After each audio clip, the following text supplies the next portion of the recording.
I can't recall. I can't recall what. You discussed with Weldon Kipyegon Langat regarding this system that keeps these senators here, and you can't remember anything about his observations. Yes? Yes, because we did. No, not because. You interacted with Weldon Kipyegon Langat this week regarding this system that is at the center of this motion, and you can't remember anything he said about it.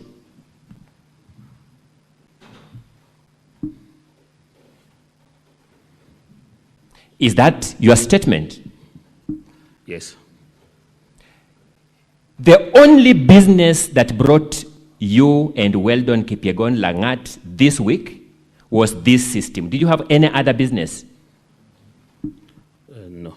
This is the only agenda that brought you together with Weldon, this system.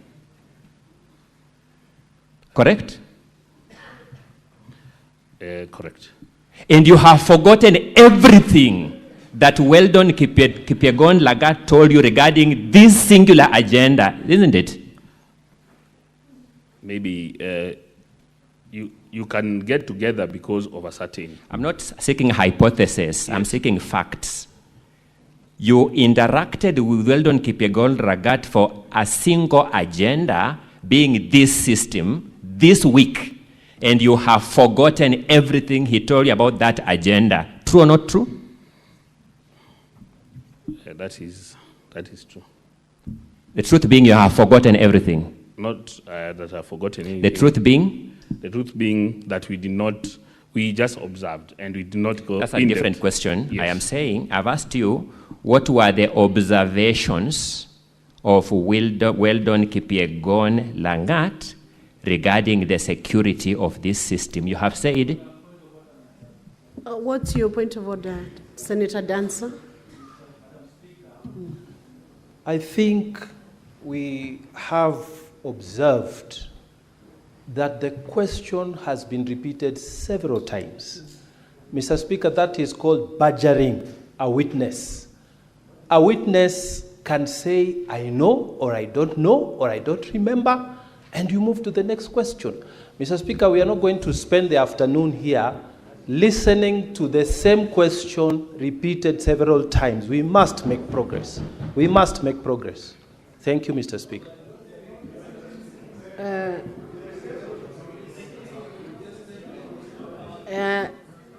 Senator Mugatana, let's allow the witness to answer the question and we proceed. So Senator Mugatana, you overruled that let the witness proceed to answer the question. Ask the question, witness. Don't interrupt, honorable senators. Let's proceed on. We save time. Proceed, witness. Thank you, Madam Speaker. Counsel, please advance your conversation or interrogation with the witness. My apologies, Madam Speaker, if I appear to have badgered the witness. It's not in my nature to do that, but let me point out. Job Oguya, I have sought to know what aspects of this system you discussed with Weldon Kipyegon Langat.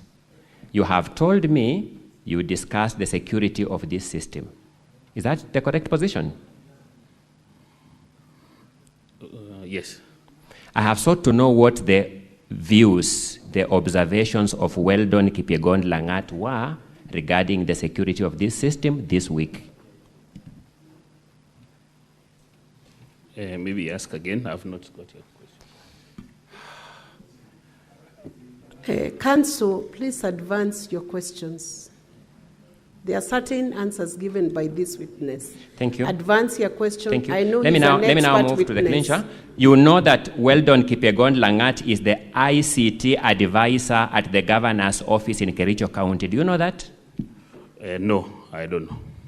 When you met Weldon Kipyegon Langat, he told you where does he work? What does he do for a living? We did not exchange those pleasantries. So you are interacting with him regarding this system as who? What was his capacity as you interacted with him? This system we are interacting with various people within the team. No. Just answer my question. Regarding Weldon Kipyegon Langat, you interacted with him in his capacity as who? Frankly, we don't know his capacity. You met a stranger whose capacity you don't know and began discussing with him this system. Is that the correct position? Yes, but he wasn't a Thank you. stranger. Let me make progress. Yes. Let's now go to the substance of your report. Your report is at volume 5 of the governor's document from page 29 to page 37. Is that correct? Yes. Yes. But then let me pause back a little, Madam Speaker. Not go there. Let me put some question first. Who contracted you as a professional to do this report?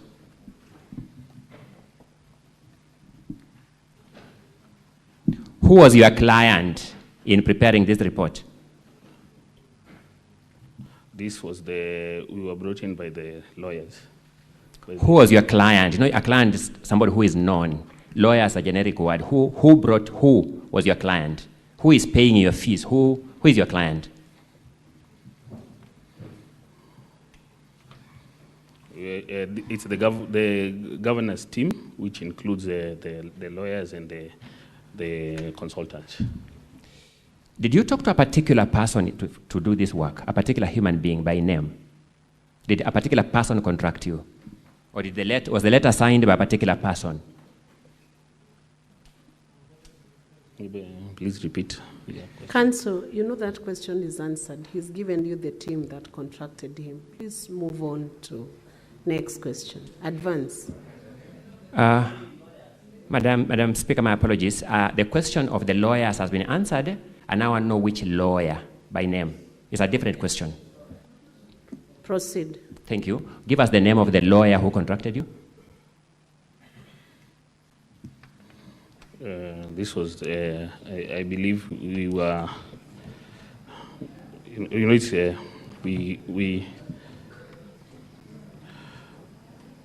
was, I believe it was Peter. Give us the full name of the lawyer, kindly. I don't know a lawyer by generic name Peter. What's the full name of the lawyer? Peter Wanyama. Peter Wanyama is the one who contracted you. Who contacted us, yes.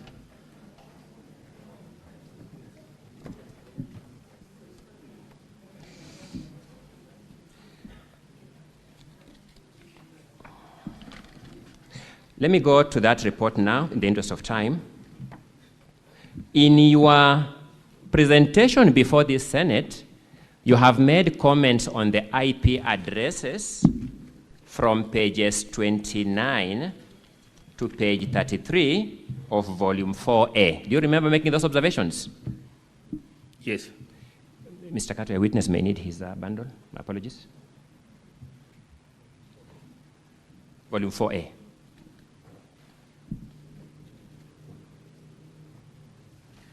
Yes.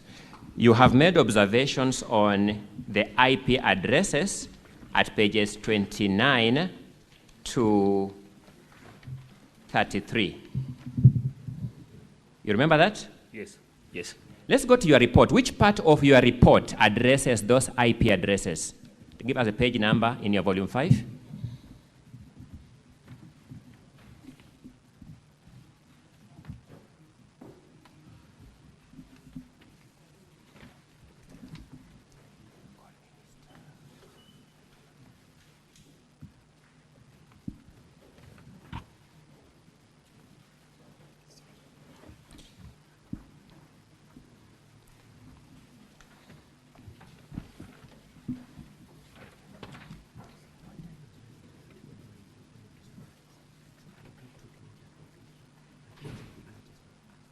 Counsels, can you assist your witness to open the pages so that we save on time?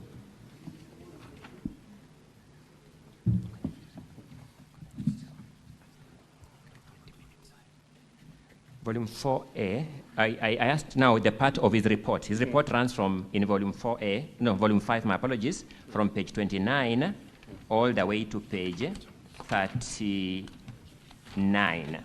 I want him to point us to the part of that report that addresses the issue of these IP addresses.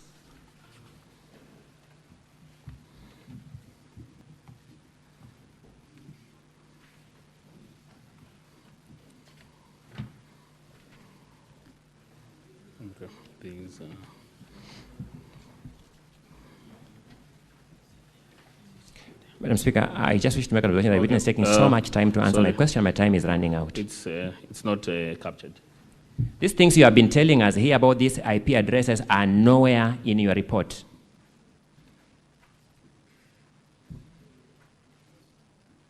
Then they're not captured directly on the report. Now, I want to know whether they are indirectly captured. Where? Which part of the report indirectly captures them?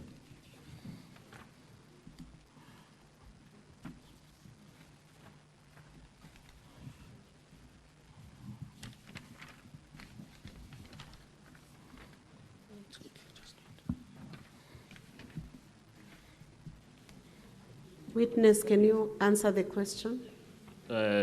It's not there. Sorry? It's not captured.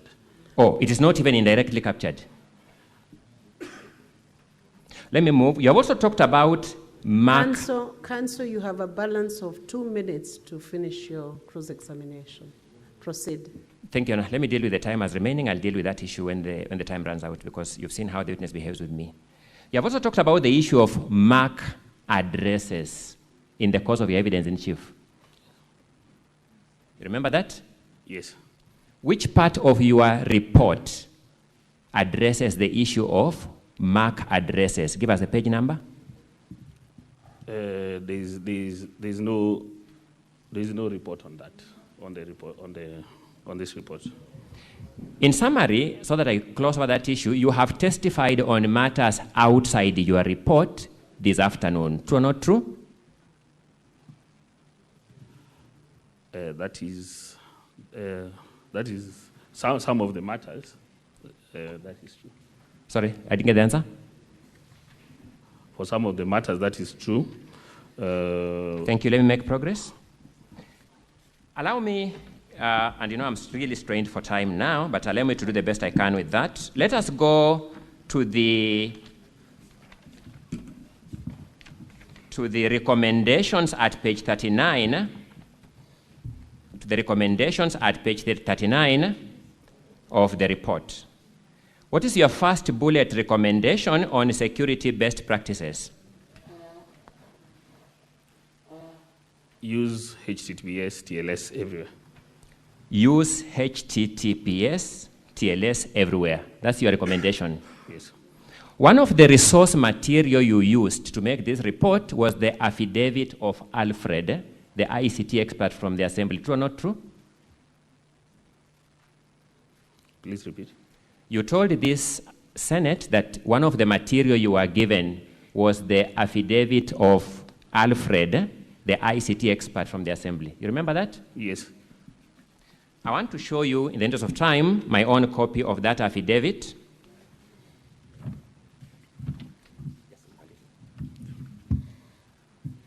Madam Speaker, for the record, I'm showing the witness the Assembly's volume 2 at page 84, in particular, paragraph 28. Please confirm that the address is HTTPS, then the other particulars follow. Yes, I can confirm. So you are recommending to them to do that which they are already doing at that bullet point? Counsel, your time is up. I'll allow the witness to answer that question. Let me just answer that. This is a general recommendation. When I said security best practices, look at security best practices. My question is different, that recommendation is already in place. That recommendation is already in place. That recommendation is already in place, but that is security. That's a general security best practices, which you need to take in place. Madam Speaker, may I now formally request for some additional time? I'll request for 20 more minutes because of the time that I've taken with this witness. We've not had a habit of wasting any time. We've been victims of just time itself and the witnesses. Council, 20 minutes. We are constrained on time, so I'll give you 5 minutes. Thank you, Madam Speaker. Let me see what I can do with 5 minutes.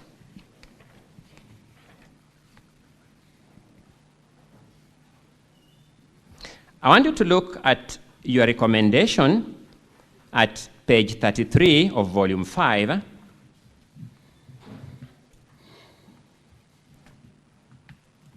I'm looking at recommendation bullet point 3. Application firewall rules blocking SQLI XSS. Using that? Yes. What firewall is applicable to this system you reviewed?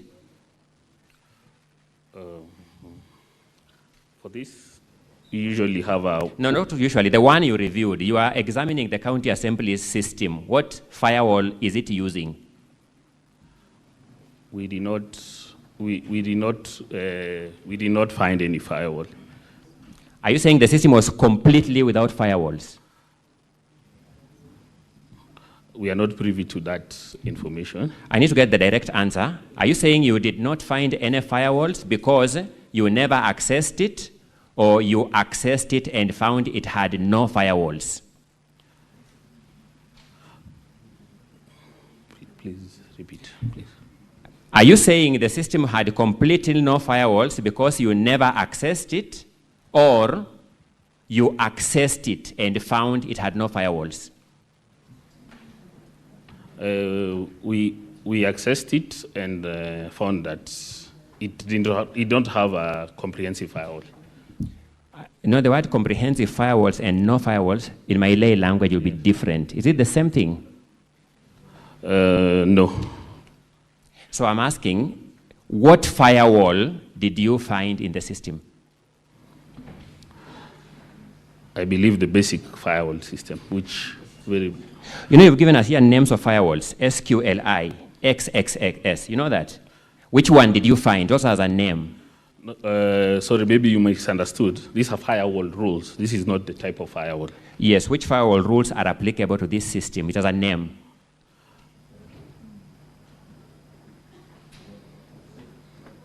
Which firewall rules, in fact, apply to this system that is used at Kericho County Assembly? It has a name. There are many firewall rules which should be implemented. You are investigating a particular system, Mr. Witness. Which firewall rules did you find in this one? For this one were basic rules that you couldn't access the backend. There's something called the backend. There is a type of firewall called basic firewall rules, as its official name. Yes. Its name is basic firewall rules. It's a basic firewall, not basic firewall rules. It's a basic. Do you know of a firewall called fail to ban firewall rules?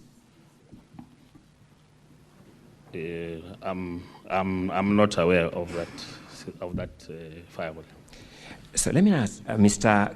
Job, are you in fact an ICT expert? As a matter of fact. Yes. Thank you. Did you breach this system yourself? In terms, we did not breach because we do not have we are not given the authority to do the same, but we managed to find vulnerabilities in the system. Did you penetrate this system yourself? We did not penetrate fully.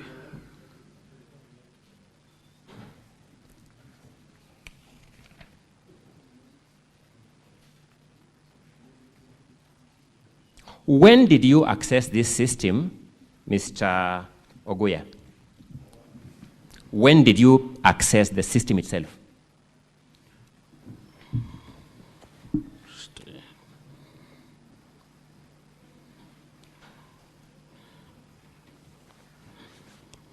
We officially accessed it when we officially did the audit on 27th.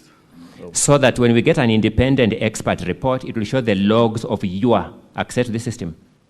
That's why I've said we did not access, we don't penetrate. I thought you just told me you accessed this system on 27th. So you audited a system you didn't access. Oh, okay. allow me to rephrase that. We access the system with the credentials provided on that 27th, with the user credentials which we found on that 27th. Which credentials do you use? Give us the particulars. The particular credential was, maybe I can just get it.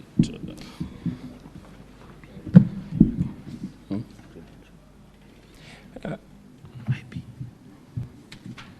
The IP addresses. This, not this one. Let me just 1 minute.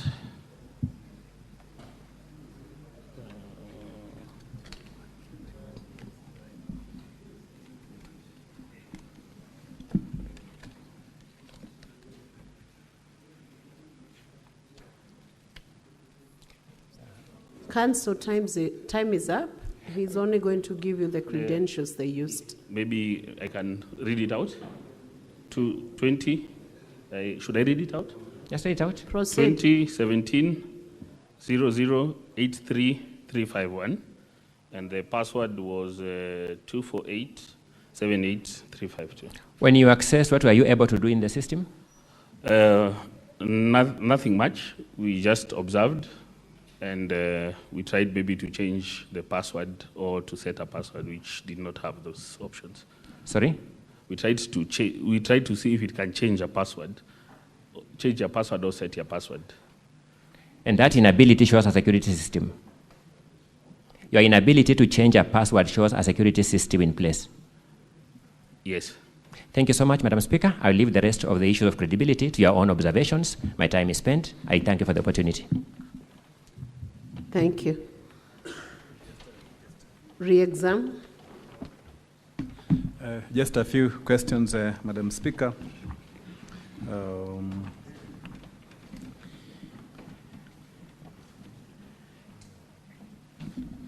Mr. Oya, you say you asked a question about Weldon Kipyegon Lagat. Do you know Weldon Kipyegon Lagat? Yes. And when did you meet him? We met this week. You met this week, eh? Yes. Where? Here. You met here? Yes. Okay. You met him in the presence of who? Who else did you meet? The governor's team. The governor's team, which okay. Also. When meeting him and the governor's team, did you find out where everyone from the governor's team worked? Their credentials, titles? No. Okay.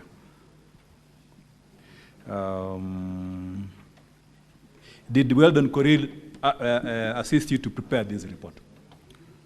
No. Who assisted you to prepare the report? My colleague. Maybe for the sake of the record, what's the name of the colleague? Bruce Onyango. Bruce Onyango. Yes. Okay.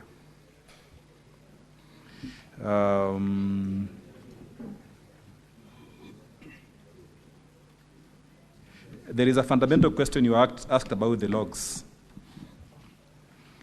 which are there in Volume 4A. Volume 4A, the logs. You are asked whether you have mentioned these logs, which appear at page 30. What page is that? Page 20. Page 29. Of volume? Of volume. So you ask a specific question, whether you have you have mentioned these logs in your report. Look at paragraph 7 of your affidavit.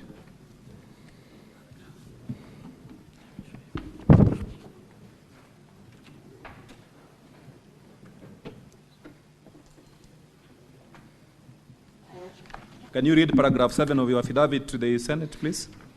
I was requested to analyze the extracts of the system audit logs which are contained in Volume 4A of the County Assembly documents. Are those the logs that you said you analyzed, the logs in Volume 4A? Yes. Okay. Look at page 35 of your report.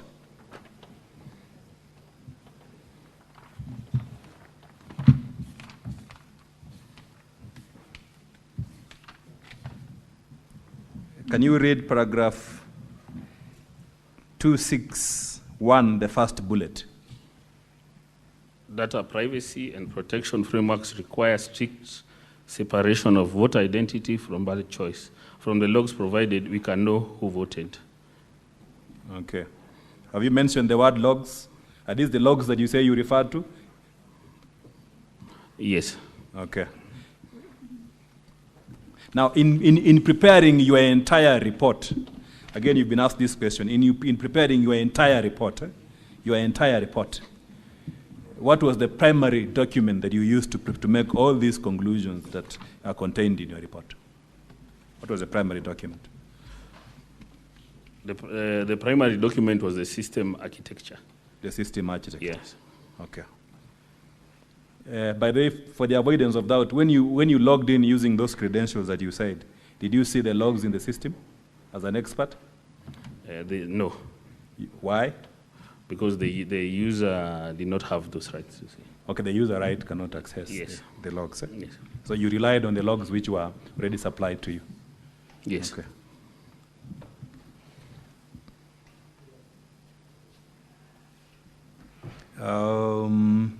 There is this issue of the MAC addresses. Again, you asked a question whether you have mentioned in your report the MAC addresses. To your own knowledge, do you know what MAC addresses are? If you ask me as a lawyer, what is a constitution, I'll simply pick it out and show it to you. And then there'll be no doubt about it. So to your own knowledge as an IT expert, do you know what MAC addresses are? Yes. So from the documentations that you analyzed, the logs that are in front of you, do you see any item that looks like a MAC address of a computer or a phone or a laptop? No. Was that the basis of your conclusion about MAC references to MAC addresses? Yes. Who contracted you? You asked a question that someone contracted you. Yes, as I mentioned, it was the governance team led by How many lawyers were in the governance team that you were working with? Did I just count how many lawyers? I believe the ones I know around 7, 8. Around 7. 8, yeah. Okay. Have they paid your fees? Madam Speaker, that is the last question to the witness. Are you sure you want to discuss the fees in the course of those questions? I think we can now proceed on with the senators who want to interrogate this witness, and want to start with Senator Samson Chiralike. Please ask a direct question. Don't take more than 1 minute so that we can finalize with this witness. Thank you, Mr. Witness. I've seen in your affidavit, did you check the system itself or you did only analysis of the logs? And number 2, Madam Speaker, in your assessment, were you able to visit Kericho County Assembly? And finally, I've seen in your report, you have not indicated whether the system was compromised or not. Can you clarify on your recommendations and conclusion? I thank you, Madam Speaker. Professor Tom Mujenda, we'll take a few questions and then you respond to them together. Mr. Witness, you have referred to the system created, and I want you to clarify a thing. Number 1, was the system tamper-proof?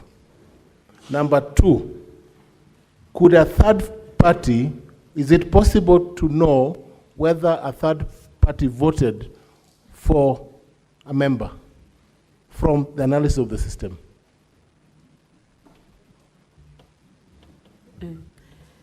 Senator Danson Mungatana. Thank you, Madam Speaker.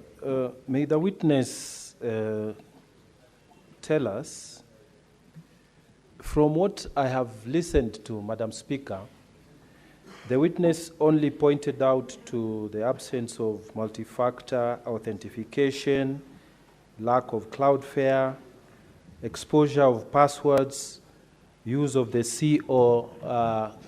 COKE instead of a GOKE, the general risks. But he has not told us whether there was a specific breach, a specific, if I tell you to do a risk assessment of my office or my house, you should be able to tell me that on this particular day, this person, or it was seen from the system that this person did this.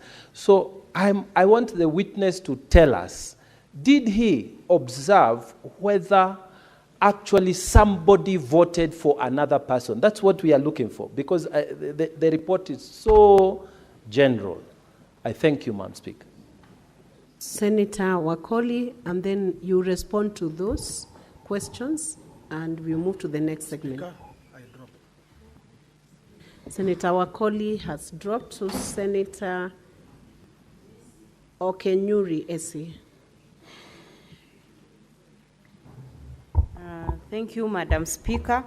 I would wish to know from the IT expert on whether he has capacity so that we can have georeferencing, so that we see if each individual who was voting virtually matches with the places where they were in, so that we do not have a case of a voter who voted virtually but in Bomet. Secondly, how do you prove that the 4 votes that were emanating from the same IP address are not from different devices or same devices? And finally, are you able to check on the authenticity of the static IP address? Thank you. Can you proceed, witness, to respond to those queries? Thank you, Madam Speaker. I'll respond to the questions raised. I'll start with the last. This is the check of authenticity of the public IP address. What usually happens, the authenticity of a public IP address is owned by the ISP provider. So the authenticity of the public IP address is correct. You can get the authenticity of the public IP address from the logs, because you cannot have your own public IP address. It has to be registered via the internet provider. Then the other question you had raised is if the same IP address which voted for 4, the same IP address which was used for 4 votes, that is able, because if you are in the same network, we say you connect to the Parliament wireless, all of you will have the same IP address. So that is correct. 4 votes can have the same IP address. The risks that were raised, that somebody can vote for another, definitely this one was captured in the report, because as I shared, the passwords, the username and passwords were shared in IT terms, we call it clear text. They weren't encrypted when they were shared to the users, and everyone knew that to access this system, either you need your IDPP number and the username and the ID number to access it. So everyone had the protocol that is needed to access. So anyone could access somebody else's account. Because I know, if for me I know my ID number is this, definitely my fellow MCA ID number, definitely I'm privy to this. I can get his information from maybe a database which is provided somewhere. So we saw that as a major risk, which we highlighted it on the report. For that, we because of the lack of the MAC address which we have been talking about, we cannot know which individual device or who accessed it. I think that would answer also the question on the whether a third party voted for the system, which is very much possible because this system is not hosted at the Kericho County ICT departments, it's hosted outside as per the report. It's hosted in Germany. So anyone with a link and anyone with the credentials of an MCA would be able to access it. That one also answers the question on if the system was if the system was standard-proof in terms of it was compromised because of the sharing of the same usernames and passwords, or a certain criteria is being used, which everyone knows. For Senator Cherga, I did not visit the county assembly because in this digital world, everything is online, the networks have been connected, and the system, we did not see the need of going there because the system is not hosted in their premises.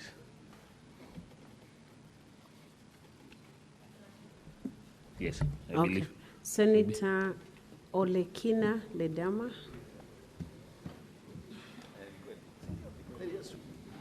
Thank you, Madam Speaker. Madam Speaker, I have a few questions for this IT expert. First of all, let me congratulate you for really selling yourself in 30 pages of giving your credential in the key audit in your report. I was trying to find exactly what it is that you're auditing, but I couldn't find.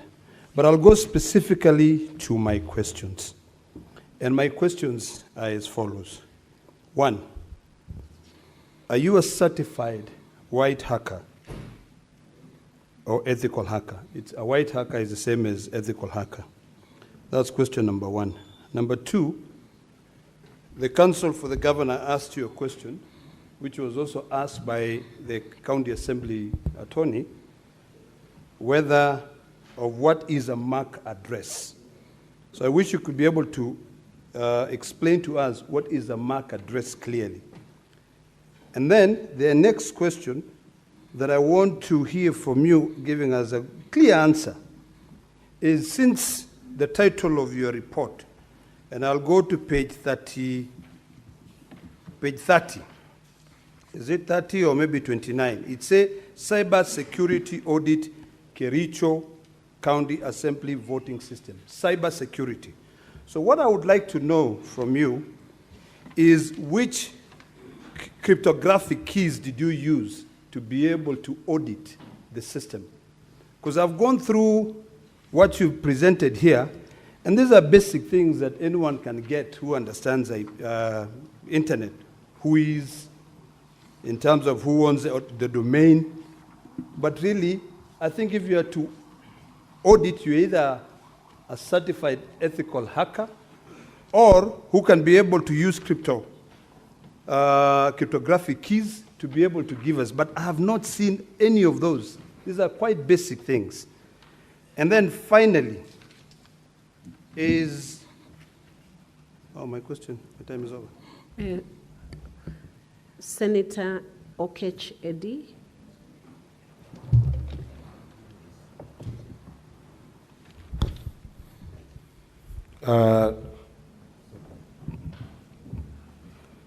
Thank you, Madam Speaker. Expert, on page 32 of your affidavit, you have indicated here your primary objectives of this audit exercise. And I'm drawn to the biggest one here, which is to ensure the integrity and confidentiality of voter data. And because this Senate might not have as many experts as you are, what I was expecting from you is a proper audit trail. A proper audit trail of what is the event log of what actually happened. I'm looking at your entire affidavit here.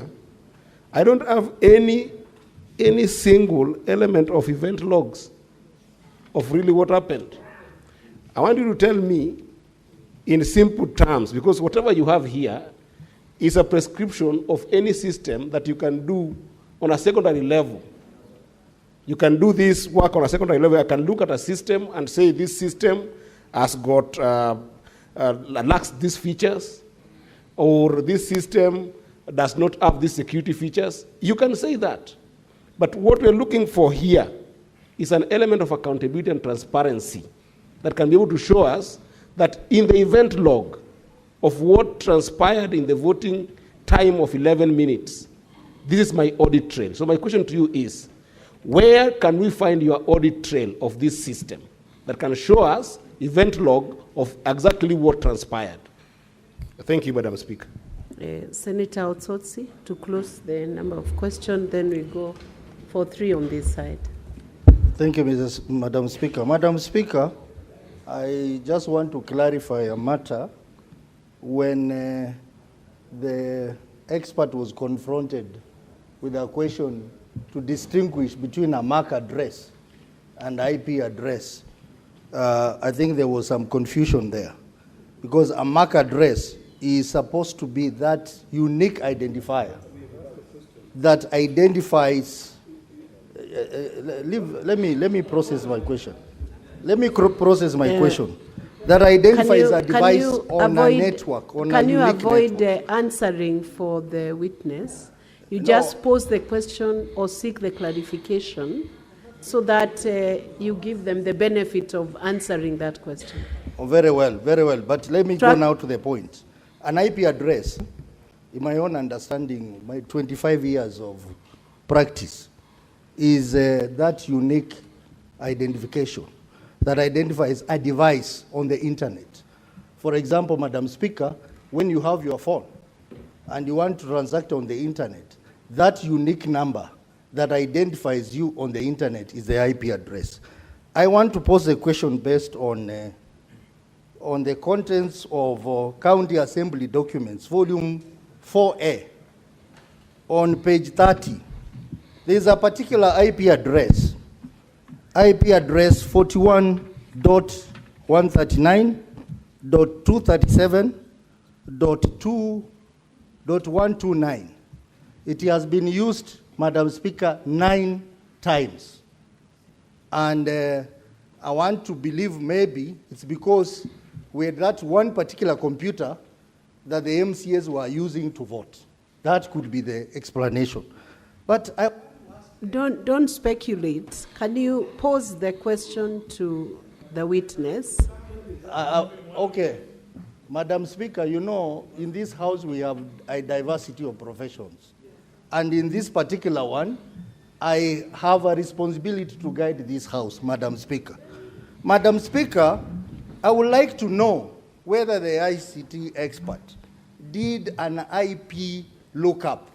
We have something called an IP lookup, where you can determine the physical location of a device on the internet. It will tell you the geographical location to the coordinates. Did he do that? Very well. I think your question is posed. I will give the witness time to respond to those questions. Proceed, witness. Proceed. We are coming to 3 questions on the majority side. Okay. I'll start with the last in. So you talked about the MAC address.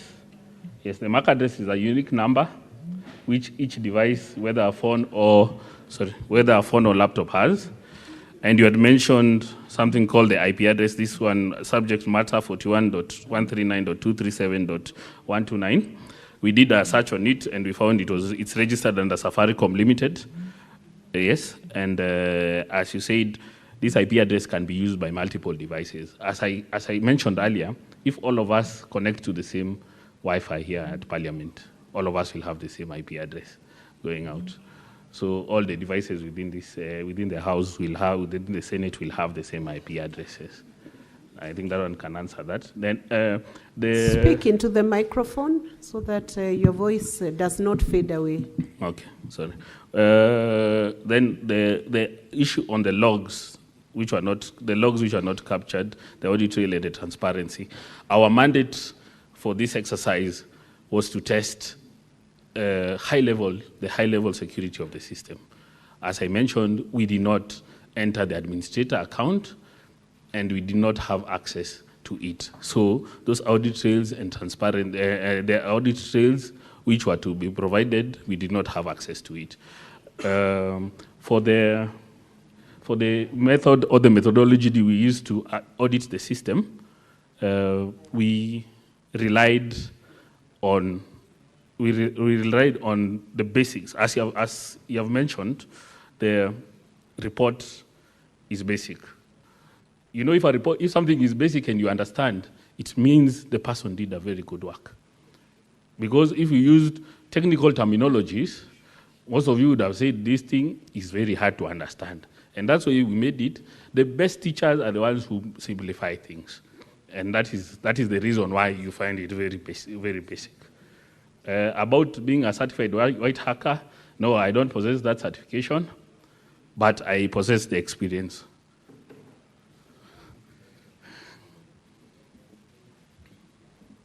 Are you done with the responses? Yes.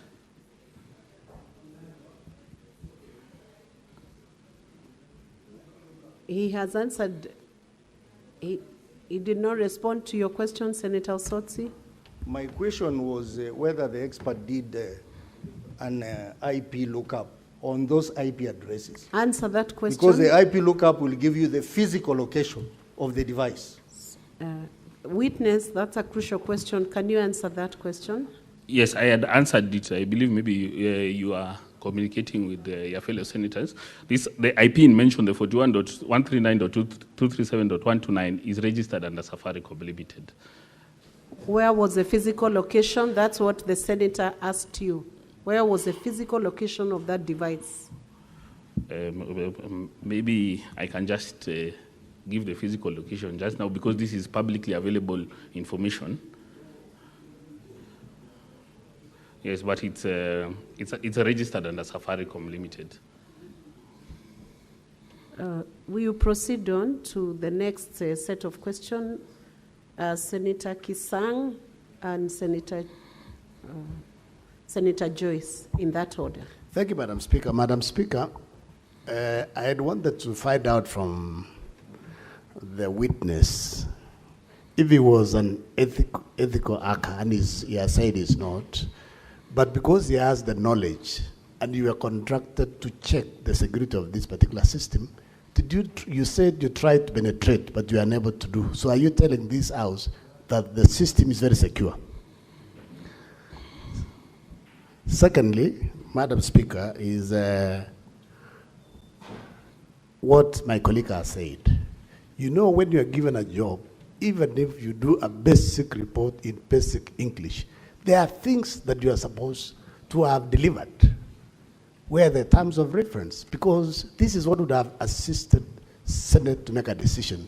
But the witness has not helped us because he would have listed at least a few of those IP addresses, especially the one that was used by 9 members to say this particular IP address was the laptop that was in the county assembly. But he has not done it because some of us, we have basically checked here, a few of them, they are far away from Kericho. So we expected him to highlight so that at least it will aid us in making a decision. Senator Joyce? Yeah, thank you, Madam Speaker. Mine is just to ask the expert to tell this House if the SMS sent to the MCAs could be transferred to any other person to forward on their behalf. Thank you, Madam Speaker. Senator Boni Halwale. Thank you, Madam Speaker. Mr. Kwon, you know why you came here? It's because we want an expert like you to differentiate between the governor's side and the county assembly side who is telling us the truth. The county assembly is telling us 33 people voted on that system you have audited. And the governor is telling us, no, they could not have been 33 because 18 of them were supporting us. So can you now tell us, during your audit, how many MCAs voted? Once you answer that, how many voted? Can you respond to those questions, witness? Okay, maybe I'll start with the first one in this time. We did not, our mandate and legal mandate wasn't to penetrate the system. Our mandate was to check for vulnerabilities on the public-facing side, things which the public-facing meaning anyone can access. So we did not penetrate. If we would penetrate, this would be a different case altogether, because that would be intrusion, and it would be legally, it would be a legal issue at the moment. So we did not penetrate. We only penetrate if we are given authority. Then the issue on the SMS, if it can be transferred to somebody else. As I mentioned earlier, the username and the password are a specific criteria. It's your ID and something else. So definitely, if somebody knows your ID and IDP number, they'll be able to access the system, even not necessarily the SMS. But the SMS also can be sent to another number, forwarded. For the audit trail in terms of how many MCAs voted, as I've mentioned, our mandate was to check on the public-facing side, the security, and in terms of this, how many MCAs had voted, we could see from the system, from the printouts on the extracts, we could see that the MCAs who voted were 33, and the others who did not vote, the numbers were nil. But this doesn't constitute that it was in fact a certain MCA who voted. Because as I've mentioned, these username and passwords are known by everyone. Each and every MCA might have known or they know. Even the IT person, because he's the person who created, might have known. So we can't ascertain that these MCAs voted who voted as per the system without the MAC address, which is a big contention. Thank you. Senator Wambua Enoch, followed by Senator Beatrice Akinyi Ogola.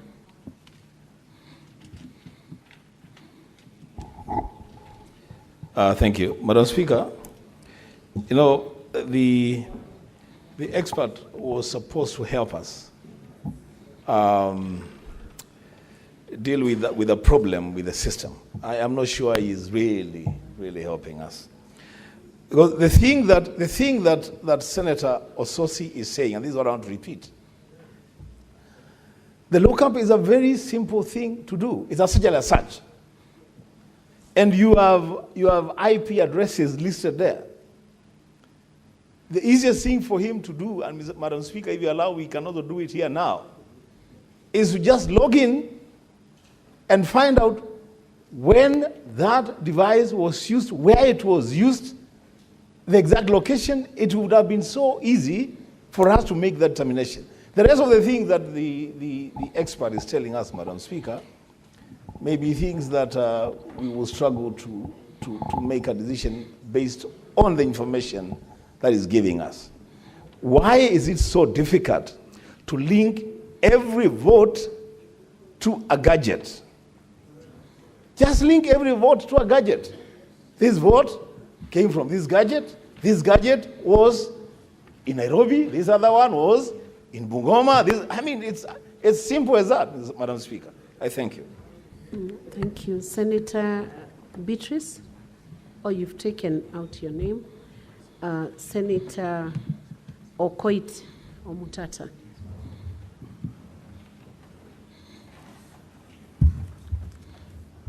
Madam Speaker, sitting where I'm sitting,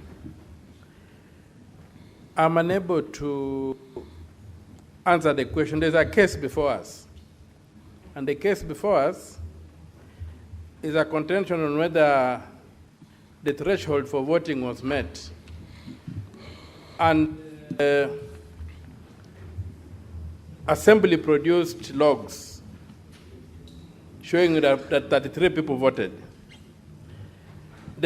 For me, what I expected from the expert was not to discuss the securities or whatever of the system that was set up. It is not the credibility of the system that is before me. Before me is the question, was the threshold met in the Assembly? How many people voted? And so I'm not seeing that question being answered. I'm not being helped to answer that question. Instead, we have entered into a very academic exercise of discussing things my friend Ladama calls crypto whatever, cryptocurrencies or something. So I really request that we be helped to answer the question, how many people voted? And I wanted an audit of the 33 logs to tell us that either they are valid or they are invalid. I've sat here from morning, that question is not being answered. Thank you, Senator Okoit. We'll give the witness a chance to respond to those questions, and we will have, and to be very brief, and we'll have the final round of questions before we close with this witness. Proceed and take the shortest time possible.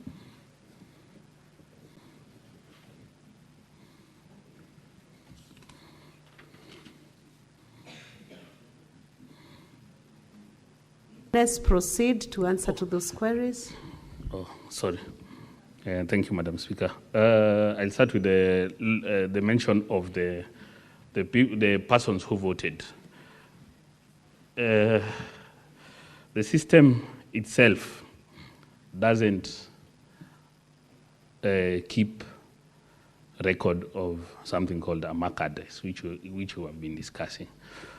So without this, we won't be able to know which device voted.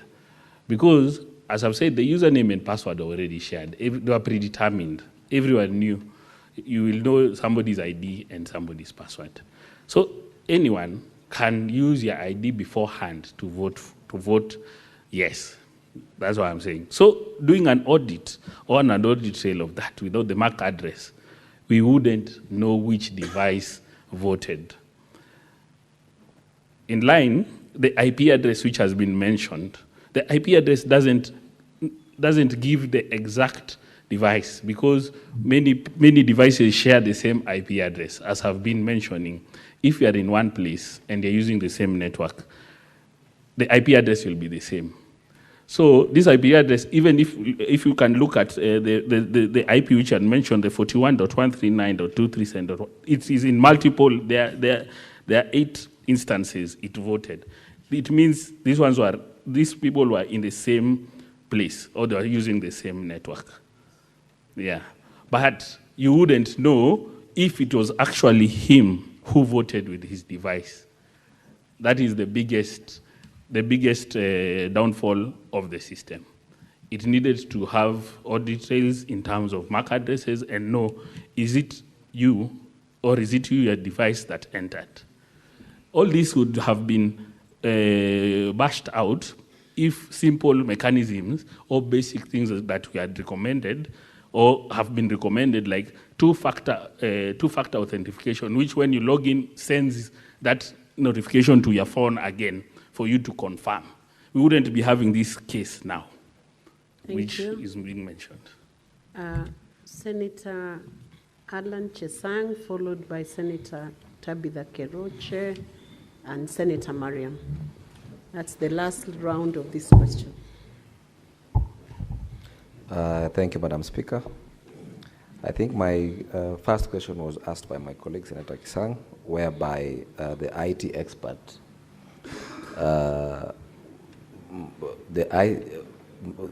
my question was to ask the IT expert if he thinks this system was secure or not. And if so, maybe he should tell us if was he able to detect whether any unauthorized person who may have accessed the device, maybe to vote, apart from the MCS who were there. Thank you, Mr. Speaker. Senator Tabitha.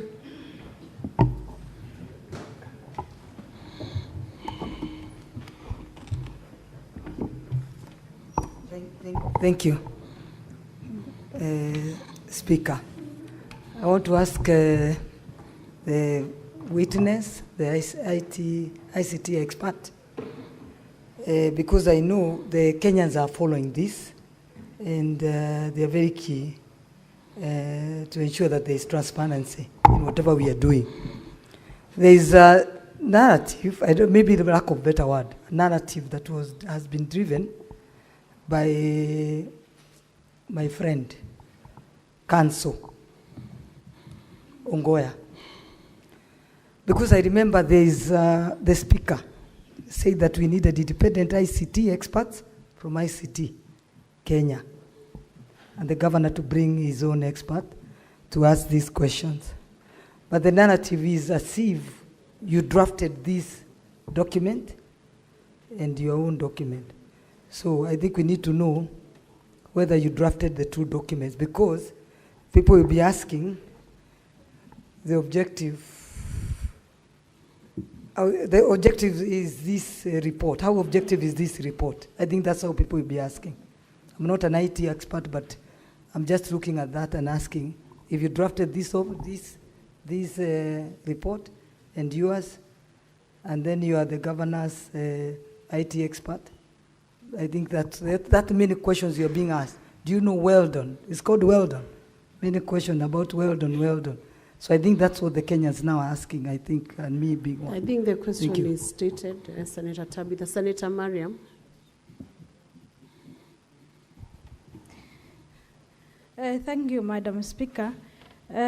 My question is to Mr. Expert on the issue of the audit report you have given out. It is very narrow. It is not detailed as such. But my question is, and we have heard from MCAs, so many MCAs that they are undermining the systems. As an expert, and you did an audit of the system, do you recommend that system to be used in anywhere, or in even the county executives and county assembly? Thank you. Senator Crystal Asige, I will let you ask the question as the final senator who is asking this witness. Thank you very much, Speaker. You know, Speaker, we've spent over an hour listening to a painfully long examiner-in-chief, Cross and Aree, only to find out at the end by the witness that really he cannot prove nor disprove the question that is being put to this House. And so it feels like we shouldn't really lay our frustrations onto the witness, but perhaps we should ask the counsel and his team, why did you then bring this witness? Why did you put him through all that work if you cannot prove nor disprove your case? In any case, my question is to the witness, can you at least, if you can do nothing else to help us, can you at least tell us the IP addresses, where are the locations of these IP addresses? You've told us who it belongs to, Safaricom, which belong to 9 of those in your report, but where exactly, what is the location in the country which they are attached to, along with all the rest which are not the Safaricom one? Locations. Thank you. So witness, you'll answer that, and then counsel who procured you will answer the final question from Senator Crystal. And then we'll call it a day on this witness. Okay, thank you, Madam Speaker. Yes, let me deal with the frustration first in terms of the IP addresses, if we can locate them. As I've said, we are able to locate these IP addresses, and I've mentioned the IP address and know who was given this IP address by Safaricom. That can be done. For some of the IP addresses on this list, maybe for the IT experts or the people with IT experience, there's something called the IP version 4 addresses. And the IP version 4 addresses have been used, they have been overused, and they are no longer available. So there's something that ISP providers use, which is called a shared IP space. Because we have exhausted all IP version 4 addresses up to now. That's why you can see on page 30, there's an IP address starting with 105.161. That 105.161 can be used by multiple ISPs in terms of Safaricom, in terms of Liquid Telecom, in terms of 190, because we have exhausted all these IP4 addresses. So traceability also of these addresses is not as simple for these ones which are starting with 1 or 5, because they are in a shared IP address range. But the ones which are starting with 41, those ones we know, as we have checked, they are in Kericho County from the ping which I've just done now. Yes. Let him finish his responses. Then about the recommendation of the system, at the current, the way it is built currently, and the mechanisms or the protocols or the framework it has, I wouldn't recommend the system to be used by anyone until the upgrades or updates are aligned to best security prices, best security practices. I wouldn't recommend at the moment to be used, because if the system, I wouldn't be here. If it was good, I wouldn't be here. Then unauthorized person accessing the system, that is true. We can't, to be frank, the system doesn't allow you to know if it's an unauthorized person, because, as I said, the credentials were already shared and everyone knew the credentials. So me, I can access that system wherever, even I can be in Kericho and access, but we wouldn't know if somebody used my credentials to access my portal, because there's no security protocols in terms of to MFA, which would send a notification to your message so that you approve the access. Then also the unauthorized personnel to access the system is very, very, very, very, very key, because I believe from the report which was printed, it's in black and white. There is on page, maybe I can just take you on page,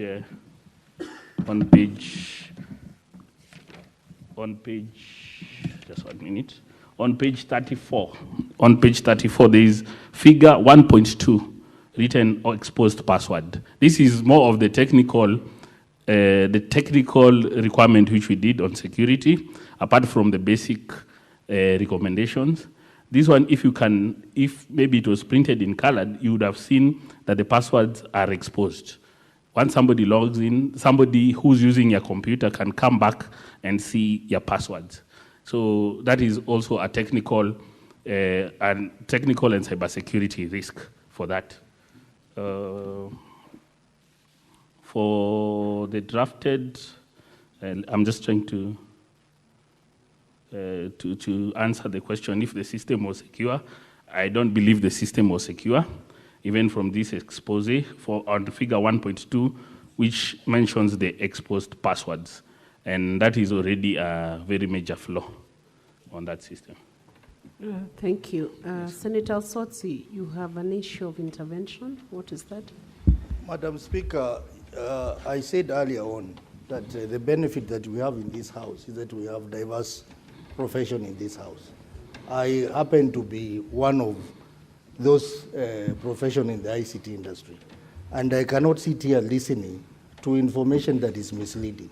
I do not want to contradict him any further, but I would request this House take 1 or 2 minutes to do a simple task that is called an IP lookup, just to determine what is the physical location of this IP address 41 something that was used 9 times. Let me guide Madam you. Speaker, that will really help this Can I House. guide you, Senator Osotsi?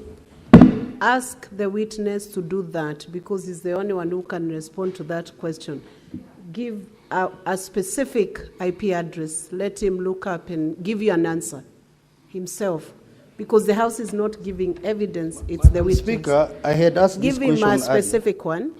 I had asked this question earlier, that IP address. I'm guiding you so that you get what you are looking for, because you cannot give evidence from the Senate.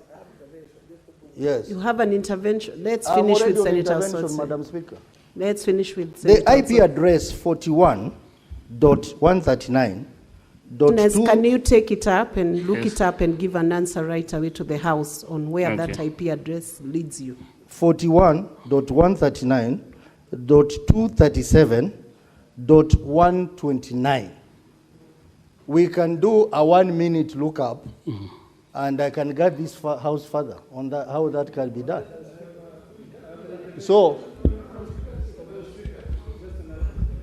I'm already on intervention. Allow Senator Osotsi to finalize with his intervention. So I would Let's like have the some IT. order. I like the Senator IT. Eddie, wait. I like the IT people to. He's on a point of intervention. Senator Joyce, you wait. Just I would like the wait IT until he people- finalizes that exercise. I would like the IT people to give us a screen, maybe to go to the internet, and then I will demonstrate that. You can, the I'm witness. on a point of order. Senator Osotsi, Why? can you follow the guidance of the chair? I have guided you correctly. Give that IP address to the witness who can give evidence before this House. You cannot give the evidence yourself. We want to hear what his response is. You can always cross-check before you vote, so that it guides your vote. Very well, Madam Speaker. Madam Speaker, I was saying that because the expert will need the assistance of the IT room. They have to display that on the screen. No, witness, we are able to counter-check when we recess to before the vote.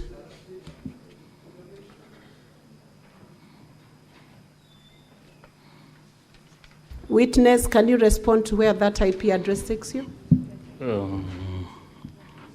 The IP address in question is the 41.139.237.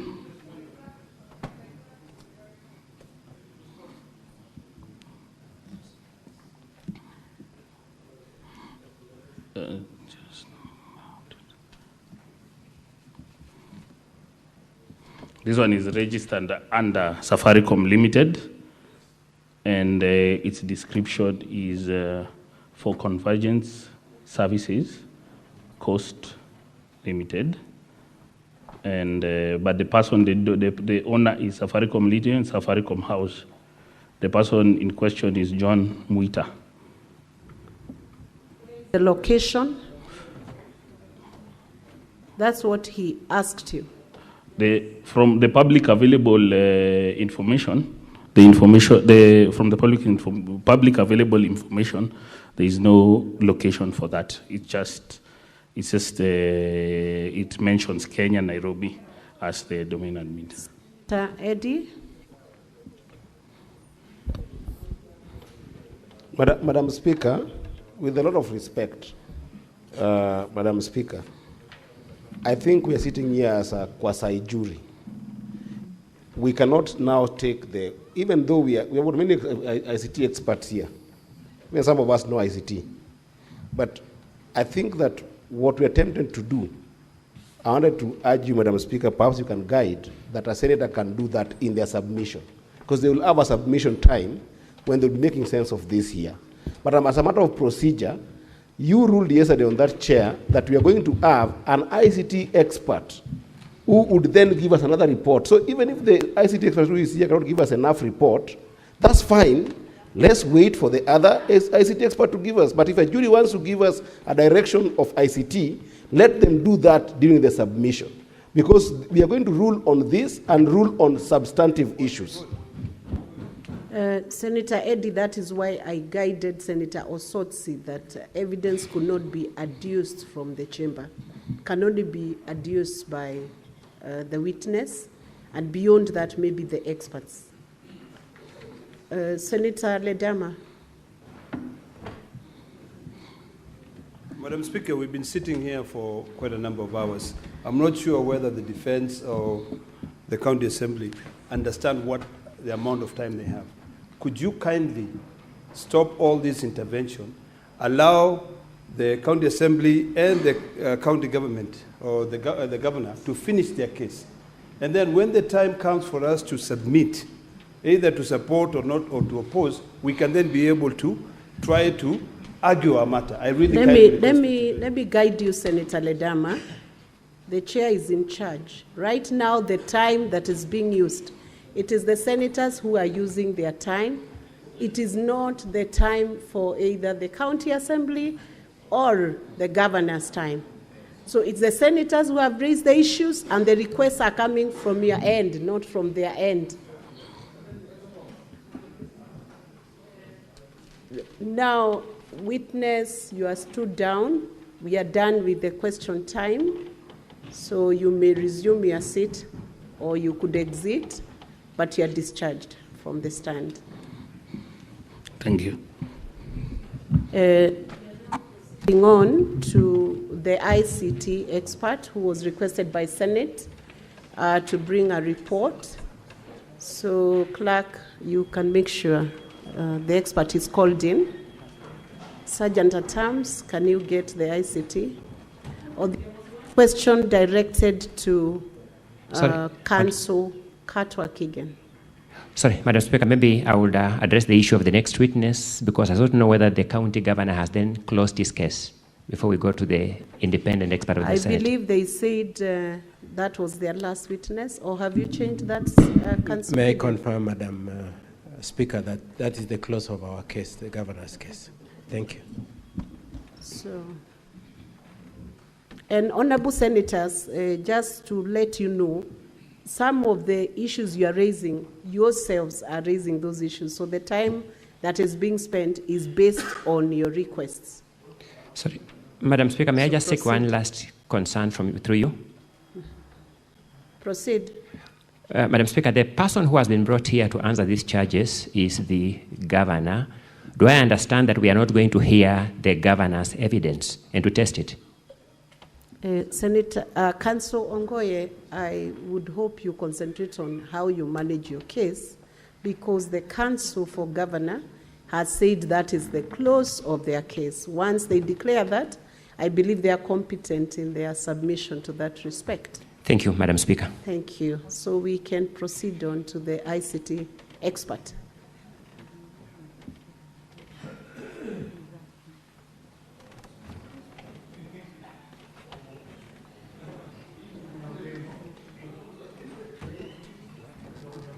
And honorable senators, to ease the question time, we should avoid repetitive questions, because if you repeat the questions, you'll get repeated answers. Repetitive questions, repetitive answers. Exactly.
Is the witness within the precincts of Parliament?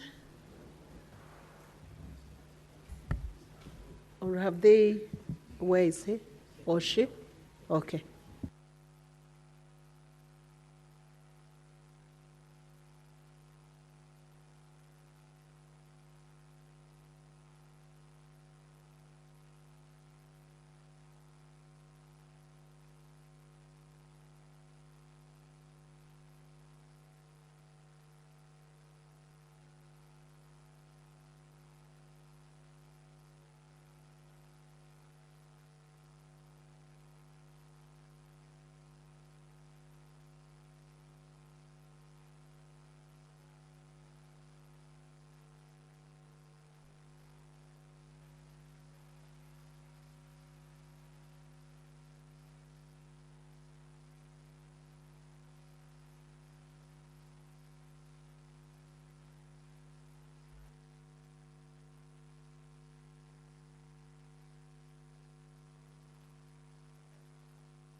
Clerk, can you please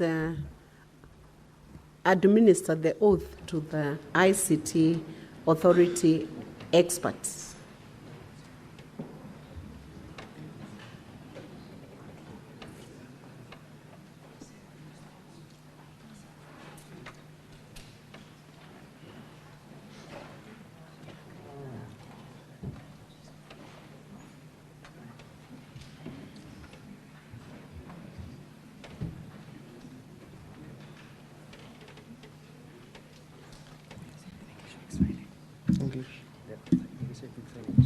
English. Are both the experts going to take to the stand? Sorry?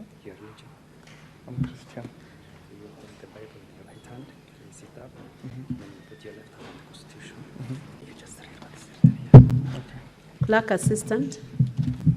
Clerk assistant, are both experts going to take to the... They take into the floor to give evidence? Or one? Yes. One? Yes. Okay. Proceed and administer the oath. Right hand. Yeah, right hand, place it. And you put your left hand on the Constitution.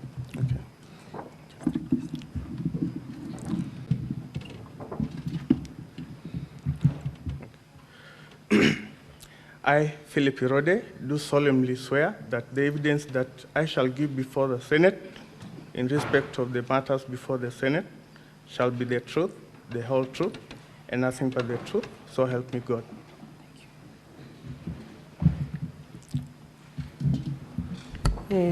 The Senate had directed the ICT Authority experts to present a report to the Senate on the matters that are before the House, especially the question of the use of technology in the voting system in Kericho County. You are conversant with that request? Yes, ma'am. I want you to proceed and present that report, but first of all, give your full name and the position you hold at the ICT Authority and present the contents of the report. You have 10 minutes to do that. Thank you. My name is Philip Irode. I'm a Deputy Director in charge of Information Systems Security at the ICT Authority.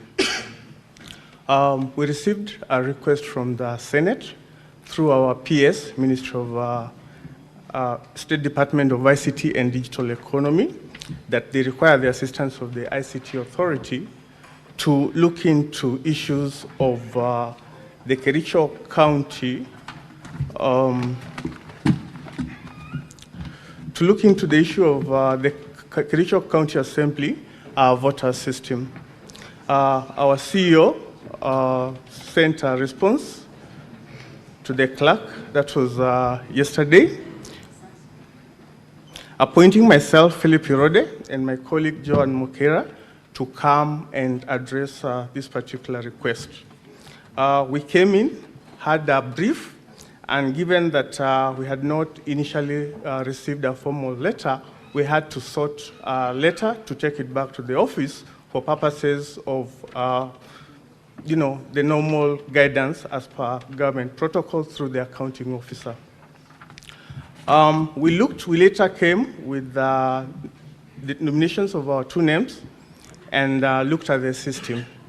This was in the presence of both parties from the County Assembly, the Senate, and of course the Governor's Office. The system that we were looking at is a voting system, which is a web-based voting system. The system is hosted off-premise and out of country, and our initial URL search indicates that the system is published at IP address 178.162.234.23. And from the interactions, which is basically the initial assessment that you do from the interaction with the system owners, it's an in-house developed system where the local staff have developed the system. It is managed and administered by the head of ICT, who is the super administrator. We looked at the system based on the scope of the request that was articulated in the letter.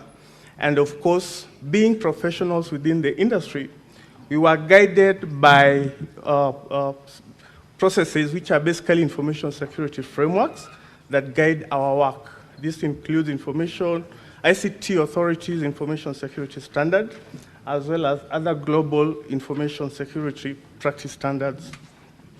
We looked at it, and of course, we had 5 specific questions that we were meant to answer, which we have answered, and the details which are basically as articulated in the report that we have provided before this House. Question 1 was, did an electronic voting process take place using the system? And of course, we have looked at the system based on the logs which you were able to access in the presence of both parties. And we found out, yes, an electronic voting took place using the referenced URL as presented in the report and with the logs that were provided. The second question, Madam Speaker, was, is the number of MCAs who voted on the impeachment of the governor verifiable? This was also based on the logs extracted from the voting module as well as the system events module. And the answer is yes. The number of MCAs who voted to the impeachment of the governor is verifiable.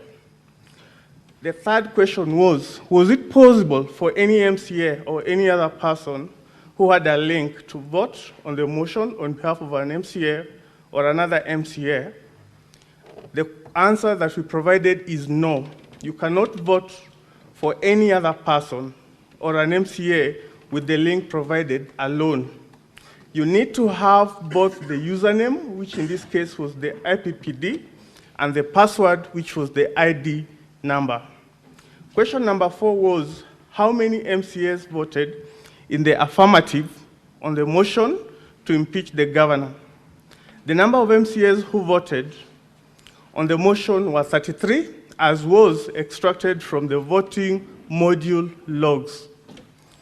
Question number 5, which is the last question under our scope of review, was, is there any evidence of multiple voting or other compromise of the voting system or any impropriety in the voting system or process? Our response to this question was from the evidence provided and the access logs collected from the voting system logs and the admin and system events log module, there is no evidence of multiple voting, neither is there evidence of other compromise of the voting system and or any impurity in the voting system and the process. Madam Speaker, that were our findings. Thank you. As an expert witness, you have been oathed to give evidence and present that report. So you will be subjected to some cross-examination on the report, both by the county assembly and by the governance team. And then we'll proceed on to have questions and clarifications from the senators. So I will now allow the county assembly team and then the governance team. Each will have 10 minutes maximum. Thank you. Can you allow me to close?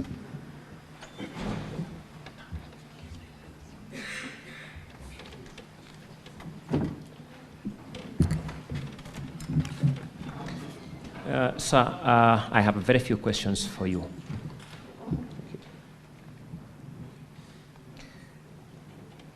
This exercise was conducted within the precincts of this parliament. True or not true? It's true. Were you notified of the people who were present at the time of undertaking this exercise? Yes, we were.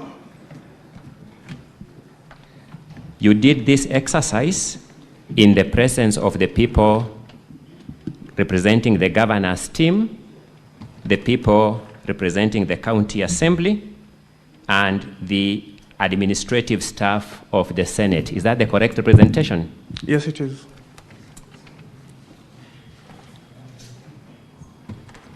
I have three substantive concerns regarding the report, then I sit down. Is there any single log that you came across, any log-in credential that you encountered from the logs that voted more than once?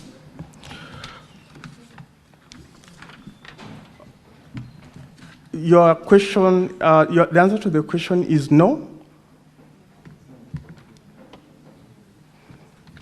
Is there any credential that logged in and voted after the 15th of August, 2025?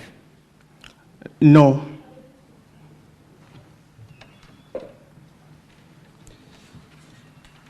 Let me confirm that. No, there is an officer of court, an advocate, who told this Senate that he actually logged into this system and managed to vote after the 21st. Did you come across that log in the system? No, we didn't come across such a log in the system because the voting had already been closed. Did you see the logs used by the admin of the system to log and undertake any activities in the system? Yes, the logs are clearly marked when an admin logs in and when a specific user created into the system logs in. Did the admin logs themselves cast any vote? No. That is all for this witness.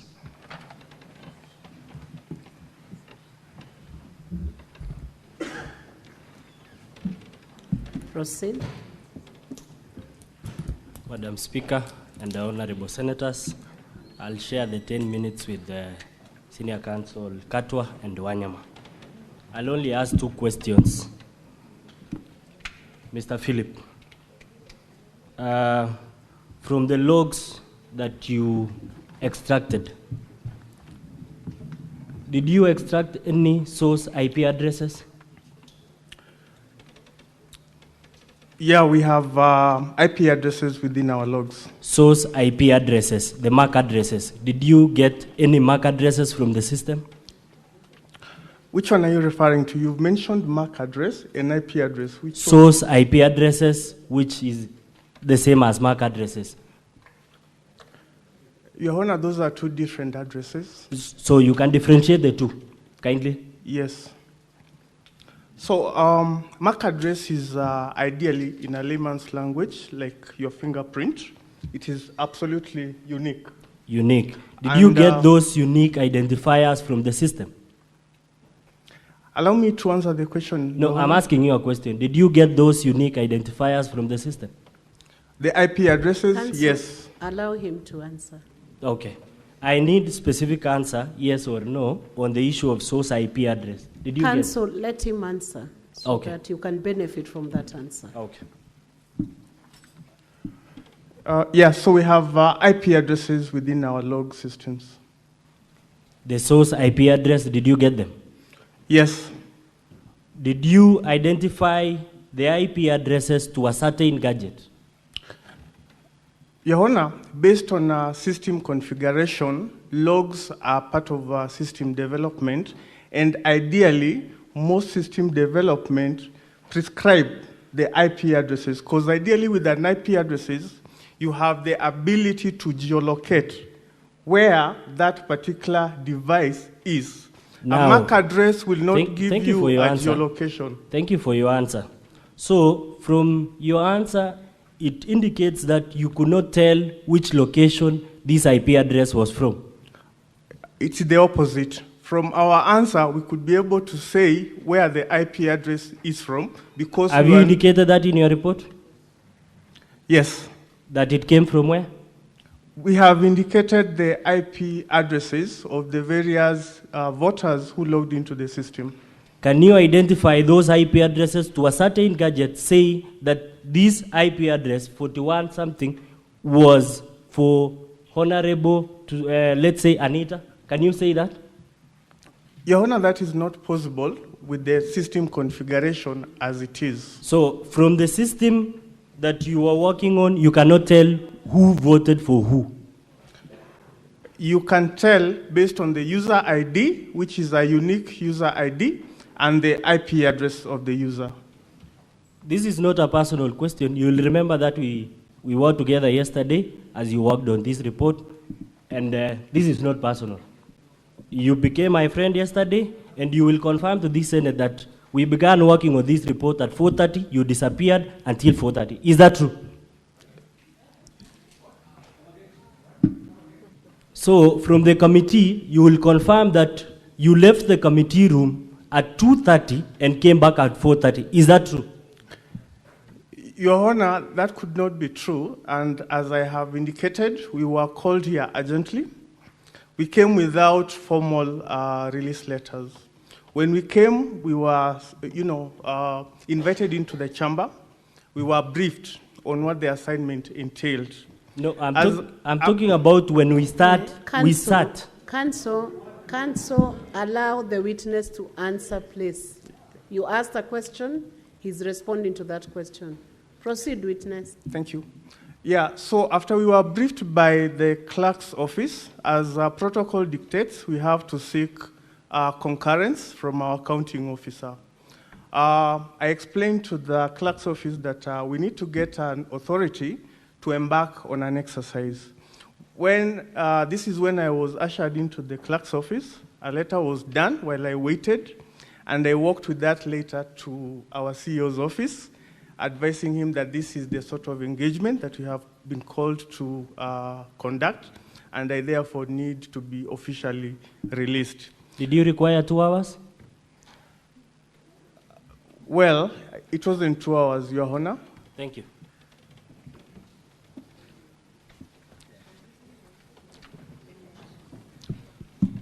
Mr. Witness, expert witness, I'm going to ask you a couple of questions in a few minutes. Just to follow up on the question which my colleague asked you. Who called you yesterday and you left the Senate-sanctioned audit for more than 2 hours? An activity that was time-bound. Who called you to go to that event? My CEO, Your Honor. Your CEO? Yes. Thank you. What did the CEO tell you when he called you to leave a Senate-sanctioned event? Well, As I have explained, it is a practice that as a public officer who you have to get approval or express permission. Did you require approval when the Speaker has already issued a directive and you are in the presence of the House, the House of Senate? You leave the Senate to go. Did you require approval to leave the Senate, to go back to your CEO? I think I was given a letter requesting us for the services which I had to deliver to our office for approval and clearance. Did you become hostile to the team by the governor's team, when you came back? Did you become hostile to the team by the governor when you came back? I'm not a hostile person. You are not a hostile person? No. You asked a specific question yesterday, which he has asked you, and you need to tell the Senate. This question is in the mouth and minds of all senators today. MCS accessed this system using a gadget. Is that correct? I wouldn't know how. From your observation, MCS accessed this system using a gadget, whether it's a phone or a laptop or a computer. Is that correct? Ideally, based on the nature of the system, yes, it's a web-based system. Yes. And when you access the system, then you need to leave a fingerprint in that system so that anyone else can tell that indeed you left, you are the one who voted. And that is the primary question before this Senate. So the question is, did you find in the system what is known as the MAC addresses for the computers, mobile phones, laptops, etc., which were used to access this system? Did you find? So allow me to answer that question in a more layman's language for the benefit of the Senate. What happens when you are accessing a system? There is the public-facing IP, and there's the internal IP. I'll give you an example. If we have all access to our Wi-Fi in this building, that Wi-Fi will have one external facing IP. Yes. That IP is the one that channels our traffic to the specific requests that we make onto the internet. By the nature of this system, it has been set up such that it can be able to pick the IP as the unique resource locator for the service. And that is part of the logs that we've been able to collect. Because of my time, and I appreciate, the IP addresses that you have given to this house are already in the house. The senators have looked at these IP addresses, and some are they have been recorded 9 times. They have interrogated that issue. What they are asking now, at this level, is that MAC address. They want to know, did this MCA vote? Did this MCA A, B, C, D vote? And which gadget did he use? That is the primary question. So does your report contain MAC address, the logs for the MAC addresses? That is the question before the House. It's a right question. It is a yes or no answer. Is it there so that I can show the senators that our case has collapsed because the MAC addresses are now in your report, the unique identifiers for the telephone numbers of these MCS. It's now available, produced by the expert, and our case has collapsed. Show me in your report where these MAC addresses are. I have clearly responded to that question. And the answer is, the answer is show me in your report. Are it's a yes or no answer. Counsel, let him answer. Counsel, allow the witness to answer. Witness, do you have the IP addresses in your report? I have IP addresses in my report, Madam Speaker. Madam Speaker, the question is the MAC addresses. The IP address, Madam Speaker, I request for 2 more minutes. I'm now on a delicate issue. The MAC addresses. Granted the 2 minutes. Respond to the question of the MAC addresses. MAC addresses are not part of external facing details that are captured within this particular system. The system captures IP addresses. IP addresses can still be linked to a MAC address. Okay. Allow me to finish, kindly. Okay. I'll give you an example. You have your own safe in your house, which is located in a certain location. we cannot expose yourself to the outside world, but we will expose your gate number to the world. Ideally, a MAC address is unique to that house, and the house number is public information. That begs two questions, Mr. Expert Witness, Madam Speaker, as I wind up. Two important questions. These MAC addresses, what kind of audit did you do? Did you do a basic compliance audit? Did you do a network security audit? Or did you do a device compliance audit? Because each one has different levels. And maybe as you answer that question, there's a senator who asked here, did you penetrate this system into the NIT so that you extract the required information to complete this report? So, Your Honor, you cannot be able to do an entire audit within a day. Our letter was very clear. We target our exercise in answering the 5 questions, and we targeted our efforts towards what activities will give us the response or the answers to the clerk's questions as directed to our CEO. Did you do a search on all these IP addresses to tell the senators that these IP addresses are not located in Nyahururu, Bomet, Nairobi, or Embu? Did you do a search address in your audit? Your Honor, we did what the question, the letter requested us to do, which was to conduct an assessment that will respond to the questions that had been answered. Last question, Madam Speaker. Madam Speaker, last question. The senators in this house, there's a live question which they want an answer from you. The evidence was given that a computer was used at the county assembly to vote for 3 MCS.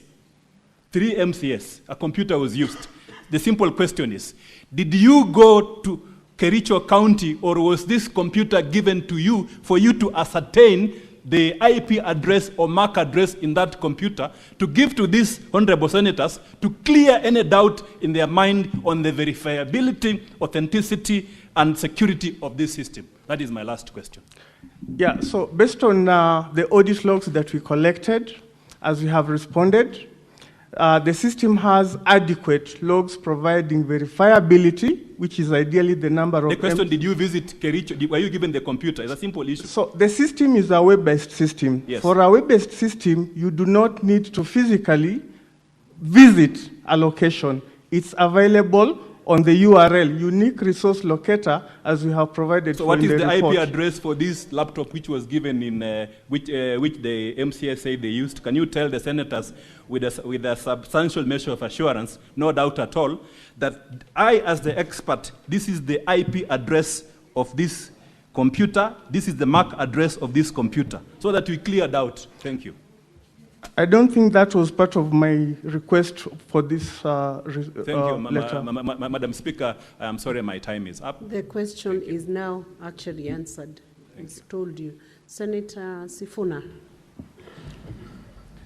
You know, Speaker, I'm a bit confused by the line of questioning that has been taken by counsel for the governor, because your directive was that all these parties be present during that exercise.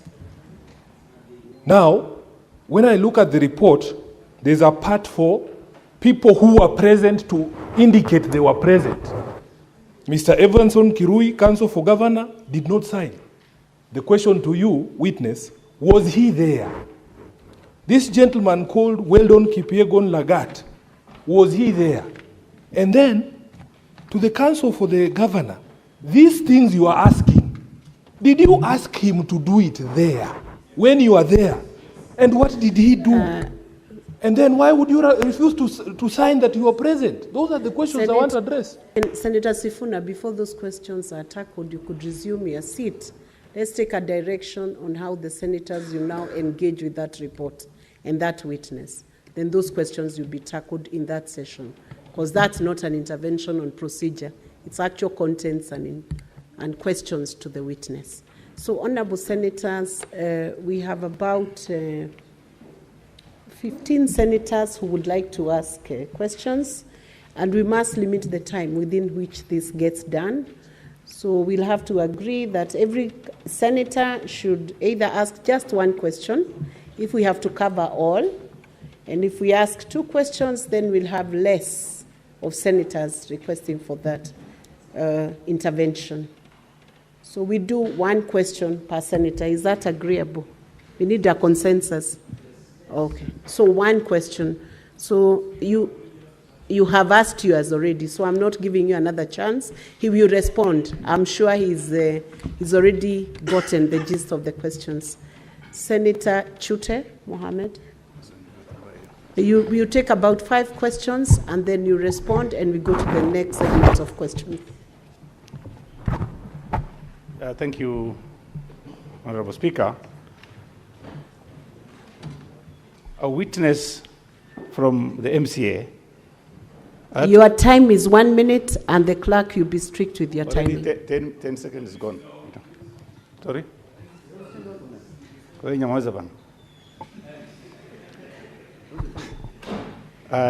My question goes to the expert. There was an MCA who gave an evidence that 9 persons, or MCAs, voted from a particular station. That station is, the number is 41-139-237-129. Did you, in your report, do we have that report that shows that 9 MCAs voted from 1 logging station? Thank you. Senator Osotsi. Thank you, Madam Speaker. Madam Speaker, I have to declare that the witness is my student in my other life, and he's competent enough. But I just want to ask 1 question. Philip, you look at me in the eye. Are you the one who did this report? I just want that answer, yes or no. Because from my teaching, this report would be done, have been done better than this, Madam Speaker. Senator Danson Munkatana, is he there? No. Senator Eddie Okech.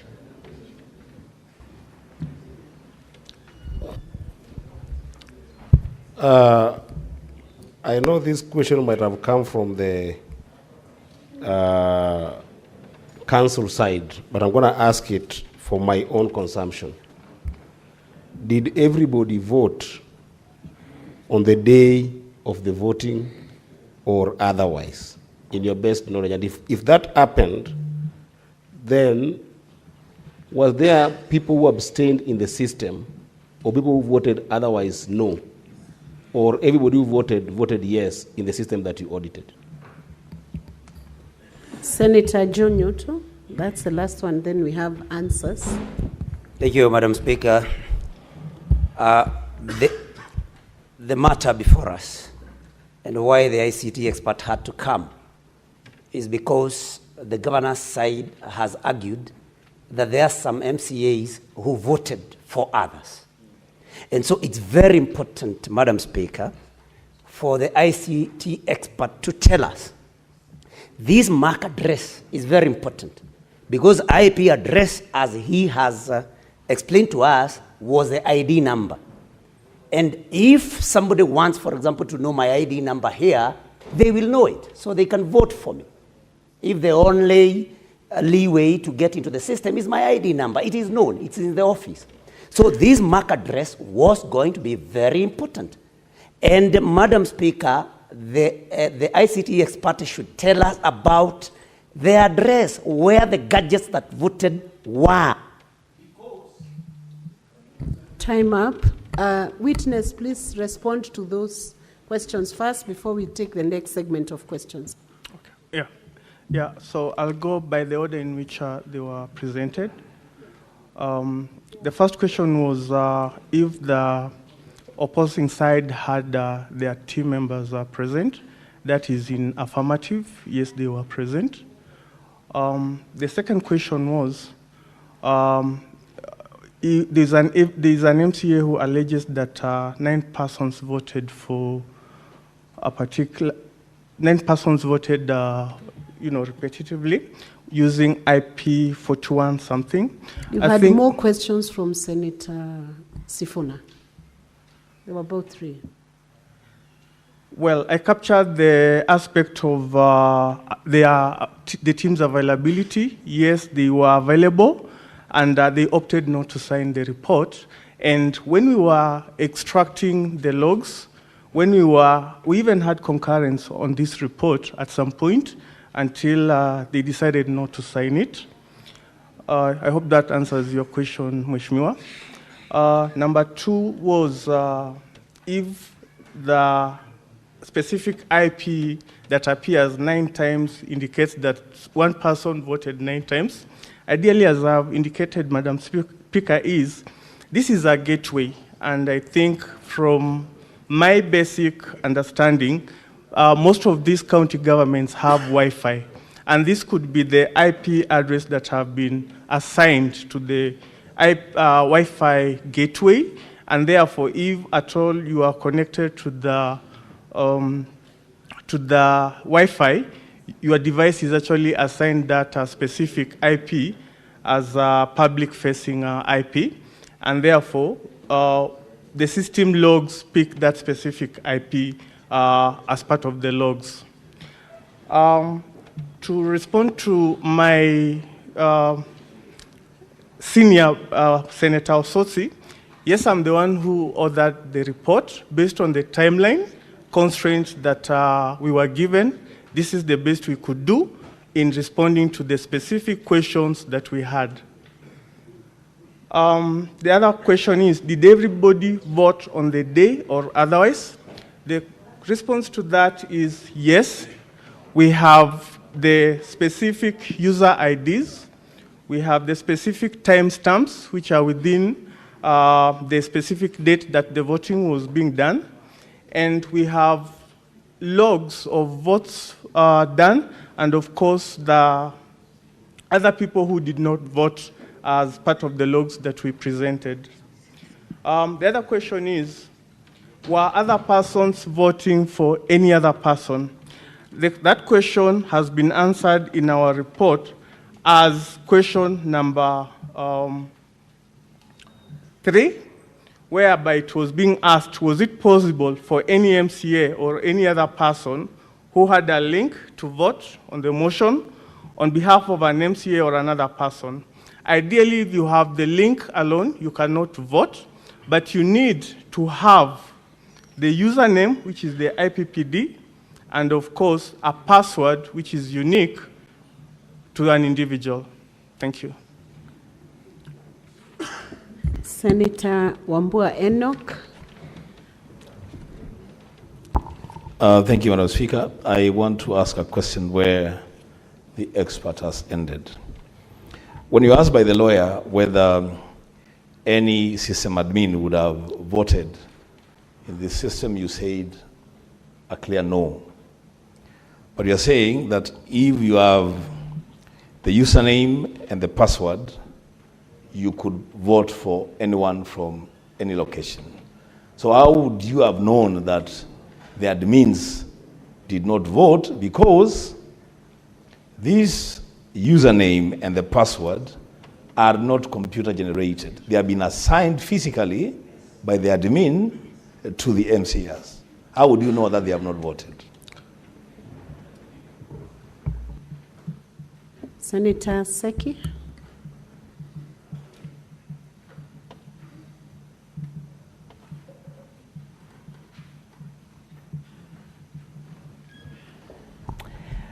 Thank you, Honorable Speaker. I think that is the question I had because I wanted to know if somebody has the username and the password, and now we have heard from one of the MCAs by the name Berir that was unable to, doesn't have any internet in his phone, and someone else is working on another phone, possibly will have forwarded the password and the username. So could someone else be able to log in or even vote using another phone? And that is the question I really wanted to know. Senator Aaron Cheriot, Majority Leader, did you request? Yeah, Madam Speaker, I beg your indulgence that you allow me maybe slightly more than a minute. This is the only chance that the people whose county is contesting this matter have the chance to speak in this House. Madam Speaker, I have a question to this expert. My first question is, did the expert really appreciate the assignment that is before them?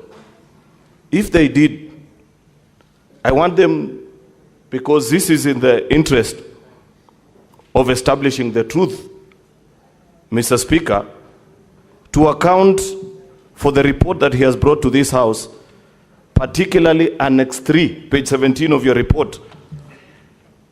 This case, by the way, boils down to 3 votes when all is said and done. Forget about all these issues about 9 and whatever. Because Majority Leader, you know our standing orders are very clear. Okay, 2 more minutes. Mr. Speaker, I was explaining, and this is for even to assist the House, that eventually this case boils down to 3 votes and how they can be accounted for. Because if you read the affidavits of the County Assembly and those of the governor's team, there is a contestation only on 4 votes. The rest are already accounted for. It is only that in one of the votes, Mr. Speaker, that witness has sworn an affidavit for both camps. Therefore, we can choose to disregard. But I was pointing the expert to his report on page 17, Annex 3, to explain to this House whether he is certain and absolutely certain that the member written there as for Cheplanget Ward, for Kapkatet and Kapkugerwet Ward, they are the 5th from bottom, 3rd and 2nd last votes that came in. Whether he can give with certainty that from what he saw out of his audit, that indeed these messages emanated from the registered phones of these members. If that is ascertained, Mr. Speaker, I know how to do the rest of my work.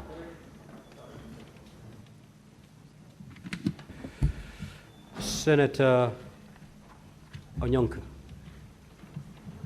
Thank you. I wanted to take you back to the question that Wambua had asked. And we go back to page 5, and that is question number 3. You say, the question you were asked, was it possible for any MCA or any other person who had a link to vote on the motion on behalf of an MCA or any other MCA? Then you say no, and then you qualify it by saying you need to have both the username, that is the IPPD, and the password ID number. What you may not know is that when presentations were being done yesterday, we were informed that these names and numbers were freely given to everybody in the assembly.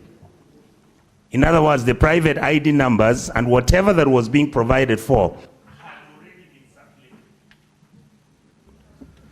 Senator Wakoli.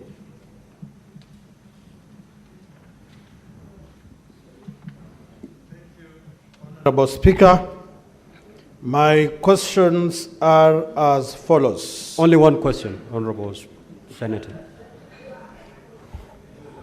Did you ascertain that the link that the MCS received on their phones were the same phones that were used to vote, and you can justify the process? Thank you. Senator Kavindu.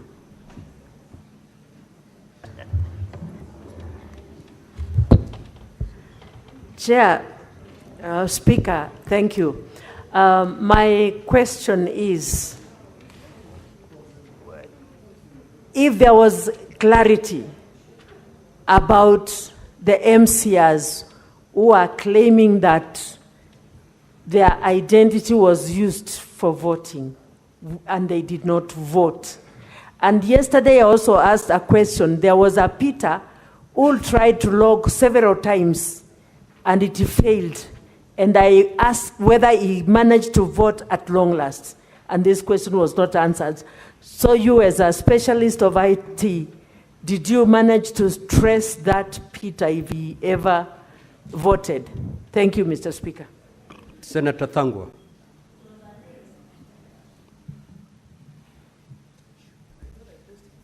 Thank you very much, Mr. Speaker. My question is very simple. We were told yesterday, and I tried to ask the same question, that 9 members voted from the same computer. Can you, Mr. Speaker, request that we have the 9 members try to vote as we see? Then we see how long it's going to take. From there, Mr. Speaker, we'll be able to know how much time that 9 members can use one computer with different IDs, different IPPDs, and they are going to vote, Mr. Speaker. So if you can direct that it's being, it can be demonstrated to us how 9 members can vote from one computer, Mr. Speaker. Senator Mogeni. Yes, when a witness, there is a question that is troubling us, and we want to be sure from your evidence this evening, if somebody has a link and he has a user name and a password, can that person vote for another person? You got me? You have got the link, you have the username, and you have the password. Can you vote for another person using any gadget? Okay, proceed to respond to those, and then I'll have another set for you. Proceed. Yeah, so the first question was asking whether, as admin, you could vote for an MCA. The answer to that is no. If you have logged in as admin, you need to log into the system as a registered user who needs to cast their vote, because from the logs, each of the MCAs who voted had a unique number that enabled them to cast a vote. The second question is if any other person can vote for the MCA with the username and password. As I have clearly indicated, that is possible only if you have the MCA's IPPD and the password, which is the ID number. And the same answers the last question that has been cast by the senator who just took his seat. There was the issue of certainty based on page 17. And ideally, what we were trying to do here is to provide a correlation. The system has 2 modules. There is the system events module, the system security events module, and there is the vote activity, the voters module.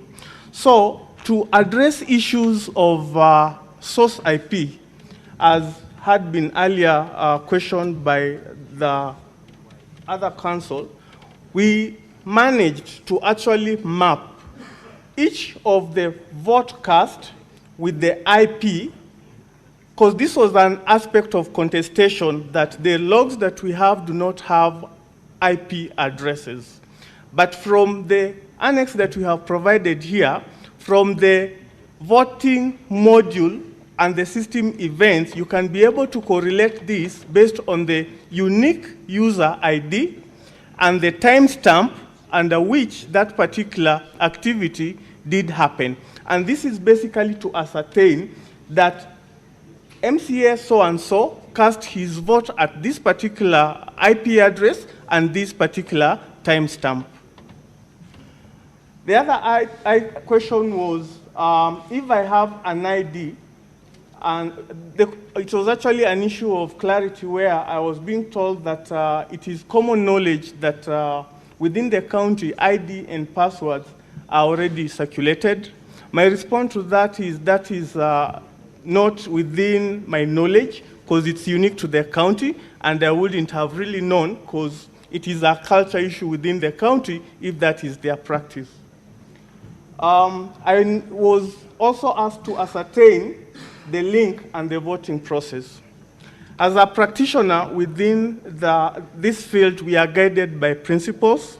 And just to make sure that we were doing a good job to this assembly, we made sure that there is a checklist that assists the county to conform to standard global practices and standards, as I had indicated within my opening remarks, which is the Information Security Standard, as well as the ISO standards, and any other data protection, as well as Computer Misuse and Protection Act. So we are guided, and we provided that checklist to the head of ICT for the county, who responded in affirmative, and we have been able to receive some of those documentations to validate our report. So the process of whether to ascertain that the URL that was provided and the voting process, that is a documentation issue which we have been able to be guided by the documentation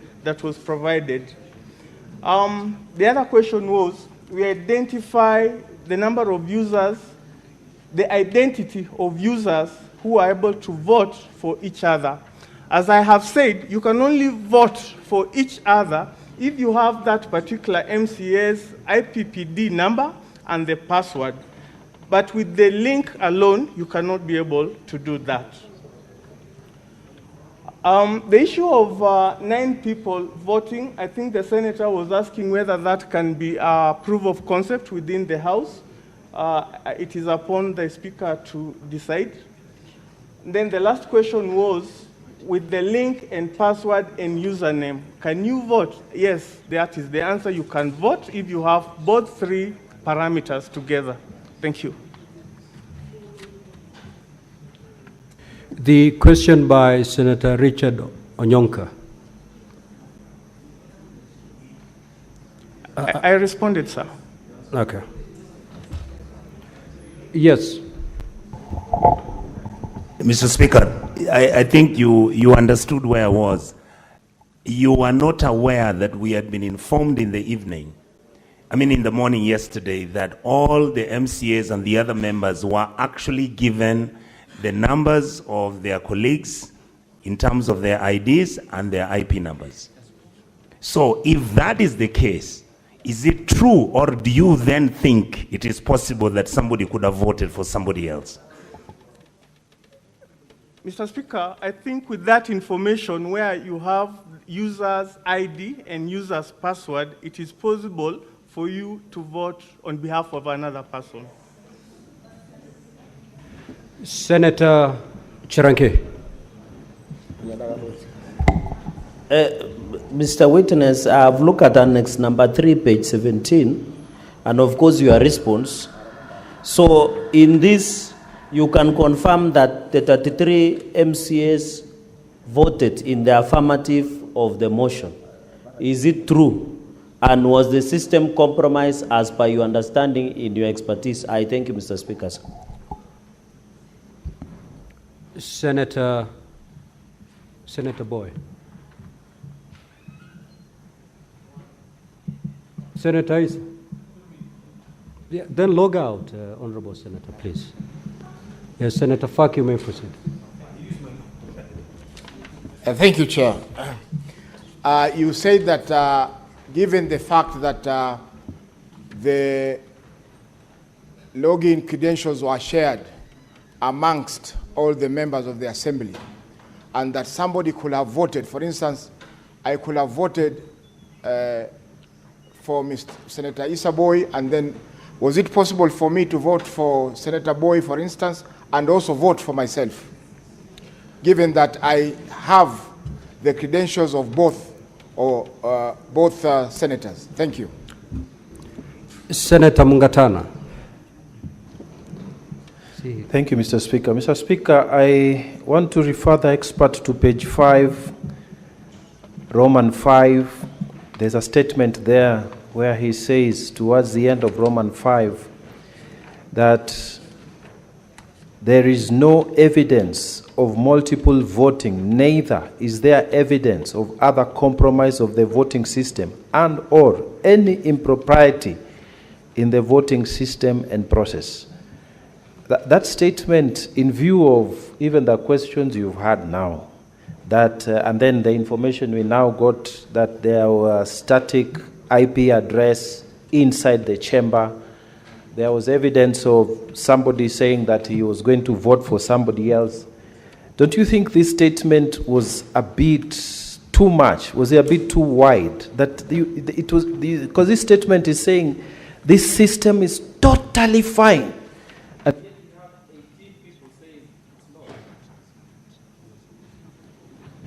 Senator Professor Tomojand. Mr. Witness, to the point, at page 14 of 22, you confirm that there were no abstentions, 33 votes to the affirmative. Yet, if you look at the logins running from page 17 to the end, there are many failed logins. Would you verify whether the logins were by the MCAs who were voting? Number two, was it a concern to you that all the votes were yes and there was no person voting in the negative? But lastly, is this an agreed report? Because I can see the governor's team did not sign, only the assembly team signed. All the others who signed are from Senate. Is this a report? And lastly, do you have superior qualifications to these other people? Senator Wamatinga. Thank you very much, Mr. Speaker, sir, for giving me this opportunity.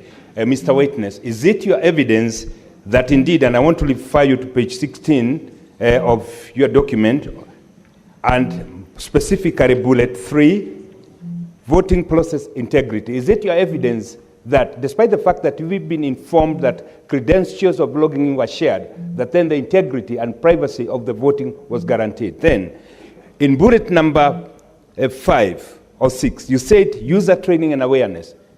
Evidence provided in this, testimony provided in this house states that there was no training. Is it then your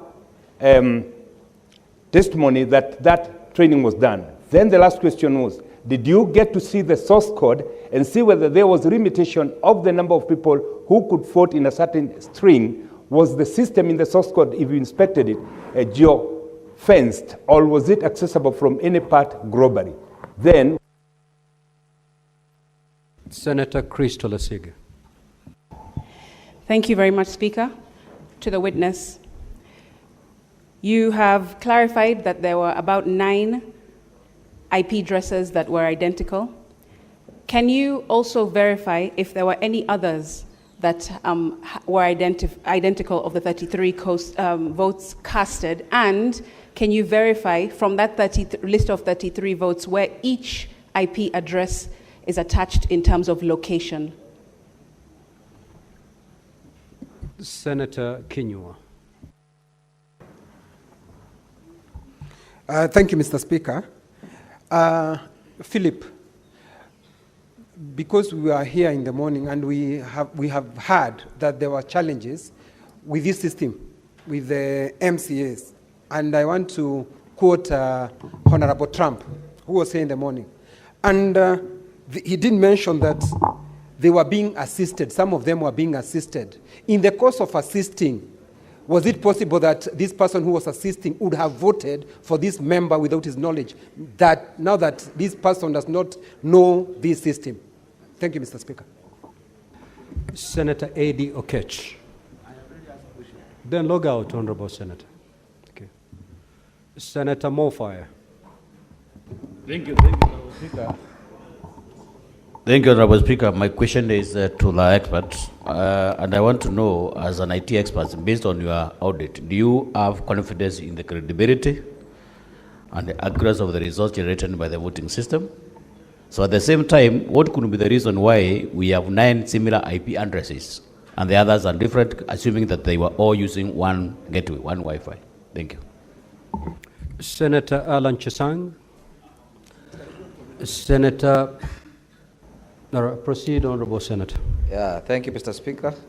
My question to the IT expert. Now that on page 5 of your report, you had mentioned that it is not possible, Roman 3, that is a question of Roman 3, you had mentioned that it was not possible for any member of the county assembly to vote for another member. But again, now you've said that it is possible if they have their IPPD address and their ID number. So does that mean that your report, you're not sure of the report that you made? That is number one.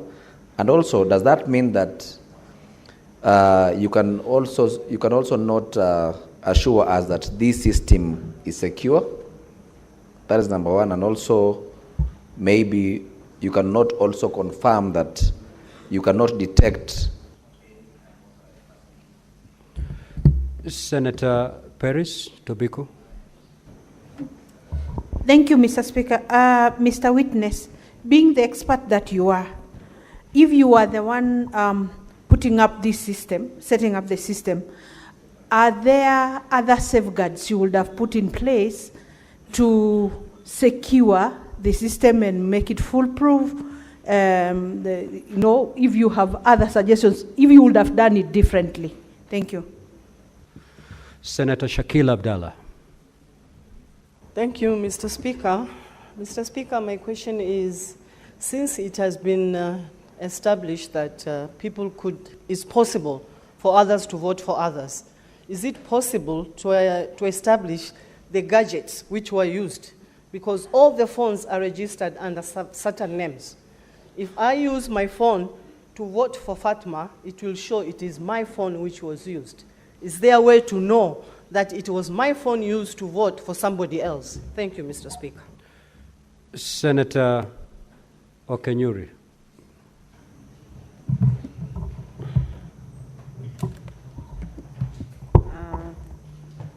Thank you, Mr. Speaker. I would also wish to know on how long the system was open to allow members to vote. And finally, how do we know if the 9 people who are voting was one person who was voting 9 times? Thank you. Senator Olekina. Thank you, Mr. Speaker. Mr. Speaker, I just want to refer back the witness to the report.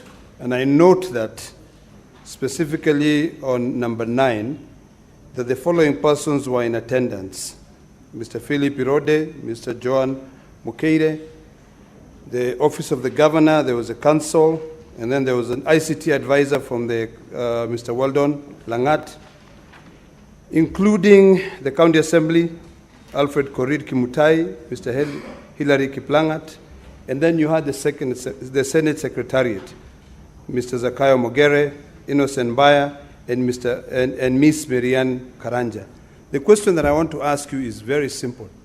This report, although you are the witness standing there to be able to submit and to present the report, were you the only person who came up with this report, or this report was a joint exercise by all those people who, by the resolution of this House, ended up carrying out this exercise? Thank you, Mr. Speaker.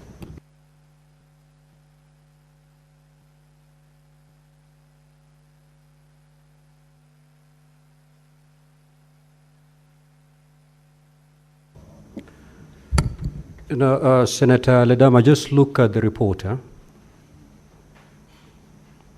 The owners of the report are 2, and they signed it in the presence of others. If you look at page 5 of 2022. Nevertheless, the witness will respond to your question. Nevertheless, the witness will respond to your question. Senator Hezana. Thank you, Mr. Speaker.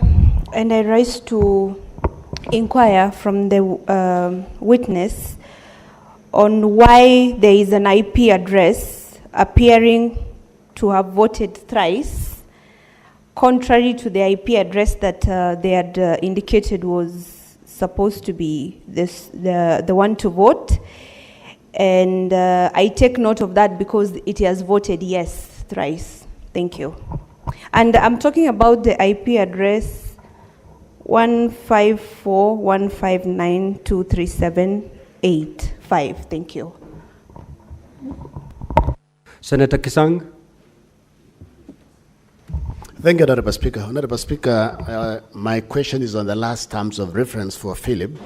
You were told, is there any evidence of multiple voting or compromise? I don't know, did you make use of these particular terms of reference to check if the system can be penetrated by hackers from outside? I don't know if you did, you attempted to penetrate the system so that for our comfort, we know the system is secure. Senator Mbugua. Thank you, Mr. Speaker. Mr. Witness, as an IT expert, whichever way this matter goes, would you recommend the Kericho County Assembly to continue using this system or any other assembly for that matter? Thank you. Senator Tabitha Mutinda. Thank you. Mr. Witness, you said that you received a letter from Senate in order for your authority to be able to undertake this process. This letter was addressed to who specifically? Because just need to understand the 2 hours that the council talked about, then who was really addressed, the letter was addressed to who. Then secondly, this report that you've tabled, did it need any consensus for it to be valid? Number 3, do you think that this system for Kericho County is a valid system that can continue to be used? It's a system from your own expertise that you would recommend that they continue using. Lastly, is that the MCAs that were... Senator Mundigi. Asante Bwana Spika. Ningetaka mkurugenzi atuelezee kulingana na MCA, kuna pahali wanasema walitumia dakika 5 wakaongezea dakika 2 ikakuja na singine ikakuja dakika 11. Sisi hapa Senate wakati speaker anataka tofauti anatuambia toa kandi na uingishe na uweke namba uweze kufuti. Na kama imemaliza dakika kidogo, kama haujaweza kuweka la ama ndio, unakuta inaenda inapotea. Hii gadget ya Kericho kwani iko namna gani? Kwani iko tofauti na gadget zile zingine kama haijakuwa tembandi nayo? Senator Kibwana Hamida.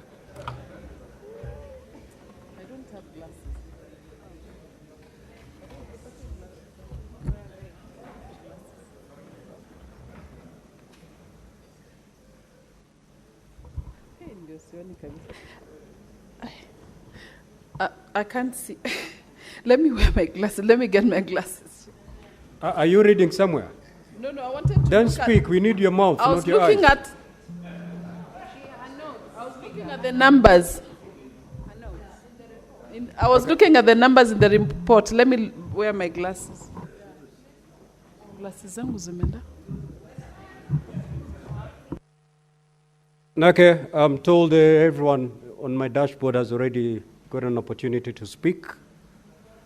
So we will allow the witness to respond.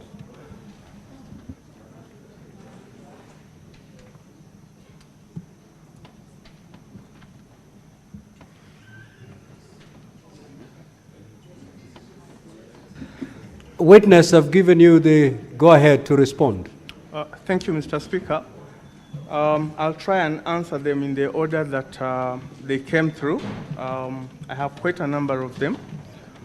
The first one was clarification if at all 33 MCAs did vote.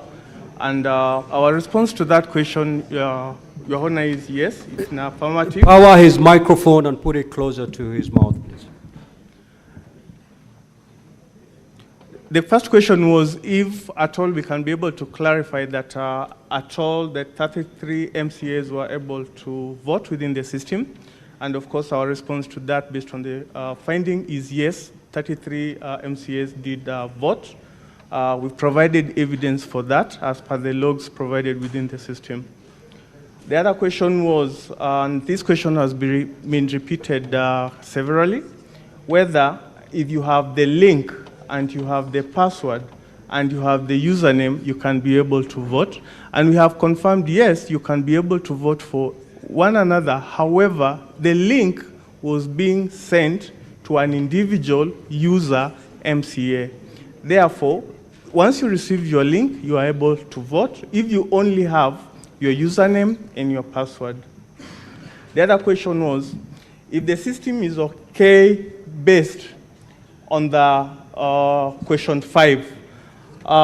If we go to question 5, we were asked, the question as was directed to us as ICT Authority to respond was, is there any evidence of multiple or compromise of the voting system and or any impropriety in the voting system or process? And I will want us to underline the word evidence. Our field is based on evidence. I have to be able to provide evidence. And the evidence that I collected is based on the logs that the system has no evidence of multiple voting. It has no evidence of compromise or any other impropriety of the voting system. And that's what we responded to, based on evidence. The other question was,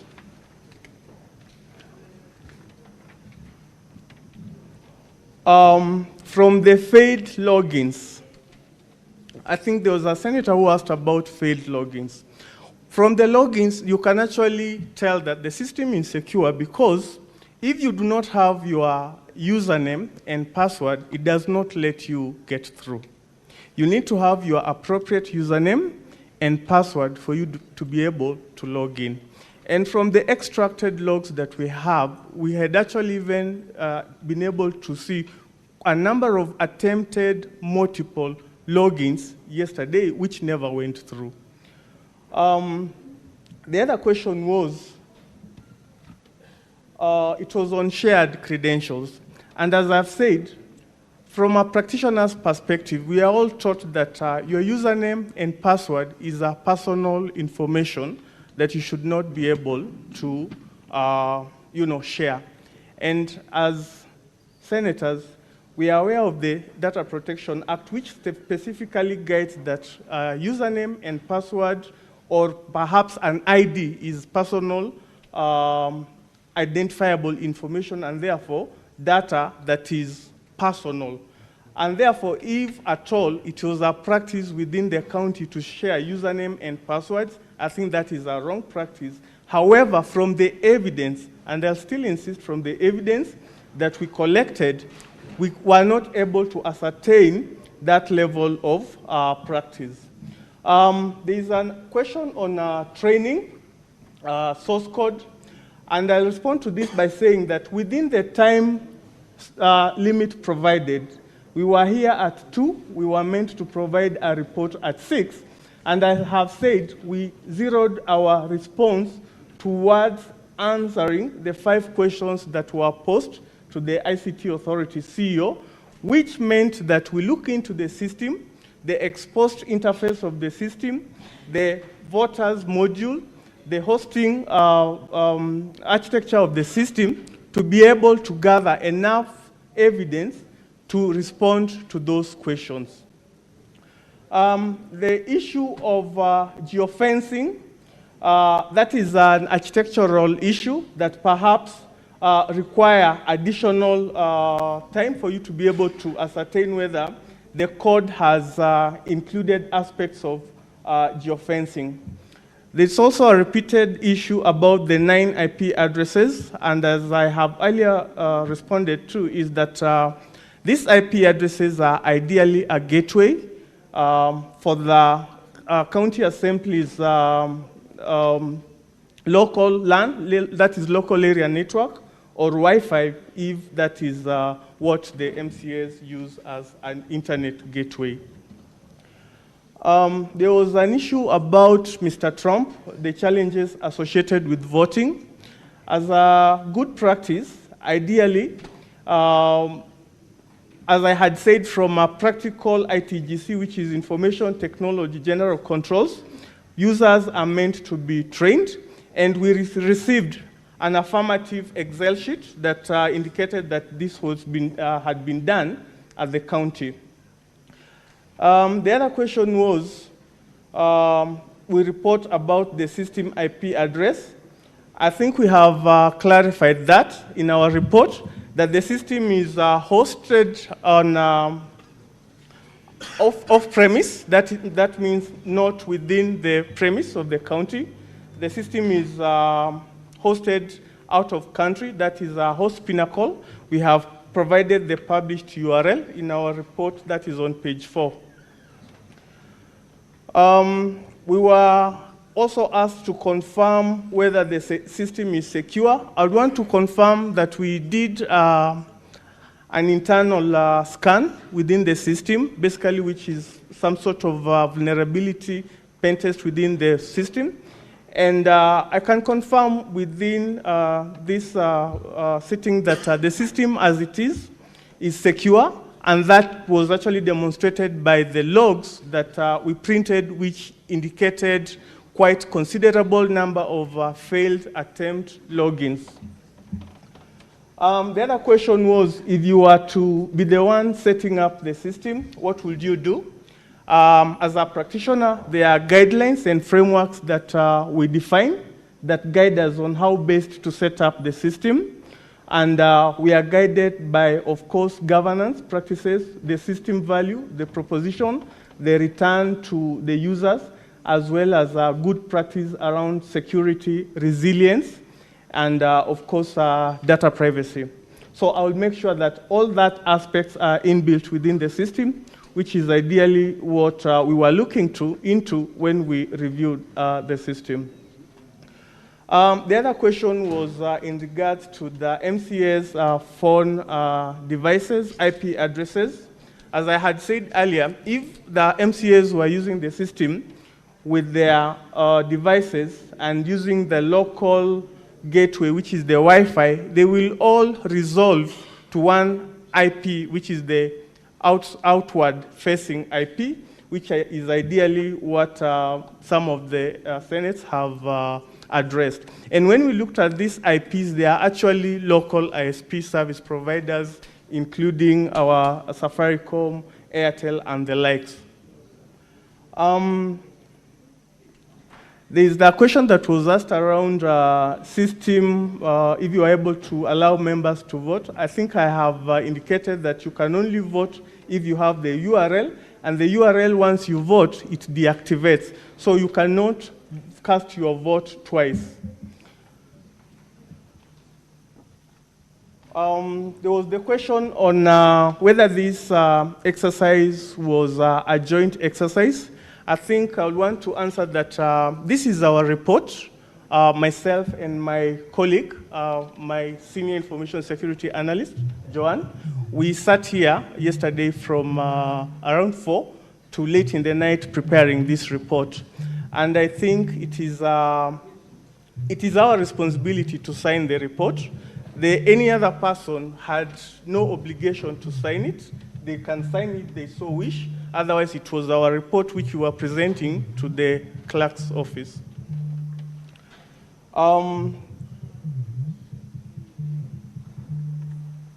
There is a question that has been asked whether IP 154.159.237.217 appears thrice. It is the same scenario. You can have, The architecture of mobile devices is when you are moving within the base stations, each base station has an IP address. So whether you are within the premises of a base station, you will definitely have one IP address if you are on a different ISP, if you are on the same ISP provider. The other question was on ideally whether we can ascertain that the system has been secured. As I have said, yes, we've done a scan using our in-house tools provided by the ICT Authority, and we can verify that the system is secure, as it has been demonstrated by the logs that are part of our annexes to this house. Thank you, Mr. Speaker. I think I've... No, Thank you. There are some questions. Now you've... yes, Senator Christo. Thank you very much, Speaker. Speaker, listen, I only have just one question, which had not been answered. To the witness, I asked you just one question. I said, let me restate it. I asked, you have 33 people who have voted, according to the report. And you say that each of the votes cast are attached to a particular IP address. Some are in clusters, meaning they're identical to others. But can you tell us with certainty the geographical location of each of those IP addresses? If 33 people voted, where exactly did they vote from geographically according to the IP address attached to their vote, Speaker? I will also allow Senator Omtata, who has difficulty with his card. You may now proceed. Yes, Senator Azena, you had an opportunity. Senator Omtata, proceed. Thank you, Honorable Speaker. We are having the expert, the authority, the expert of experts before us. The ICT Authority of the Republic should be the expert of experts. And listening to him, it's like he's walking away from this report. If we did not have adequate resources, like I'm looking at answer number 4, you answer using, you put the word no in capitals, yet you have qualified it that you did not have enough staff to give us a credible answer. Because as you know, if you looked at what the County Assembly presented, those logs, there was no audit trail in those logs. And I appreciate that you had a very short time. You have presented your issues here. So I'm trying to struggle with the evidentiary value of this report. That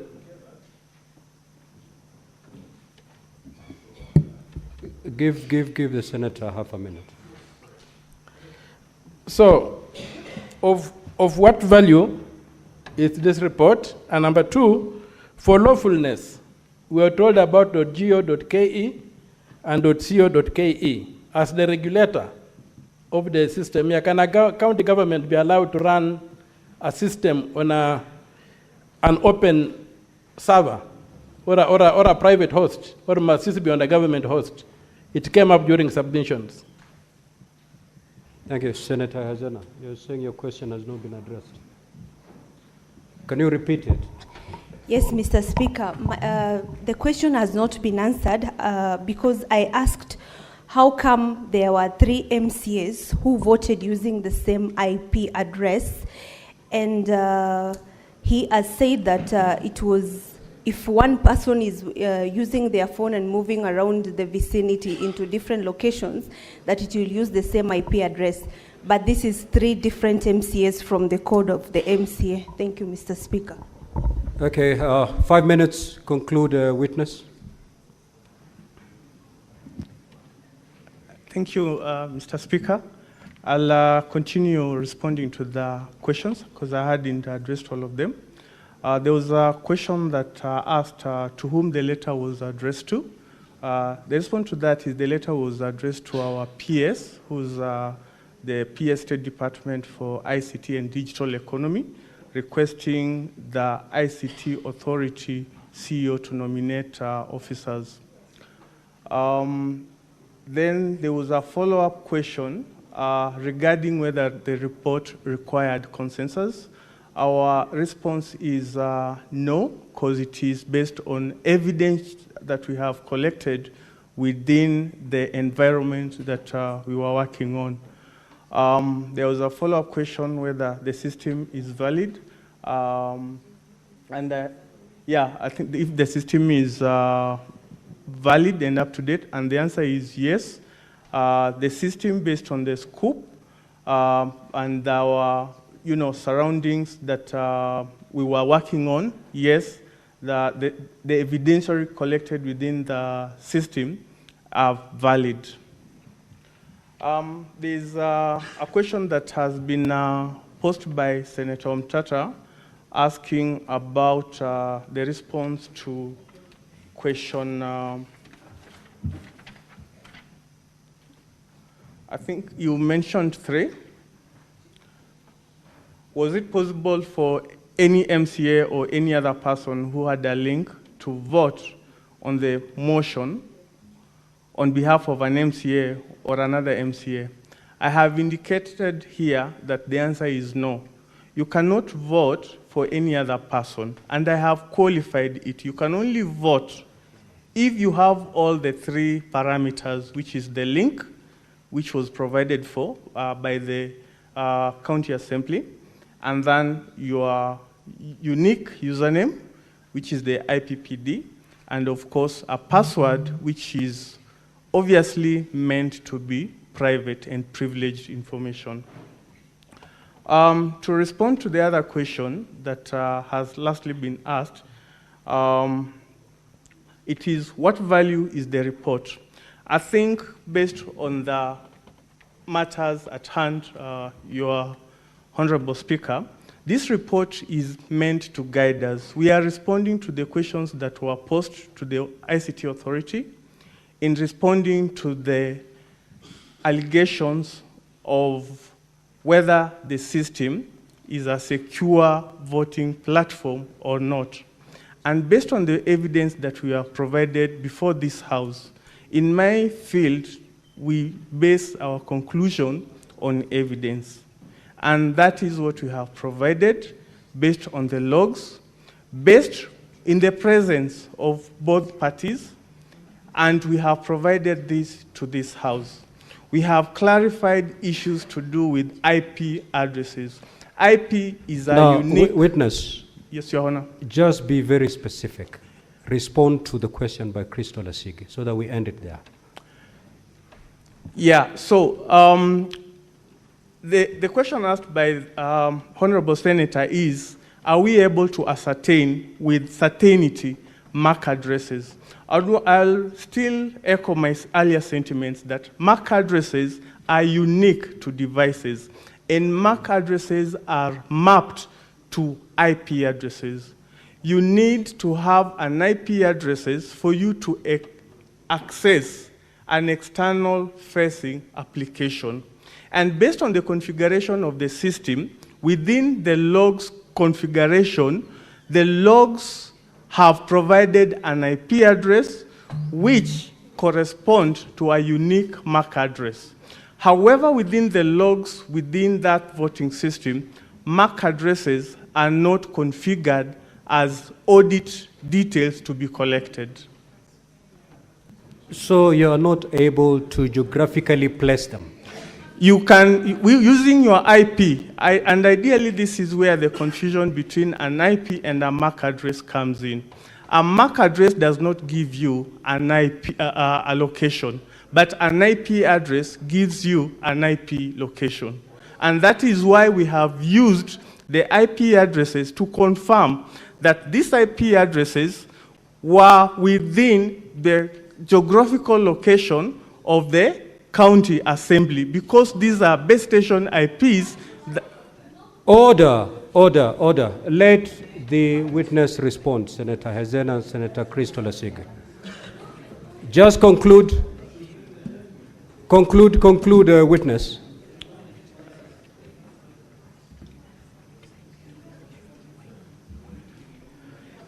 Your Honor, as I was saying, IP addresses gives you geolocation. However, MAC addresses don't give you geolocation. And based on the architecture of some of the systems we have, we only collect the outward facing IP address. This basically means that that system is exposed to users outside. So you don't expose your internal IPs, but you expose your outside IPs.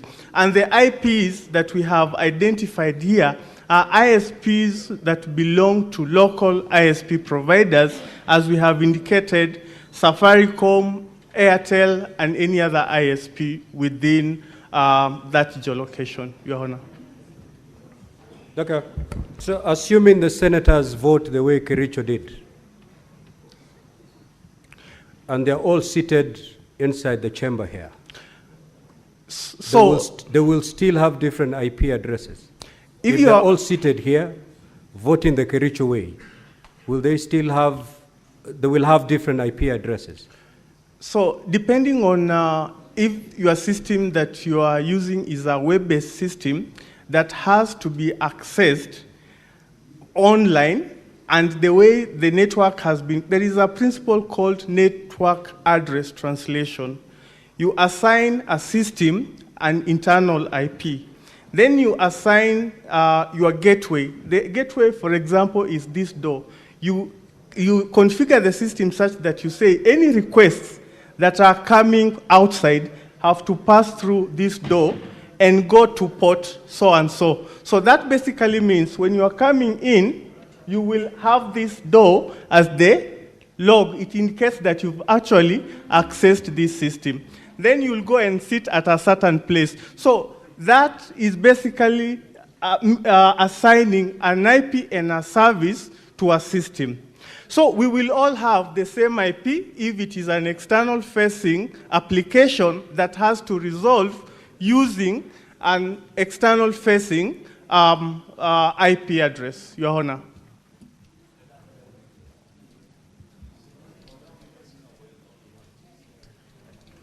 Have a seat, Mr. Witness.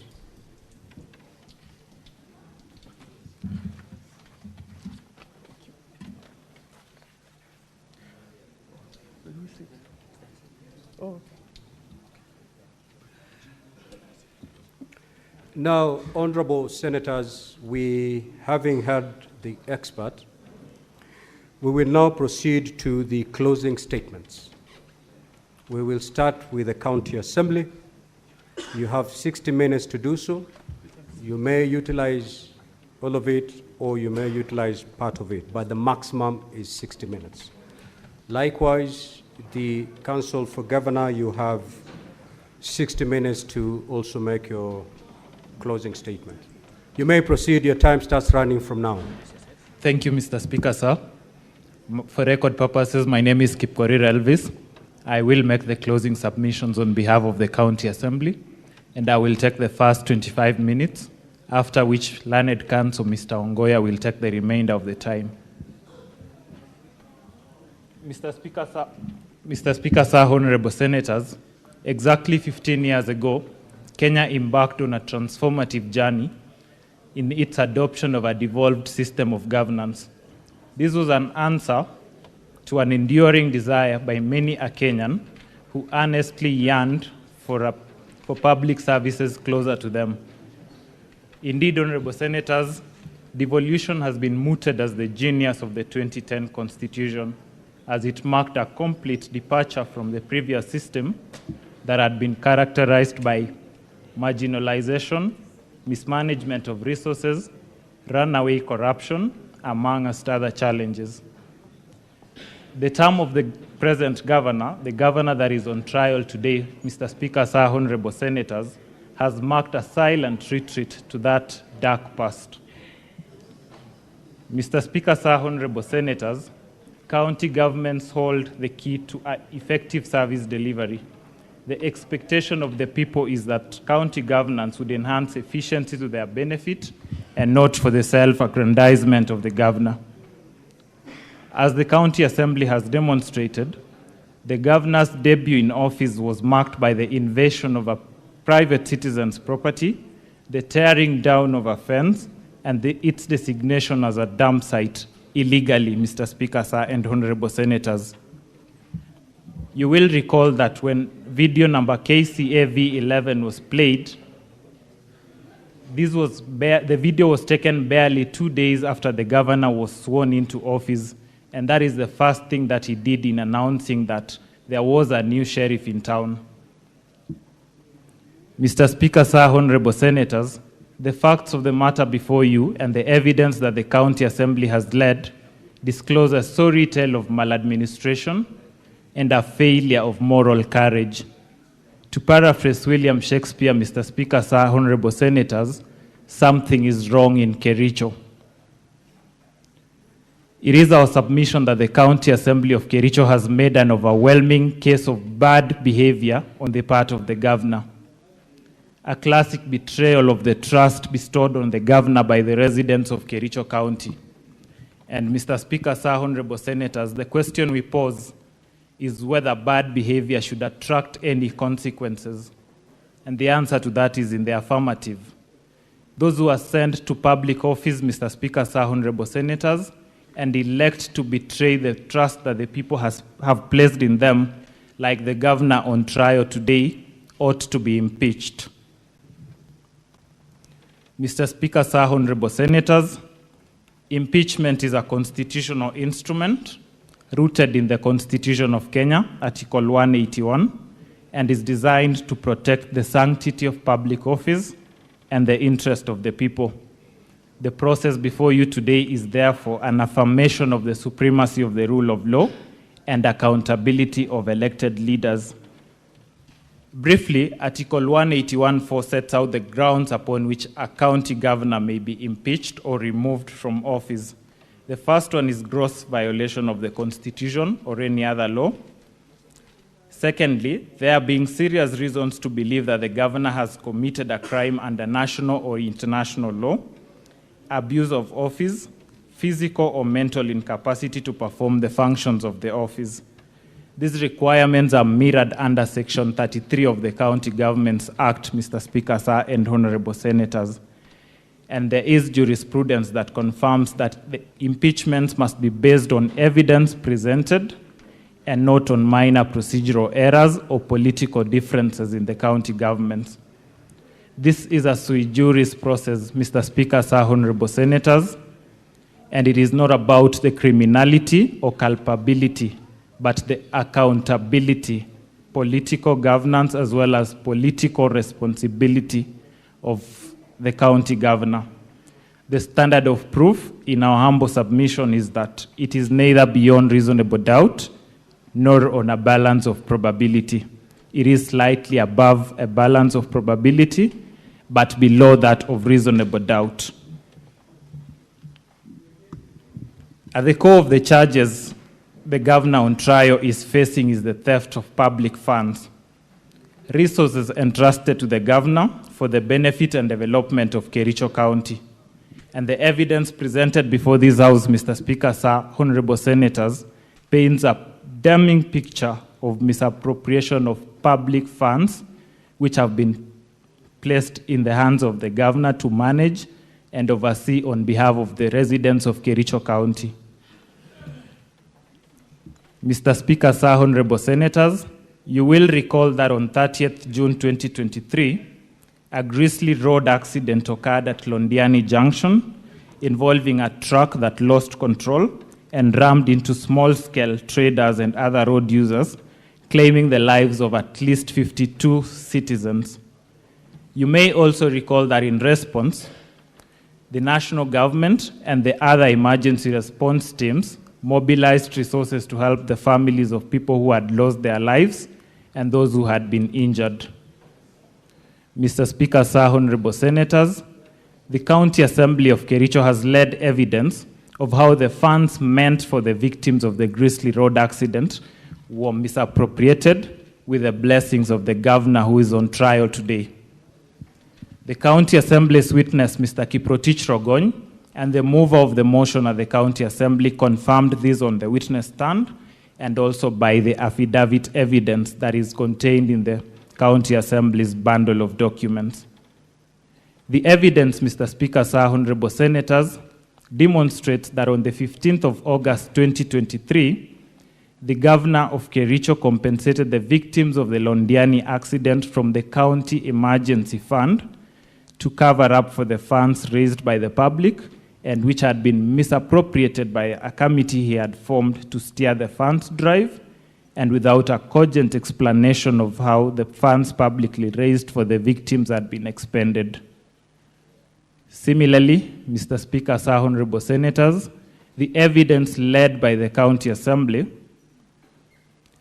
is that on the various dates between the 4th of July 2023 and 9th of July 2023, the governor engaged in acts which grossly violated the provisions of Articles 10, 73, and 75 of the Constitution, and Sections 29 and 34 of the Leadership and Integrity Act by overseeing the misappropriation of funds raised for the victims of the accident at Londiani, in which over 9 million shillings of publicly raised funds were lost. Mr. Speaker, Sir, Honorable Senators, I invite all of us present in this chamber this evening to pause in harsh memory of those who lost their lives in Londiani, but whose dignity endures beyond their graves. For what injustice, for what deeper wound would be inflicted on the families of the victims, Mr. Speaker, Sir, Honorable Senators, than to rob them of the meager allocations from the funds that were raised by members of the public, including some of us present here today, Mr. Speaker, Sir, Honorable Senators. The dead do not protest, but how insensitive, Mr. Speaker, Sir, Honorable Senators, would one have to be to trespass where sorrow has already claimed its toll? Mr. Speaker, Sir, Honorable Senators, the governor has reneged on his undertaking to implement the report of the County Assembly ad hoc committee on the Londiani accident and the misappropriation of funds that followed the accident. There is evidence that the governor expressly supported a petition by those implicated in the County Assembly's ad hoc committee, and the cases that the County Assembly cited were Kericho ELRC petition number E006 of 2023, Dr. Wesley Bor and 5 others versus the governor, Kericho County Government and 5 others, and Kericho ELRC E014 of 2023, Victor Tum and others versus the governor, Kericho County Government and others. Mr. Speaker, Sir, Honorable Senators, the governor has allowed himself, and the County Assembly has led evidence to this effect.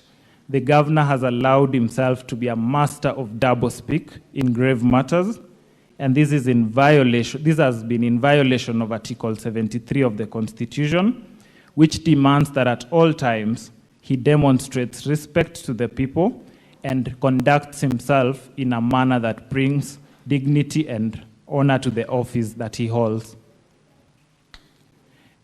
Mr. Speaker, Sir, Honorable Senators, the governor's response to this allegation is that the lost funds were occasioned by, the loss of the funds were occasioned by the people other than him. He then tells you that he has no power to take disciplinary action recommended by the County Assembly's ad hoc committee on the misappropriation of the funds meant for the victims of the Londiani accident. Surely, the governor cannot have the grapes and the wine. Mr. Speaker, Sir, Honorable Senators, the County Assembly has led evidence of how on 14th of February 2023, the governor launched an initiative in Kericho called the Kazi Mtaani Initiative. In so doing, he drew public funds without a proper legislative anchor, public participation, prior approval by the County Assembly or the Controller of Budget, or the Budget and Appropriations Committee. And Mr. Speaker, sir, the Honorable Kiprotich Rogony, who testified on behalf of the County Assembly, confirmed in his testimony that some contractors engaged by municipalities were not in the list of pre-qualified suppliers, and that the companies that were paid, yet they were not in the list of pre-qualified suppliers, included Citron General Works, Iglaris Company Limited, Edkiche Investments Limited, amongst others.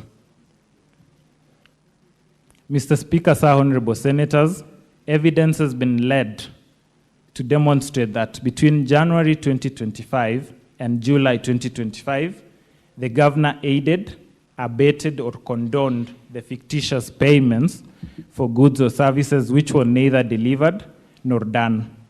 Resultantly, the county government of Kericho lost approximately Kenya shillings 85,704,522.90 from the payments allegedly made for 1, proposed repairs, redecoration and re-roofing works done to council houses at Kipkelion West Sub-County, next to the Sub-County Administrator's Office. Mr. Speaker, sir, honorable senators, you were shown photos of houses at Kipkelion contained at volume 6A of the County Assembly's bundle of documents, for whose repairs, redecoration and re-roofing a sum of Kenya shillings 2,999,000 was paid to Dibral Ventures Limited. The report of the County Assembly Ad Hoc Committee on Fictitious Payments and the testimony of Honorable Albert Kipkoech confirmed as much. Mr. Speaker, sir, honorable senators, the County Assembly of Kericho has tabled before this Senate evidence of local supplies orders that were generated on 20th of February, printed on the 25th of February, 2025, and signed on the 21st of February, 2025. It was demonstrated that the LSOs were prepared way after the payments had been made, and you were shown that the interim payment certificate indicated a sum of Kenya shillings 2,699,100, yet the payment vouchers indicated that the full sum of Kenya shillings 2,999,000 was paid. Mr. Speaker, sir, no evidence to the contrary has been led by the governor. Evidence has been led, Mr. Speaker, sir, honorable senators, of an event at Chelimo, at a place called Chelimo, which though initially scheduled to be a 5-day event, ended up being a 1-day event. Yet requisitions were made for the 5 days. The County Assembly has demonstrated that contrary to the items listed in the payment voucher, no tea, no snacks, no buffet lunch, or soft drinks were served as alleged in the payment vouchers that were presented. Similarly, there was no public address system with a backup generator or tents that was supplied during the event. Evidence was led of a local supply order in favor of Denby Holdings Limited, which reveals that it was issued on the 20th of February 2025, more than 2 months after the actual event, and more than 3 months after the requisition. That evidence, Mr. Speaker, sir, has not been controverted, and the payments are confirmed by the extracts from the IFMIS, which the County Assembly has supplied to this Honorable House in its bundle of documents.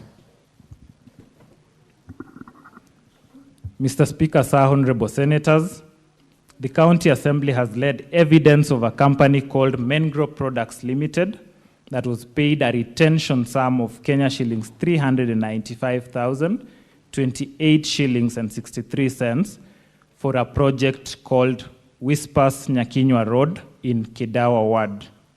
It has been demonstrated that the road was done in 2018-2019 financial year, and as per the documentation provided by the County Assembly, the Inspection and Acceptance Committee was appointed in September 2024, more than 4 years later.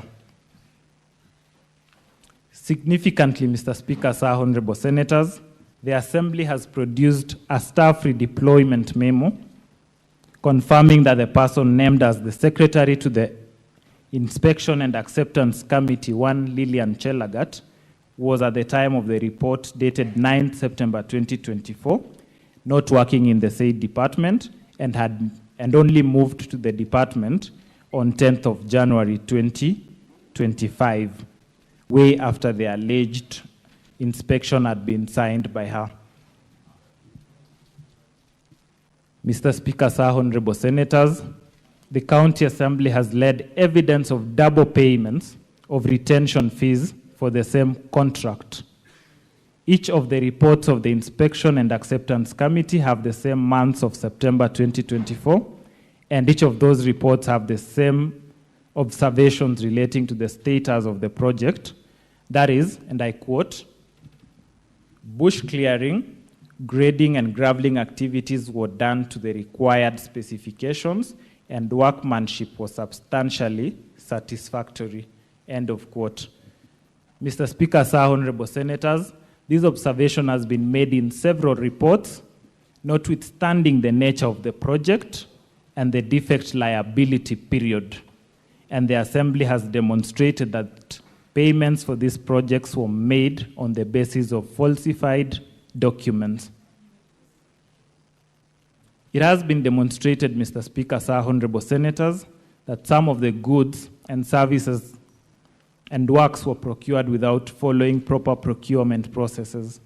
There were no tender opening committees, as required by the Public Procurement and Assets Disposal Act at Section 78, as read together with the regulations on public procurement and asset disposal.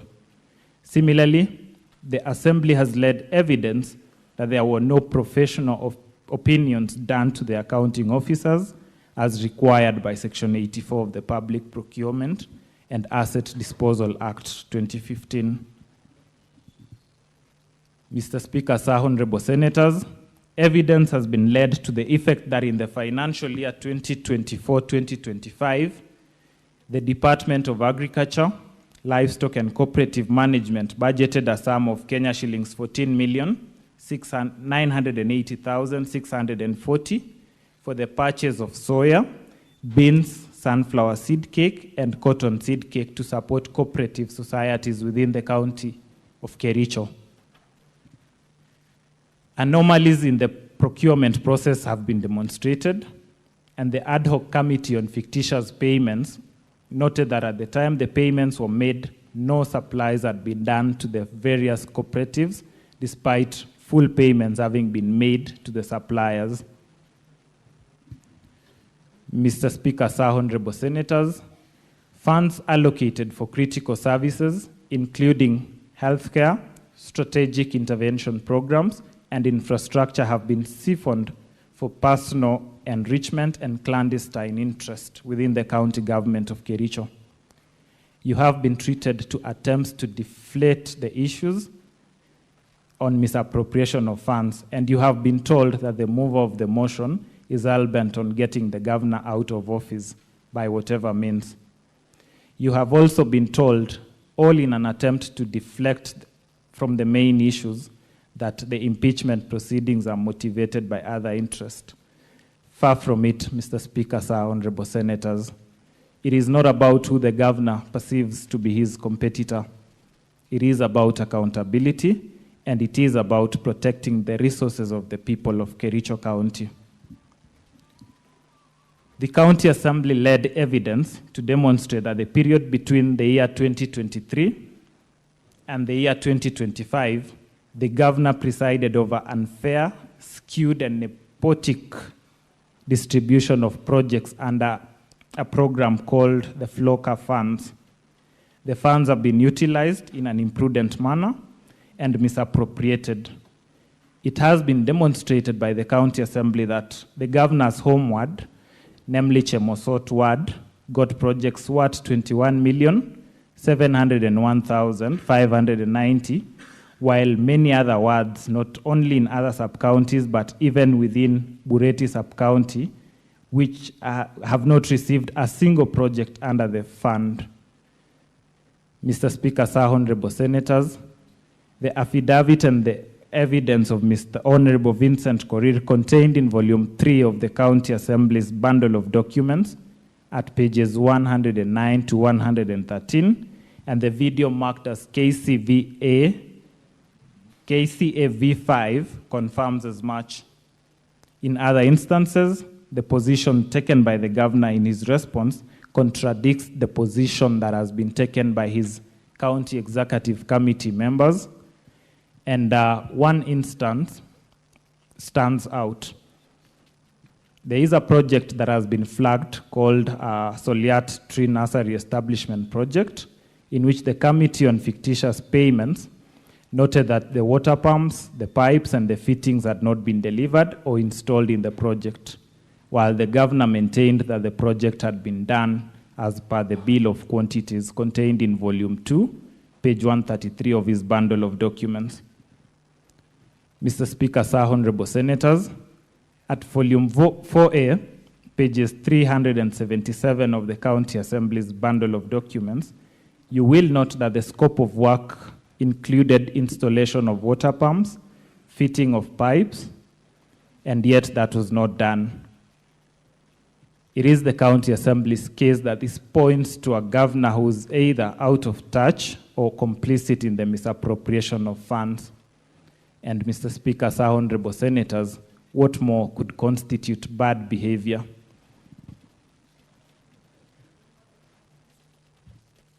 Mr. Speaker, sir, honorable senators, on the 3rd of September 2024, the governor engaged in acts of misconduct, gross misconduct, and grossly violated the provisions of Articles 10, 73, 75, 174, and 185 of the Constitution, and abused his office by writing to the Speaker of the County Assembly, purporting to direct the Speaker on inter alia the timelines within which the Speaker should give the chief officers who are summoned by the Assembly for questioning in exercise of the County Assembly's mandate.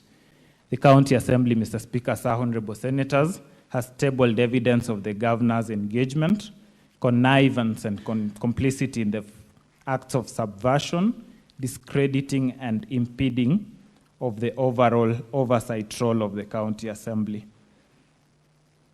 Mr. Speaker, sir, honorable senators, in response to all these grave allegations that have been leveled against the governor of Kericho on misappropriation of funds, he has elected to hinge his defense on technicalities and mere denials.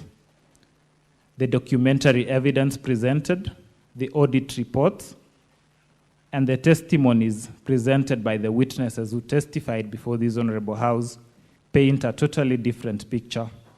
They paint a consistent picture of systemic misappropriation of funds. The gravity and volume of irregularities cannot be explained away by mere administrative lapses. And Mr. Speaker, sir, honorable senators, the people of Kericho have entrusted you to be vigilant stewards of their resources, and they are looking up to you tonight. None of the witnesses the governor lined up to testify on his behalf testified on the substantive charges that this House is investigating. And we invite you to draw an adverse inference on that account, Mr. Speaker, sir, honorable senators. Misappropriation of public funds is not just an economic wrong, it is a moral affront, and it inflicts lasting humiliation on the people who are forced to endure the consequences, some of which are dilapidated roads, hospitals, and other attendant failures in governance. It breeds a culture of impunity, Mr. Speaker, sir, honorable senators, where those in high office believe that they can act with wanton abandon and shielded by political connections or procedural technicalities. Mr. Speaker, sir, honorable senators, we beseech you not to allow impunity to take root in the county government of Kericho. We urge you to let the vote today be a testament to the enduring values of our Constitution: accountability, transparency, and justice. Justice for the people of Kericho, justice for the residents who have had to endure the consequences of the misappropriated funds, and particularly justice for those who bestowed their trust on the governor and in the hope that he would deliver on the promises that he made. Mr. Speaker, sir, honorable senators, I respectfully urge you on behalf of the County Assembly of Kericho to find that the charges against the governor have been substantiated. I thank you and will yield the floor to my senior, Mr. Ongoya.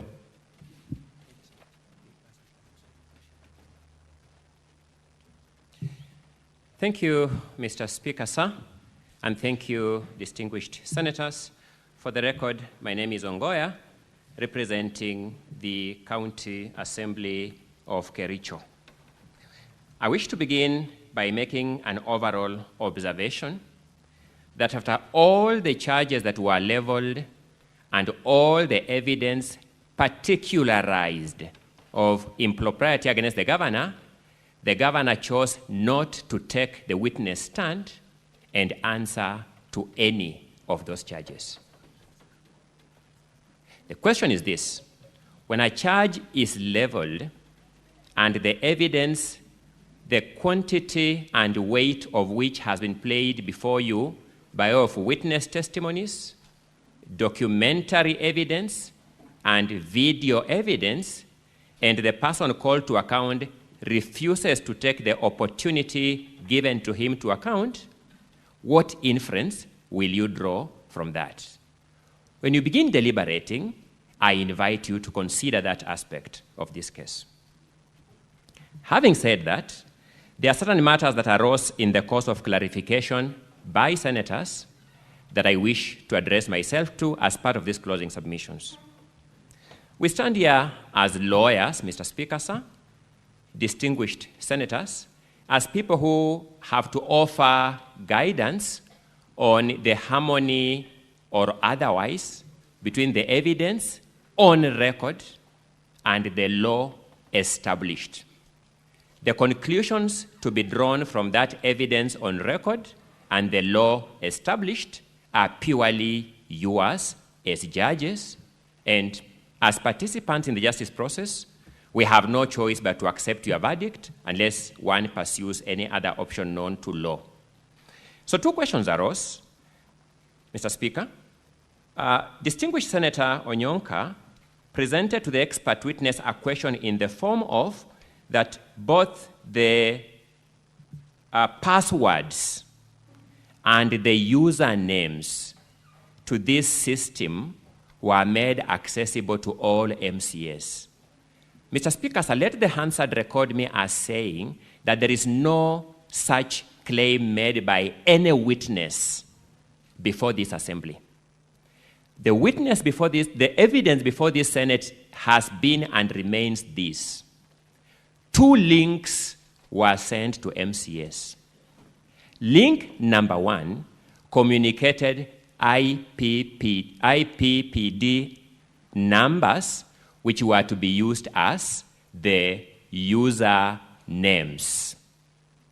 A username, to my lay understanding, is like my email address, which I put on my letterheads and put on my contact numbers, which is itself not a risk. The second link was the voting link.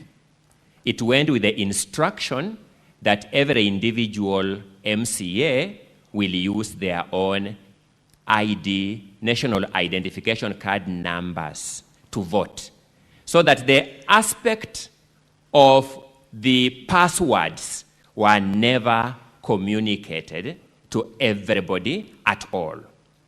I have been a participant in the processes of this House, both as an academic and as an advocate, as I'm doing, and I know that there is a rule in this House of accuracy of facts. Whenever one makes a decision, the accurate fact is that no witness, both from the governor's side or the assembly side or the expert, stated anything to the effect that people's ID numbers were communicated to everybody. It is important that that fact is captured by the record and the decision makers so that a decision is made on the correct set of facts. Secondly, a question arose from the clarifications as to whether there was a possibility of geolocation of these IP addresses. I can do no better, because I am no IT expert and cannot pretend to be one, than to look at this Senate's own appointed expert. At page 13 of that expert's report is IP address lookup. Page 13 of that is IP address lookup. Then it says geolocation data from, then there are some details there, but I'm interested in the country, Kenya, region, Kericho. I do not know what conclusion you can draw from that because I am no ICT expert, but the only evidence available to us shows some geolocation of this IP address to Kericho. I thought that is an important question for you to take into account. Allow me to then address the question that has now emerged as the question of the voting process. And let me observe this. Number one, whereas this House is not strictly bound by rules of evidence, this House, in fact, applies rules of evidence, by which I mean it does not completely disregard rules of evidence. That is why witnesses swear their affidavits as required by rules of evidence. Witnesses take the witness stand and are sworn as required by rules of evidence. Witnesses are examined in chief as required by rules of evidence. Witnesses are cross-examined as required by rules of evidence. Witnesses are re-examined as required by rules of evidence. So the point I'm making is that whereas you are not strictly bound by rules of evidence, your rules don't disregard rules of evidence. There is a presumption in evidence law called presumption of regularity. That when you are presented with official documents, Kenya Gazettes, official government reports, you presume them to be regular until credible evidence to the contrary is proved, is presented. The County Assembly has presented you evidence of 33 MCAs voting for the impeachment of this governor. The County Assembly has given you an expert witness who has said, as far as is concerned, these 33 MCAs voted for the impeachment of this governor. The governor has presented an expert here. That expert has not controverted that factual content of the official document, the Hansard, that in fact 33 MCAs voted for this governor. This Senate, faced with those two witnesses, has called its own ICT expert. That ICT expert has returned a verdict that from the information available to him, in fact, 33 MCAs voted for the impeachment of this governor.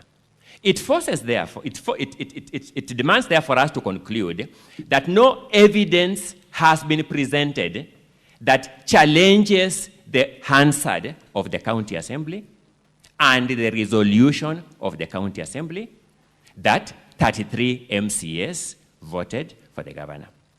Let us look at the attempts to challenge that position.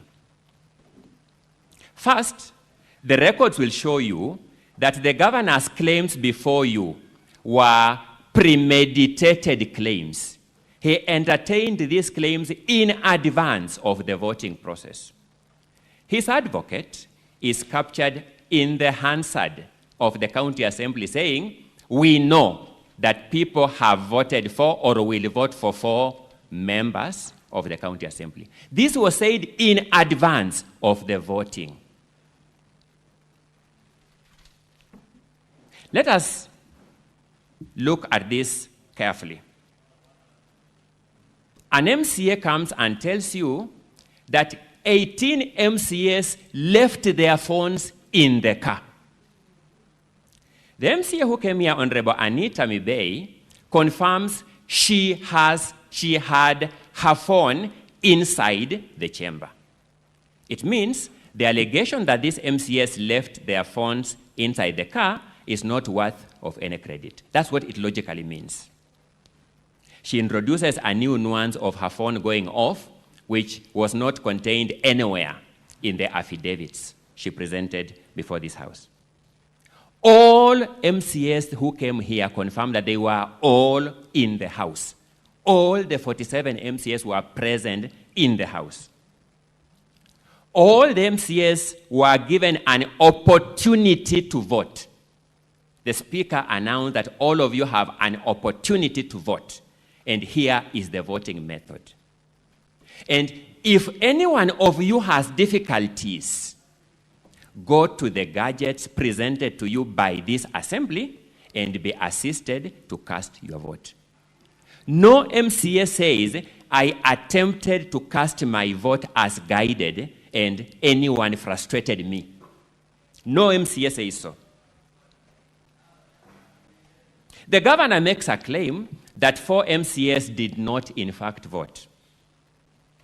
The system returns them to have voted. One of those 4 MCAs comes before you with another affidavit. She's called Edna, and says, in fact, the contents of the other affidavit is wrong.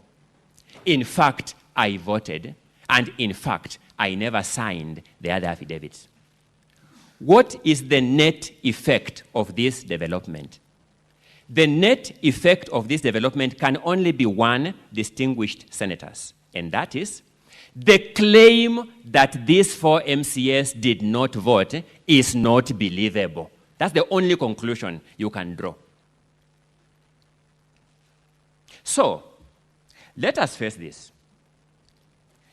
The governors,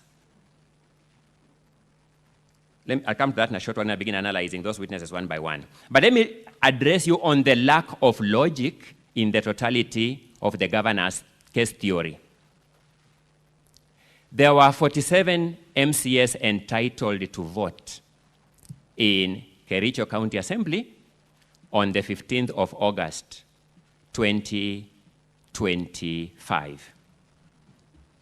If you believe, as the governor believed, and as his council believed, that someone voted for you with your credentials, the logical thing is to attempt to log in with those credentials and say, I was unable to log in because somebody had already used them as passwords to log in. That's the logical thing. The other logical thing, if you believe that the system was capable of double voting, is to log in and vote yourself. Because once you log in and vote yourself, and somebody else has double voted, the system will return more votes than the registered voters. That's the logical thing.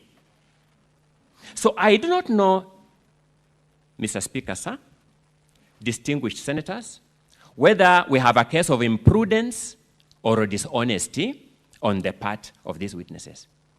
But I want you, when you consider this matter in your own debate, to tell me how somebody will fail to take advantage of these 2 possible and irrefutable evidence creating acts and come and present another one to tell you, I did not vote. And let's face it. These are the very MCAs you saw by your own clip. The governor's council at the assembly telling them, stand up and demonstrate you will vote support the governor. One of them says they had met the governor earlier and they had agreed on that position. First, that is legislative impropriety. Will you believe a representative of the people who confesses to have engaged in that conduct? I am inviting you to find the overall conduct of these people to be not worth of your credit. But let me point out something else. Mr. Peter Wanyama, advocate for the governor, says, in fact, he logged into this system twice and voted. The county assembly's expert has not seen that login of his. The governor's own expert today has confirmed he didn't see that login by Peter. The independent expert by this House has confirmed he didn't see that log in by Peter Wanyama.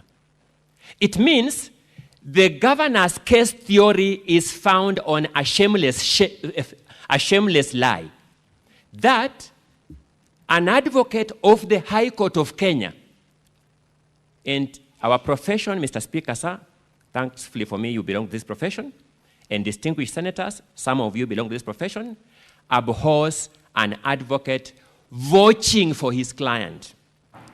An advocate presents evidence as presented by witnesses and the law established.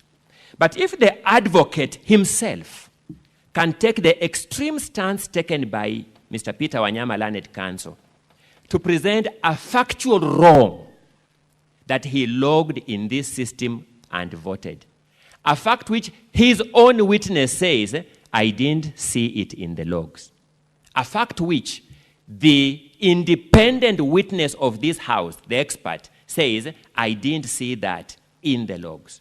A fact which Mr. Peter Wanyama himself was unwilling or unable to take the witness stand and be cross-examined on.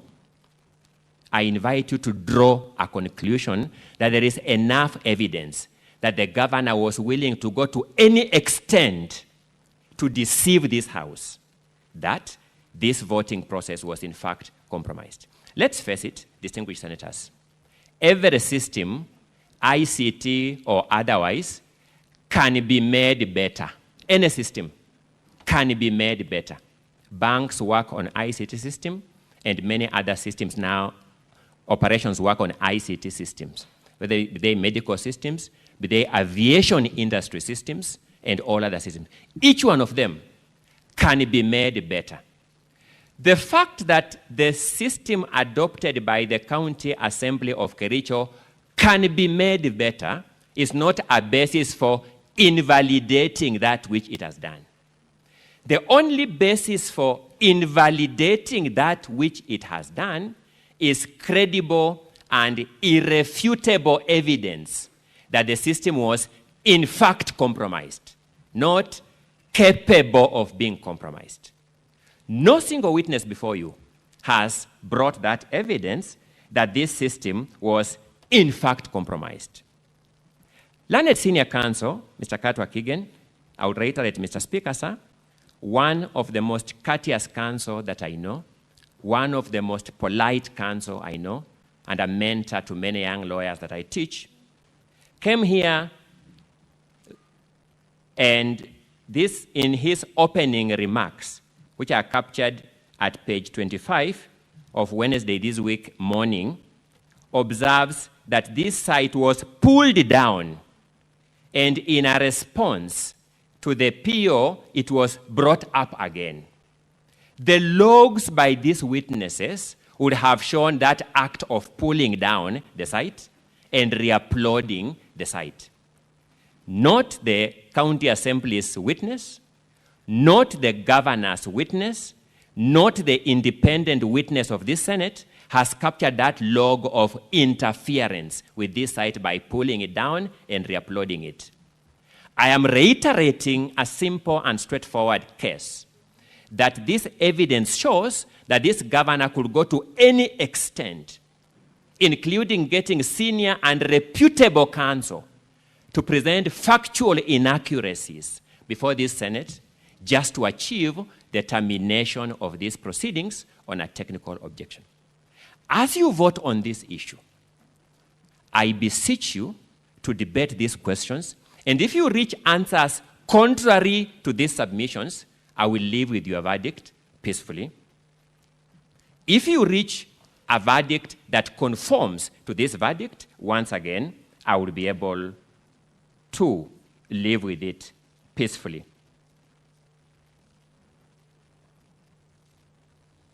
Look at how the county governor's council stood before the county assembly and the governor himself and commandeered, assumed the speaker's role, commandeered the MCAs stand up.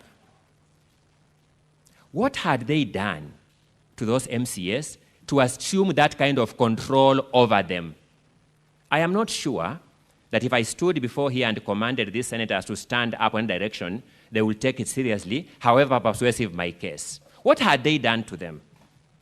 Between this system that provided some form of privacy for the individual MCA and the so-called roll call system, in that context of this governor and this advocate commandeering MCAs on record, which one would have guaranteed better integrity and independence of decision-making by this assembly? It is expected that any MCA who took advantage of that semblance of independence and voted for this motion, having been earlier intimidated and commandeered, may consider stating that they had not voted. In the next few minutes, let me reflect on the question raised by the majority leader on the 3 MCAs. For starters, distinguished senators, there were 4 who took that position as represented by the governor. Along the way, my learned colleague, Mr. Katwa Kigen, confirmed one of them abandoned that position. This position that we did not vote, which witnesses are liberally taking and abandoning, can we take it as a definitively confirmed position that witnesses didn't vote? Because they are taking and abandoning. That's number 1. Number 2, let's look at the residual 3 that are of concern to the question raised by the majority leader on behalf of the House. One of them is Martin Kiplangat Cheruiyot. First, you'll notice that Martin Kiplangat Cheruiyot swore the same affidavit with Edna Tonui. Same affidavit. They jointly signed it as we. Edna Tonui has now told us, I never signed that affidavit, by her own affidavit. On what basis would we believe that affidavit where one of the owners has disowned? It is said, Mr. Speaker, sir, distinguished senators, that if the alligator came from the sea,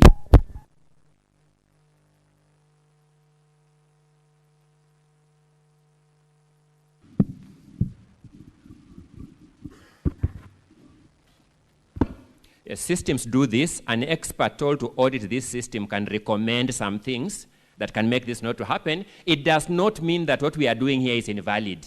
What we are doing here remains valid regardless of this kind of systemic challenges. So I'd said, it is said that if an alligator came from the sea and told you, Mr. Crocodile is sick, you don't say, I am going to the sea to verify for myself. In regard of the affidavit jointly sworn by Edna and Martin Kiplangat Cheruiyot, the alligator that has come from the sea, symbolically speaking and with due respect, is Edna. She has told us that affidavit is fake. That signature is not mine. How much more evidence do we need to discredit that affidavit? Then comes the other joint affidavit of the 18 MCAs, on which again Edna's name is indicated. She has come from the sea and told us that affidavit is fake. I didn't sign it. Why would we believe anything from that affidavit? So that would be the approach, Majority Leader, distinguished senators, if I were confronted with that evidentiary question. But that is not enough. That is not enough. Consider the evidence of Amos Birir Trump, who is asked a simple question, Mr. Speaker. This affidavit you claim to have signed jointly, the 18 of you, what time did you sign it? Daytime or nighttime? He says he signed it after lunch. It turns out the assembly proceedings went on until past 8 p.m., and that affidavit contains proceedings of the assembly, meaning it could only have been signed in the night. Normal advocates would have closed their offices at that time. They would tell their clients to come back tomorrow. Can we believe that witness who says those things? I say this because what is before you is whether you have credible evidence to disturb the presumption of regularity of the county assembly's Hansard and resolution as communicated to you. Let's then look at this Amos Birir, the Trump. He came here as an old man, stated his age, and initially looked very credible, even to me, initially. When confronted by learned colleague, Mr. Mutuma, in cross-examination, I do not know what your assessment of him was. Let me just say, in my assessment, he struck me as an old man, yes, but not very honest. Simple facts as to whether he has an internet-enabled phone, whereas his affidavit gave us an impression that he had no internet-enabled phone, he was on WhatsApp. In fact, that number, which he said was in the phone he was carrying in this house, was itself on WhatsApp. I do not know how much more credibility you can give such a witness. He needs redemption in the area of credibility, if you sought my opinion. The verdict belongs to you as whether you will believe him. A witness called Hilary Kibet Bosuben confirmed that he had a laptop supplied to him by the county assembly. He confirmed to him that he used this integrated system. Remember, voting is just one of the components of this system, but this system discharges multiple other functions. He used this same system to make his requisitions for payment of allowances for committee sittings, to register his attendance at committee sittings. It's these same people who use this system to register their attendance in committee sittings who are saying they have never been trained on this system. Fortunately for us, none of them claim to be missing out on their sitting allowances because of this system. It's enabling them in their bread and butter matters. It is only when voting is concerned that they draw the line. I then pose the question, are these the people, distinguished senators, whom you will say that you believe them that they didn't vote? Because to disturb the verdict of this assembly, you must reach a conclusion that, in fact, these people did not vote for the motion. At that juncture, credibility becomes the most important question. As you consider this motion, distinguished senators, remember Geoffrey Bett. Geoffrey Bett appeared before you as a person living with a disability, a mobility-related disability. He poured his heart out to you. He told you, I have come before you as part of my healing process. He told you, this governor confronted me in a joint sitting of the CECs and COs. He told you in that joint sitting of CECs and COs, when I was proposing to him that rather than procuring a financial management system at 68 million shillings, we can internally develop it at about 1 million shillings and prudently use taxpayers' money. He told me, I thought you only had a physical disability of your limbs. Kumbe, you also have a mental disability. Those were the words of Geoffrey Bett here. Geoffrey Bett has told you, I have come to this Senate as part of my healing process. I want you to consider Geoffrey Bett as you vote. Will your vote to rescue this governor aid Geoffrey Bett in healing? Or will your vote to save this governor add insult to injury to Geoffrey Bett? That issue is on trial before the Senate. Given a chance to take the witness stand, defend himself, and possibly address Geoffrey Bett wherever he is, and say, Geoffrey Bett, before this same forum you sit, I am sorry for what I did to you. The governor has chosen not to take that stand.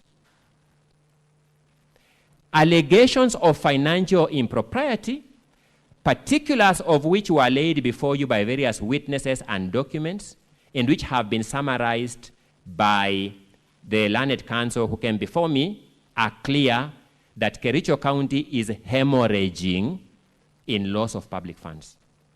The governor had two opportunities. One, to get his concerned officers, CECs, COs, procurement officers, to swear affidavits and shed light on these matters.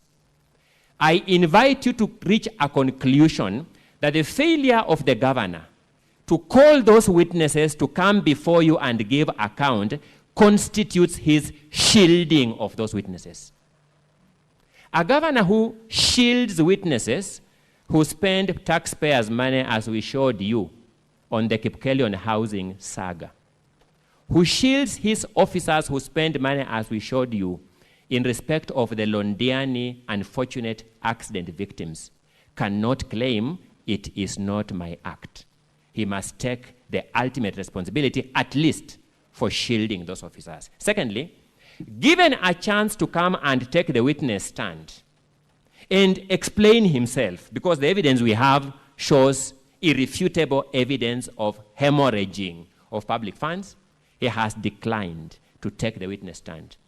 I invite you to conclude that the act of the governor to refuse to take the witness stand, when the time there showed that the governor still had slightly over 30 minutes of his defense, is an act of arrogance on his part, not warranting any mercy from you.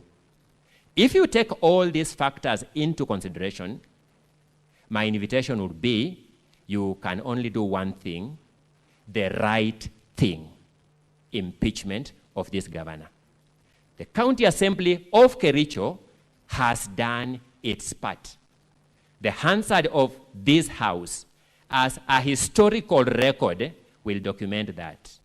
Fortunately for me, the check is still open for you to sign. The history book is still open for you to record your position in that history. The Hansard is still recording you. It will record your vote. Distinguished senators, how will history document you individually and collectively regarding the side of history you belong to?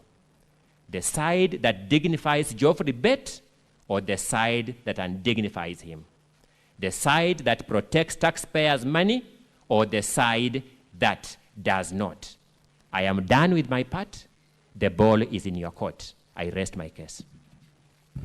Counsel for the governor, the floor is yours. And your 60 minutes start running from now. Thank you, Mr. Speaker. Mr. Speaker, honorable senators, my colleague, for the record, my name is Wajiko Diong. I will commence the closing argument, then my two colleagues will come thereafter. Honorable senators, our point of departure is the sequence of events as prescribed under Section 33 of the County Governments Act. And definitely, as we sit here, it's not in dispute that the County Assembly has the jurisdiction, the first jurisdiction, or the first instance in moving a motion for the impeachment of the governor. However, Mr. Speaker, in doing so, they must do so within the confines of the law and the edicts of the Constitution. They must adhere, in the very least, to Article 10, the principles and values of governance, and must do so within the provisions of Article 181. Therefore, before this House can admit this motion, it must then be satisfied, as we raised in our preliminary objection, that the threshold of the 2/3 majority of the Assembly was met. But in determining this question, serious issues have been raised on what transpired in the Assembly on that day, Mr. Speaker. Several clips, videos have been played in this House on what transpired. And what can be seen is that from those videos and the picture which has been painted is that for the first time, the Kericho County Assembly introduced electronic voting system. The MCAs had never been trained about this system. It has not been controverted by our colleagues from the side of the Assembly. It's also in addition that it is on the floor of that motion that the Speaker of the Assembly informed the MCAs that now the electronic voting system had been deployed. From the ICT officer of the Assembly, Mr. Alfred Mutai, Mr. Speaker, when that question was put to him, he admitted that the system was deployed 2 days before. The MCAs had not been given an opportunity to interact with the system, create their own passwords, so that the vote which they are going to cast is going to be linked to a particular MCA. This goes to the verifiability of that particular vote. It is not about the numbers at this point. It's about the process within which that election was undertaken. Because an election is not just an event, it's a process, Mr. Speaker. It can also be seen from those clips which have been played in this House that there was a division in the Assembly. And when there is a division, the standing order requires that a roll call vote is taken on that issue. The issue was raised by one Gabriela, who has been called as a witness before this House, and was supported by 17 others, making a total of 18.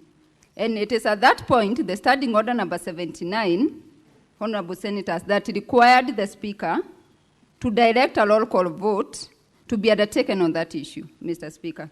However, the Speaker of the Assembly instead went on to declare that the voting was going to proceed electronically. Why at this point, for a matter of this magnitude? Because as we sit here, the decision that is going to be undertaken, that was undertaken by the Assembly, is going to take away the political right of the governor, because he was declared as the duly elected governor. But on the same breath, is going to take away the decision and the will of the people of Kericho County.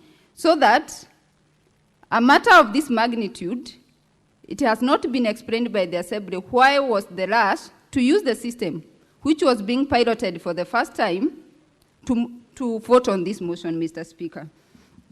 And looking at that system and the various questions which have been raised by the Honorable Senators, it's clear that the system had serious doubts.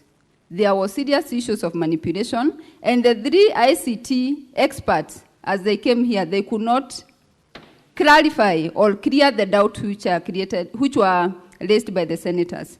There was issues which were raised about the geographical location of the particular votes. And as we stand here, every vote could not have been linked to the geographical location. And the answer is one.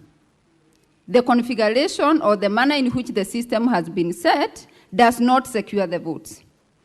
Mr. Speaker, it is also admitted, it's not disputed, that on the material day, I have heard the counsel for the governor indicate that the username is like the email address, and the password was unique, but in this case it was an ID number. How many times do we sign with our ID numbers when called upon? It is clear from the list of even the laptops that was applied to them that they had to write their own ID numbers. As they sign various registers, Mr. Speaker, they had to indicate the ID numbers. So what is unique about the ID numbers when we talk about a password? And it is clear from the 3 ICT experts that the two-factor authentication or the multi-factor authentication was not created for this system, so that every particular vote can be linked to the MCA. Also at the same time, from the Hansard at page 195 of the governor's bardo, the Speaker himself of the Assembly publicly announced that the ID number is the password. So it was no longer a secret of what the password was, Mr. Speaker. And at the same time, issues arose about whether the MCAs had brought the tools of trade, particularly the gadgets which were required to conduct business. But as it has been shown, is for the first time they were going to use electronic voting. No prior notice had been given to the MCAs, and that was declared on the floor. So that when the MCAs have given evidence that they did not have their phones, they cannot then be faulted, because in the normal conducting of their business back in the Assembly, it is for the first time that they were required to use their phones. Mr. Speaker, it has also been shown also about the user name, which is not disputed, that the first link had all the usernames. And every MCA had access to the link and could then access the username or the IPPD address for the MCAs. And with that, Mr. Speaker, the case for the Assembly is that 3 voted. But the question the House should ask is the verifiability of these 33 votes. Can you link the vote of each and every which was casted or which is said to have been casted to the particular MCA?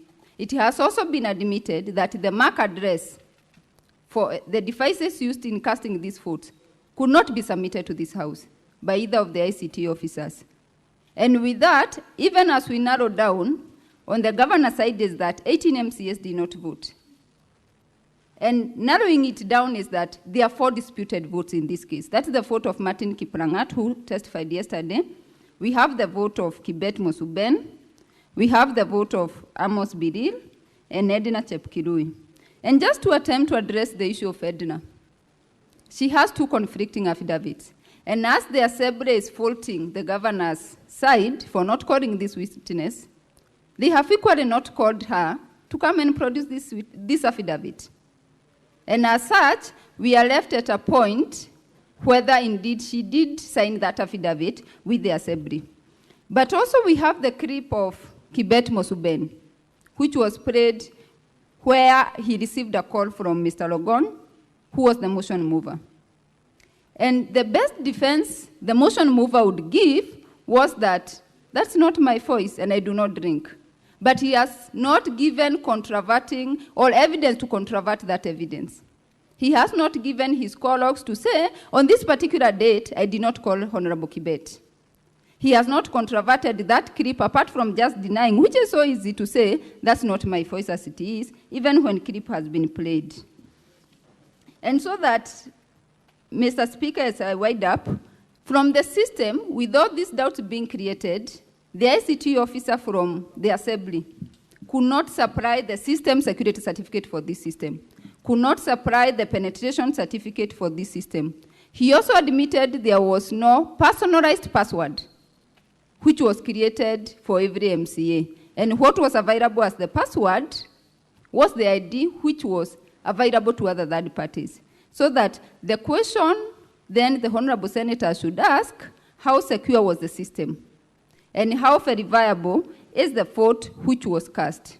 Honorable Senators, as you look at the affidavit of Mr. Alfred Kimutai, the ICT officer, at paragraph 23, 30, 31, and 32, it is his admission that the system designed is very simple, accurate, verifiable, secure, and user-friendly. However, with the doubts which have been created about the system, has it met those standards? But also in the same breath, even after this House, let me use it on a right note, ordered for the server to be opened, and the ICT experts had to testify, it has created more doubts than answers to these honorable senators about the verification of the votes and the security of that system. And it's not even in any way comforting. But if that doubt then is there, and the verifiability of the votes cannot be proven, the integrity of the system cannot be proven, it cannot then be said the 2/3 threshold was met. And it is thus our submission, Mr. Speaker, that the jurisdiction of this House has then been prematurely been invoked in this case. And the charges and the motion by the Assembly should not be admitted. Thank you. We can have my senior pick it up from there.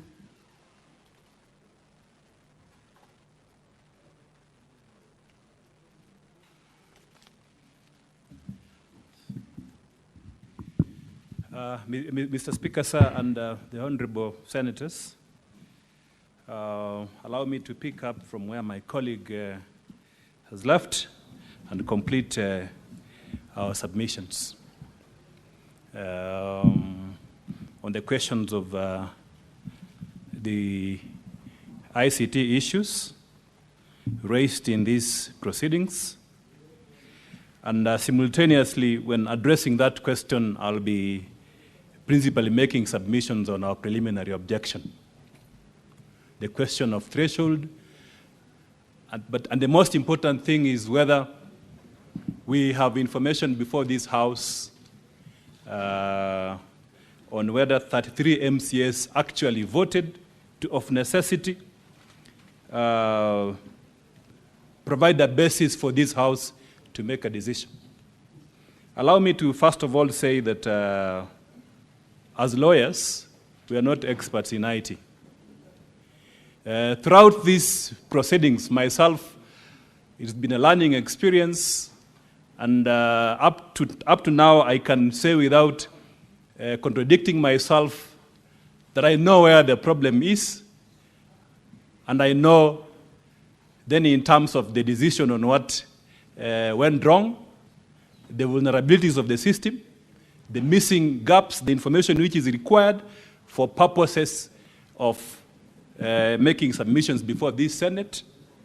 And it is important to just highlight, as a way of reaction, to what the learned Ongoya said with respect to lawyers providing evidence. That is not true.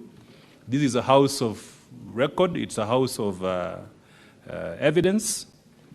What happened, Mr. Speaker, Madam Speaker, what happened is that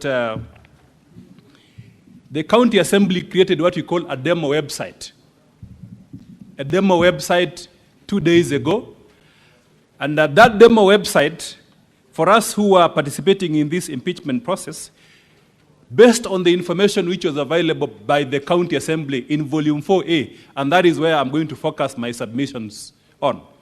Based on the information available, publicly available, and that's one of the issues which we have demonstrated here as a major vulnerability of this process on the aspect of verifiability, accuracy, and authenticity of the system, confidentiality and data protection, which has a heavy constitutional implication.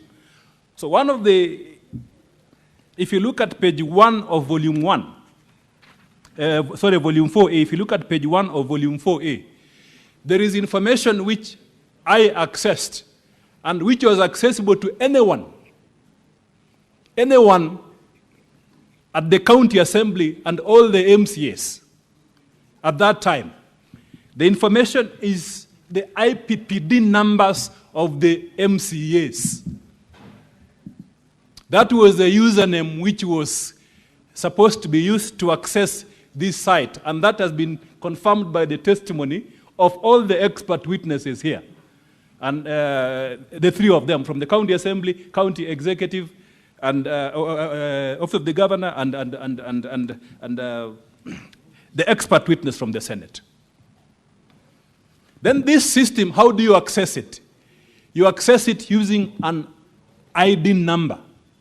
Again, from the ICT policy and the best practices in software development, we have been told that it is not a proper security safeguard to access such a system with an ID number. So what happened is that the County Assembly 2 days ago created a demo website. So with this information that is easily available, it was then possible for anyone to key in and access that system. So it begs then the question, because the ID numbers are contained in volume 4A, that is page 1. The IPPD numbers are in page 4. And it begs a fundamental question which it keeps on recurring in this House, even from the questions which have been asked by the senators, and the responses which were given by the ICT expert from government, from the ICT Authority. This information, we request the Senate to take judicial notice of the information contained in an IPPD number. Who else can access that information within a county government setup?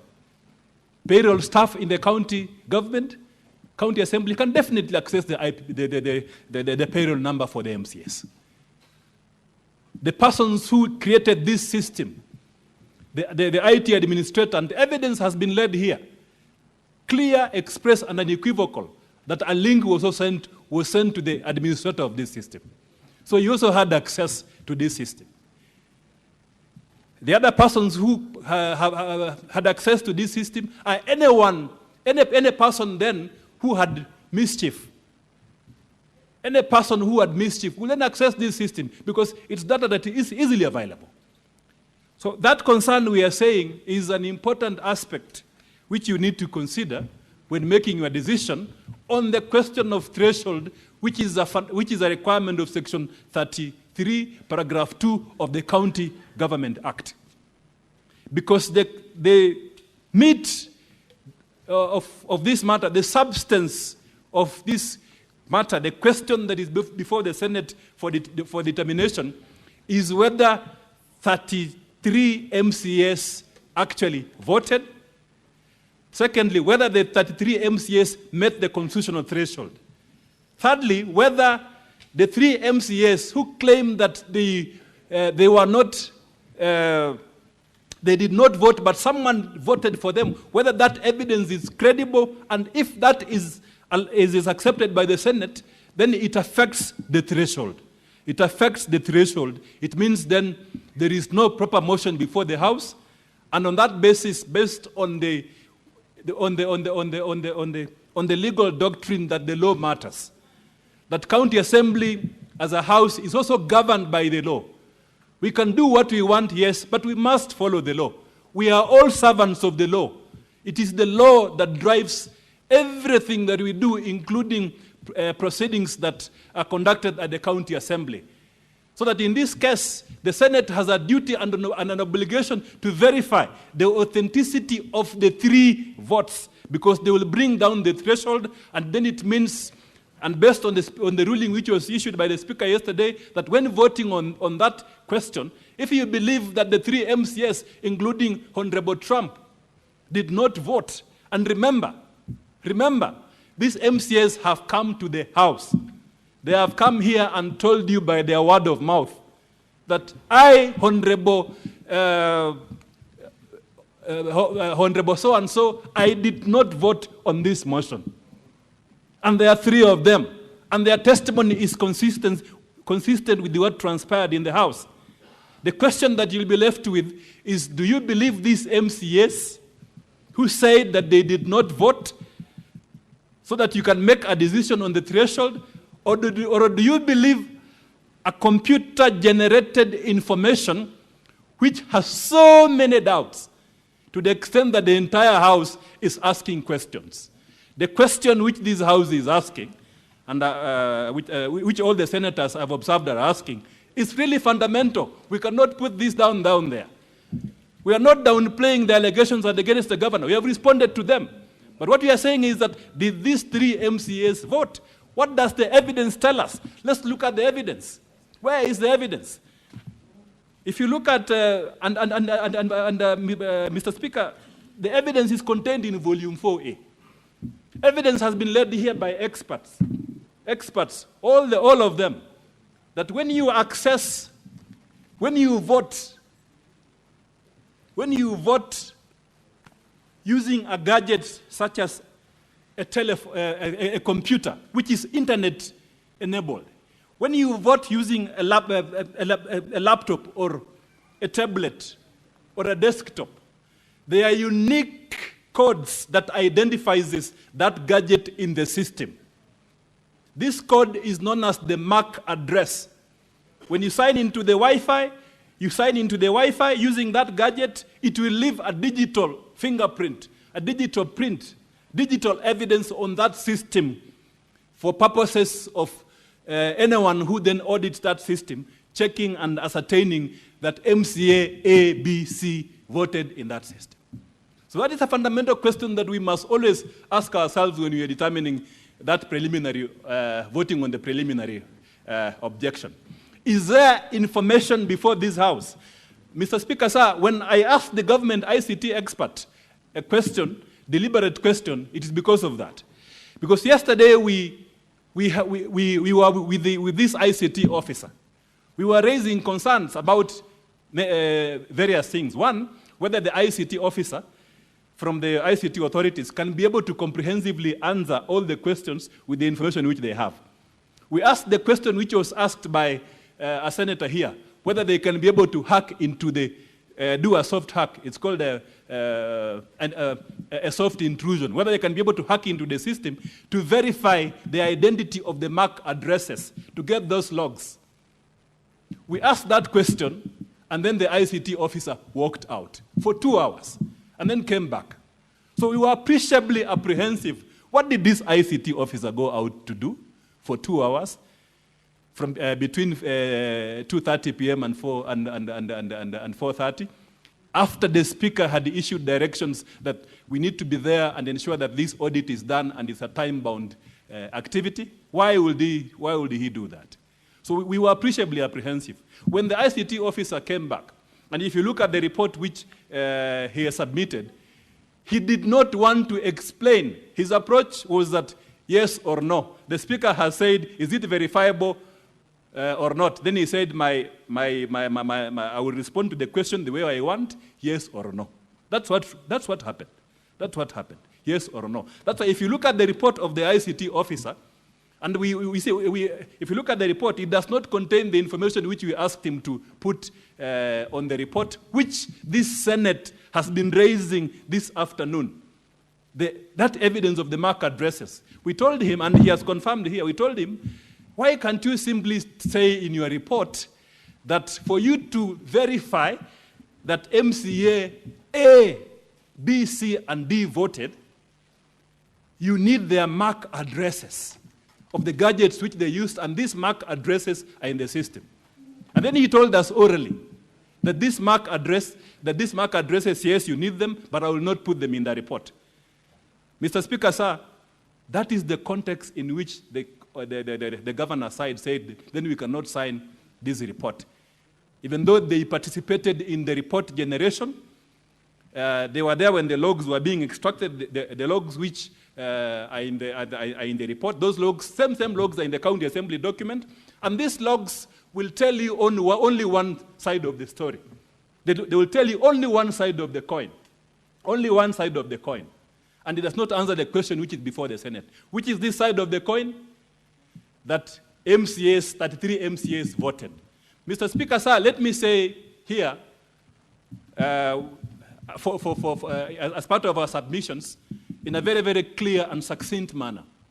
Indeed, we have looked at the evidence submitted by the county assembly, the data generated from the system, by the county assembly, and as extracted by this, by the expert speaker, the expert witness, and the expert witness also of the governor. And there is information that 33 MCS actually voted for this motion. There is information that 33 MCS voted for this motion. It is there. It's there in page 4A. But the fundamental question, because the governor's team is saying, so and so did not vote for this motion. And there are 3 of them. So the question then that begs the answer, which all the experts have not answered to now, which leaves doubt in the minds of everyone, including myself as a lawyer.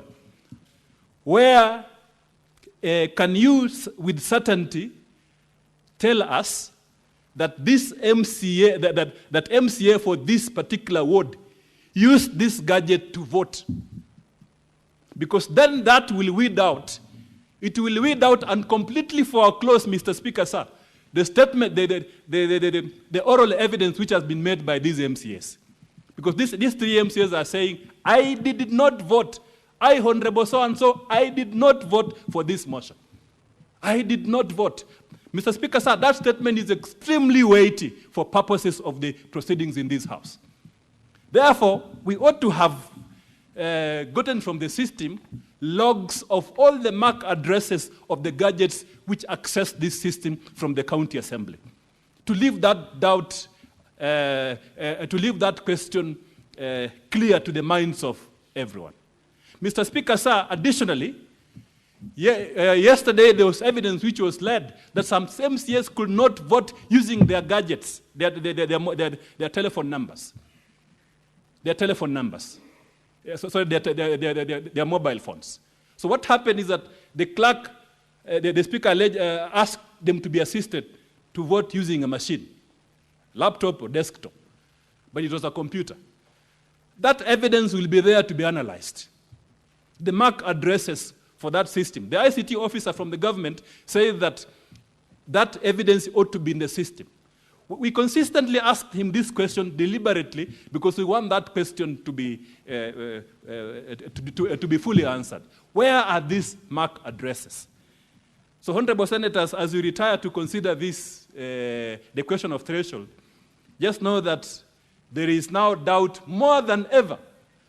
Experts have come to the Senate, and there is doubt from all of them on the existence of these MAC addresses. Instead, Mr. Speaker, sir, Mr. Speaker, sir, this is really interesting. Instead, they say, especially the expert from government says, that what we have as evidence are the IP addresses. The experts who, including himself, say that for it to be complete, you need to have both the MAC addresses and the IP addresses. The IP addresses is, what did he say, Mr. Speaker, sir, when he was testifying here? He said that the IP addresses are the gateways, the gateway IP addresses. They cannot tell, it tells you who accessed a particular Wi-Fi, which was being used by the MCAs in that area. It does not tell you the MAC addresses of the specific telephones that were used. So that is very, very significant. So to complete that argument and to leave no doubt whatsoever, if you look at volume 4A, and here, Mr. Speaker, allow me to just address a couple of issues on volume 4A. That is at page, the IP addresses which were produced. And the experts say that this is not conclusive. You will need additional information. At page 29, 31, 32, 33,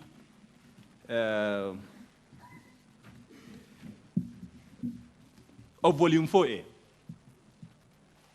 The Honorable Senator Asige, I don't know whether she's here, probably listening to where she is, asked an extremely important question, Mr. Speaker, sir, which affects the aspect of verifiability. Verifiability. Even on these IP addresses, we have left the issue of the MAC address, of the MAC addresses. Let's look at these IP addresses. I listened to the Honorable Senator Asige asking that question, and I said, maybe that is the real issue that the Senate also need to inquire about. What was the issue? How many Wi-Fi? They say that if you have a gadget and you access the system, you will use a Wi-Fi. That's what they said, Mr. Speaker, sir. Is that right? Yes. They say that then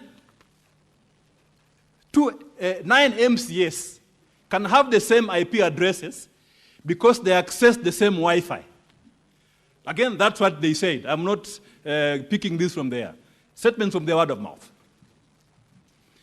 So the question is, if you look at these 33 IP addresses at page 29, page 32, page 29, 30, 31, 32. Mr. Speaker, sir, look at these IP addresses. Are these IP addresses the same? Mr. Speaker, sir, there are some which are the same. And this was pointed out. There's an IP address which features really prominently. It appears 9 times. This is 41, 139, 237.129. This IP address appears 9 times. 9 times. The ICT experts who appeared here say that it's also possible to do a geographical search of these IP addresses. But there is no evidence in the Senate that a geographical search of these IP addresses was done on the aspect of verifiability. But this IP address appears 9 times. So what does it mean? That somebody accessed, they accessed a particular Wi-Fi 9 times. But Mr. Speaker, sir, if you look at these logs, you will see that there are many other IP addresses. So the question is, why are these IP addresses different if you are all within the county assembly premises, the house? You are accessing the same Wi-Fi network. And they say that if you access the same Wi-Fi network, then you need to have the same IP address. So the question is, why are these IP addresses different, Mr. Speaker, sir? Is it possible that the Kericho County Assembly has 6 Wi-Fi routers?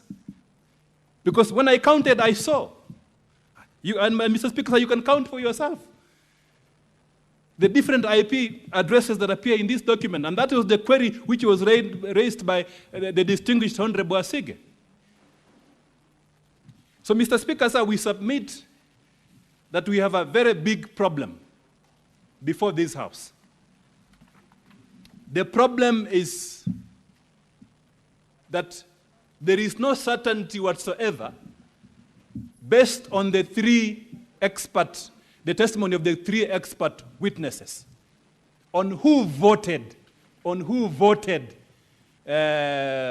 actually voted. Their votes are there, but who actually voted? Instead, Mr. Speaker, sir, the possibility is that somebody may have accessed this publicly available data and voted for anyone else. And that is the information which, that is the evidence that is before the House. And because of time, Mr. Speaker, sir, allow me to then conclude by saying that based on the provisions of Article 10.2 of the Constitution, the system which was deployed by the County Assembly on this vote, Mr. Speaker, sir, on an important matter concerning the removal of a governor from office. That system is not transparent, it is not verifiable, and therefore the results from that system are not verifiable. And on that basis, Mr. Speaker, sir, I urge I urge the honorable senators, Mr. Speaker, sir, that you allow our preliminary objection and throw this issue back for the where it came from, because it does not meet the constitutional threshold as required by Section 33(2) of the County Government Act. I yield the floor to my colleague. For the record, my name is Katwa Kigen, Counsel for the Governor. And the nature of my submissions will be more towards the aspects of fact. And Mr. Speaker, sir, and honorable senators, we hold the position that the Governor has responded to the factual allegations of the claims made by the County Assembly, and that is captured in his affidavit, volume 1, the affidavit in volume 1, page 1 to 31. And the allegations that had been raised by the County Assembly are 9, and all of them have been answered. It relates to management of a program called NAV-CDP, FLOCA, Kasim Tani, Strategic Intervention Projects, Londiani accident, dismissals, subversion of County Assembly activities, and bullying. All those issues we've answered, and we pray that the senators and Mr. Speaker, sir, they be looked at as answer to the allegations. Now, in more particular, I would like to say this. The allegations are in 2 categories. The first category is old complaints that were brought here before you in September 2024.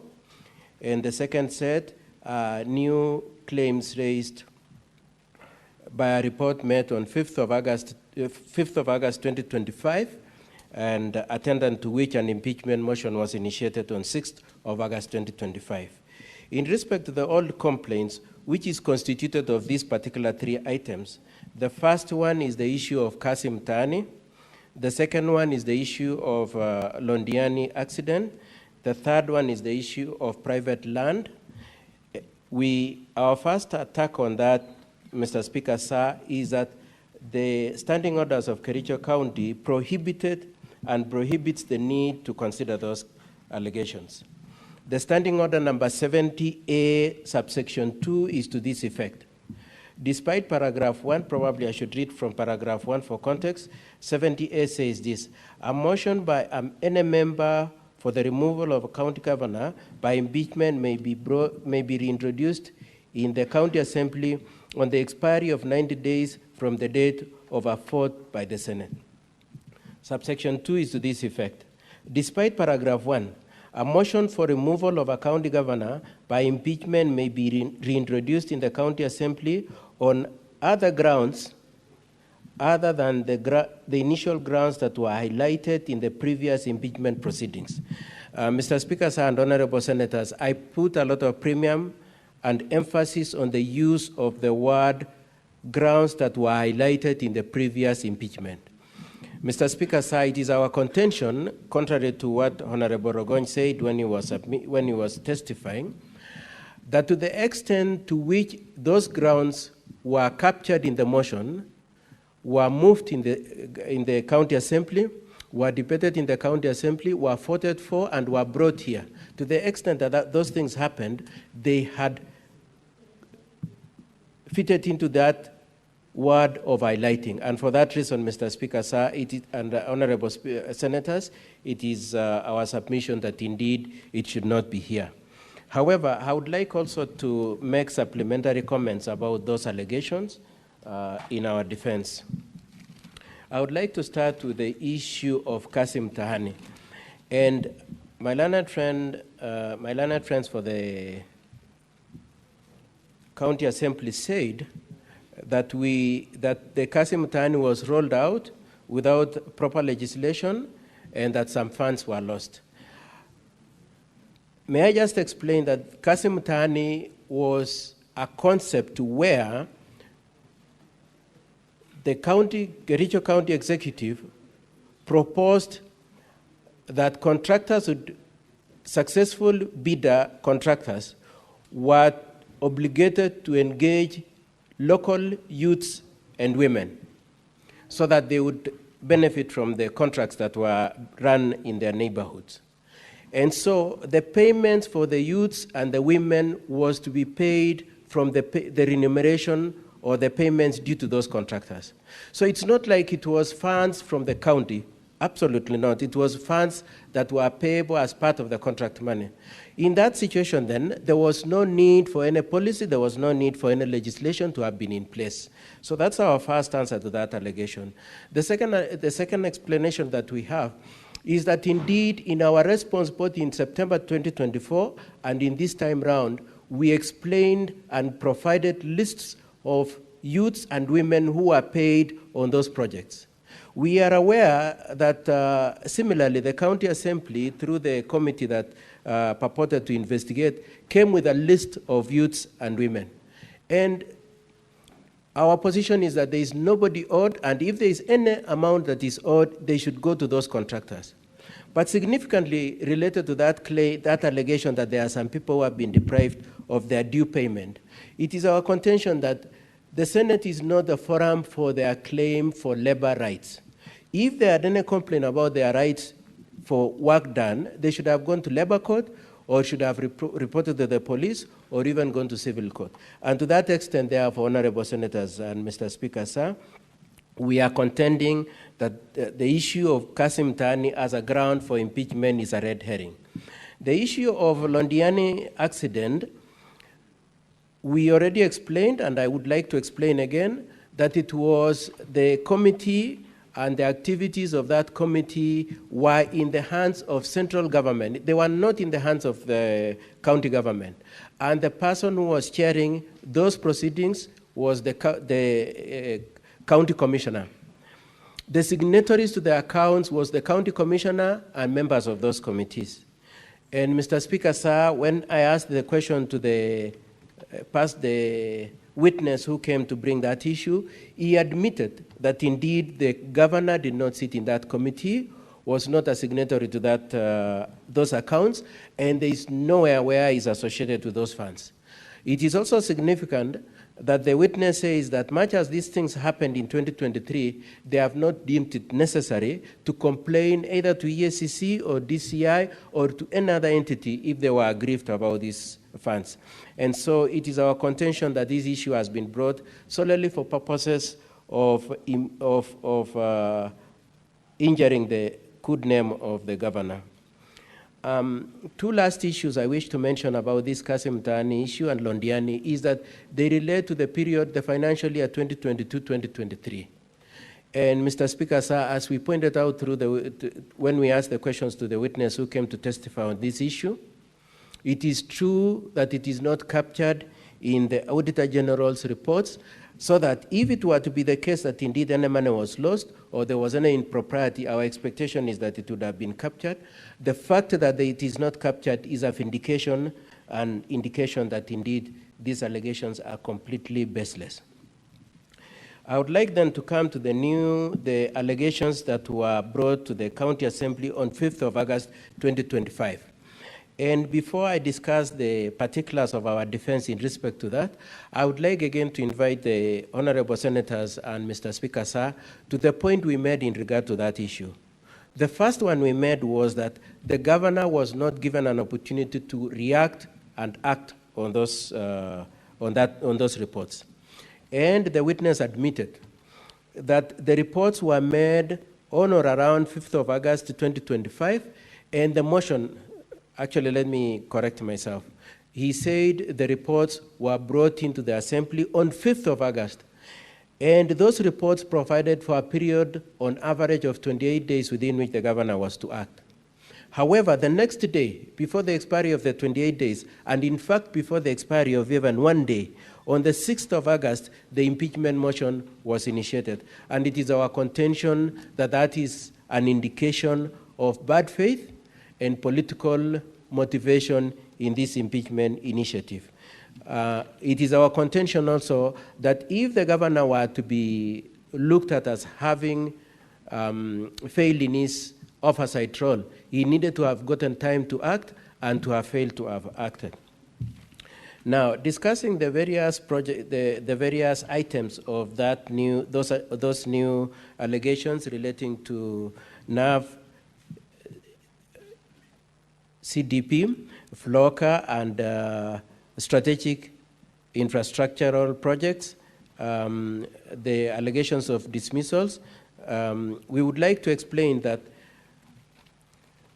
particularly FLOCA and NAV CDP are projects that are foreign funded. They are donor funded projects. Each of those projects have clear budget lines, they have clear work plans, they have cascaded means of ensuring that there is accountability, both even on issues of procurement and audits of works done. And to the extent, therefore, that the works are going on and that subsequent works cannot proceed until the previous one has been audited and accounts provided, to the extent, therefore, that those works are still going on, is an indicator that those projects are in good shape. However, the governor takes the position that if it were to be the case that there is any impropriety, he needs time to look at it and to act on them. But otherwise, he insists that there is no impropriety, and that if there were any improprieties, the donors who are supporting these projects would have raised it. The complainants who have come to you would have even written to the EACC, which they have not done. On the other projects, including the strategic intervention projects, the issues of contract, the issues of procurements, the issue of splitting contracts, the issue of public address, the issue of tents, and the other house renovations, Mr. Speaker, sir, the governor maintains that he needed time to look at it and to act. The fact that the report by the committee came on 5th and he was being impeached on 6th is such that it deprived him of an opportunity to counter-check the allegations contained in those reports and to have acted. But collateral to that, the governor in his affidavit has explained that indeed he has already handed over documents related, or rather he has instructed his people to hand over the documents related to those projects to the EACC for further investigations. And may I say also related to the old cases, that is Kasim Mtaani and Londiani, the governor has also, the issues are under investigation by EACC, And secondly, through the witnesses, we were able to show that most of the people who were involved in those activities, in those projects, have been either subjected to disciplinary proceedings, and some have been required to retire. And for those reasons, Mr. Speaker, sir, it is our contention that there is no nexus whatsoever between any improprieties related to funds, procurements, and the other allegations raised between the governor and those situations. I would like to address this issue of the private property the same way we did when we raised it at the outset. The property that is being referred to is not private property, it is public property. And governor insists that it is private property and is determined to recover it. There is the contention and purport that there is a court determination saying that that is a private property. As we pointed out, and consequent to our pointing out, the county assembly has shied away from showing you the judgment. The decision that was made by the court was that the ground should not be used as a dumping ground until a NEMA certification is obtained. There is nowhere where it is said that it is private property. And even if the county assembly, in its totality, were to try to team up with this person who is trying to grab public property and use impeachment as a threat to the governor to cede the quest to recover the land, the governor is determined to recover the public land. Now, I would like then to answer a few questions that have been raised, especially in the course of the submissions today. The first one is the issue that my learned friend, Mr. Angoya, has extensively referred to, the issues of the joint affidavits, one by both Martin and Edna, and the other one by the 18 MCS. And Mr. Speaker, sir, I had earlier on taken the position that it is proper to have signed a joint affidavit. However, even if it were to be the case that there is any impropriety or any compromise of the impact of those affidavits by reason of joint signing, it is our position that each of those witnesses came here, took an oath, and testified. That is good enough to supplement any shortcomings in those affidavits, and that their testimony is solid to the extent to which they took oath and testified here. The allegations of negative comments made in reference to Geoffrey Bate are denied, and in the course of the testimony of Mr. Geoffrey Bate, he agreed that he has not taken any action if he was aggrieved. He has not complained to the Public Service Board, who are his employers. He has not reported to any police station. He has not reported to any labor court. He has not reported to any civil court. He has not taken out any constitutional action. And therefore, it is our position that it is not true. And if it were true, he would have taken action. And as honorable senators may have seen, he clearly was strongly willed. And if indeed it was true that these allegations were true, then he would have already made a complaint. The other argument that has been made by my learned colleagues for the county assembly is that by reason of not calling these witnesses, the governor is shielding them. As we have explained, in respect to the old cases, Kasim Tani, Londiani, and the others, the governor has taken action. In respect to these complaints that arose on 5th of August, attendant to which he was process of impeachment started on 6th of August, he needs time to look at them, and he couldn't rush into, it can't be said that he's shielding them because he needs time to have looked at it and determined if there is any issues and deal with them. And then my learned friend, Mr. Ongoya, made a very funny comment saying that there is a certain impropriety in the governor meeting the MCS. It is our position that there is absolutely no impropriety in the possibility of leaders meeting. And there is the contention, therefore, that the governor met some MCS is completely misplaced. Now, I would like to say a few more things before I go to the next step. The first one is to say, Mr. Speaker, sir, on our preliminary objection, that there is unanimity on all the three experts on the two most material issues. The first one is that they are all unanimous that they cannot confirm whether the three MCAs voted. They cannot confirm that.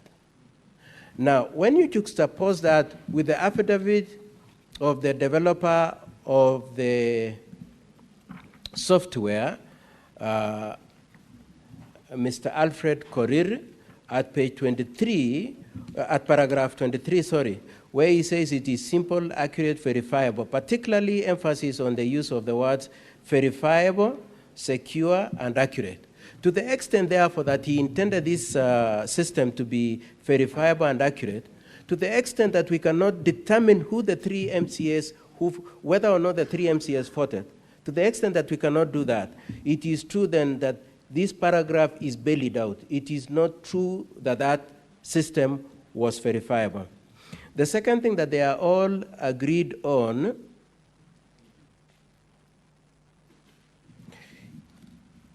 the other thing that the witness agreed on is that indeed the records of the county assembly contain details of the payroll and ID numbers for the various MCAs, and that if somebody was determined to get them, especially within the establishment of the county assembly, they could get them. With us, in that context, therefore, it is our contention that indeed it was possible for somebody else to vote, and that the three experts admit that if you get those credentials, you could vote. So that there are those two admissions, Mr. Speaker, sir, and honorable senators. Number one, that with the credentials, anybody could have voted for those MCAs. And number two, that they are not able to trace back those three votes to the three MCAs. Now, the last thing I wish to say, as I spare a few minutes for my client, is that we would like, honorable senators and Mr. Speaker, sir, that you take on board these as you consider the propriety of that system that was used to vote. Number one, we pointed out in the course of testimony that indeed the answer has been edited. It has been edited so that it is not consistent with the audio recording of the events. Number two, it is true that a few minutes before the movement of the motion on 6th of August, by the mover of motion, who, as we cross-examined him, we maintain is in collusion with the Speaker, 6 MCAs, there was an attempt to remove 6 MCAs with a view to reducing the numbers or otherwise to intimidate them to support the impeachment of the governor.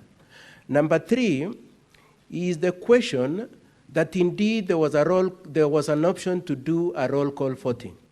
Nobody, not even my learned colleagues for the county assembly, have explained why they could not just take a straight and simple process that could have resolved the issue. And for all those reasons, and then the rush to set up this thing at night and to insist on using it, even when the nays, I'd say, were louder than the ayes. For all those reasons, Mr. Speaker, sir, and honorable senators, we pray as a first line of our prayers that you do find that the system was not adequate to satisfy you that any voting took place and that the 2/3 threshold was met. As a second line, we pray that you do find that indeed no evidence and no material and no grounds have been adduced adequate to place a requirement on you to impeach the governor. With that said, Mr. Speaker, sir, I have 4 more minutes. I would like to request my client to just say a few minutes within that time limit.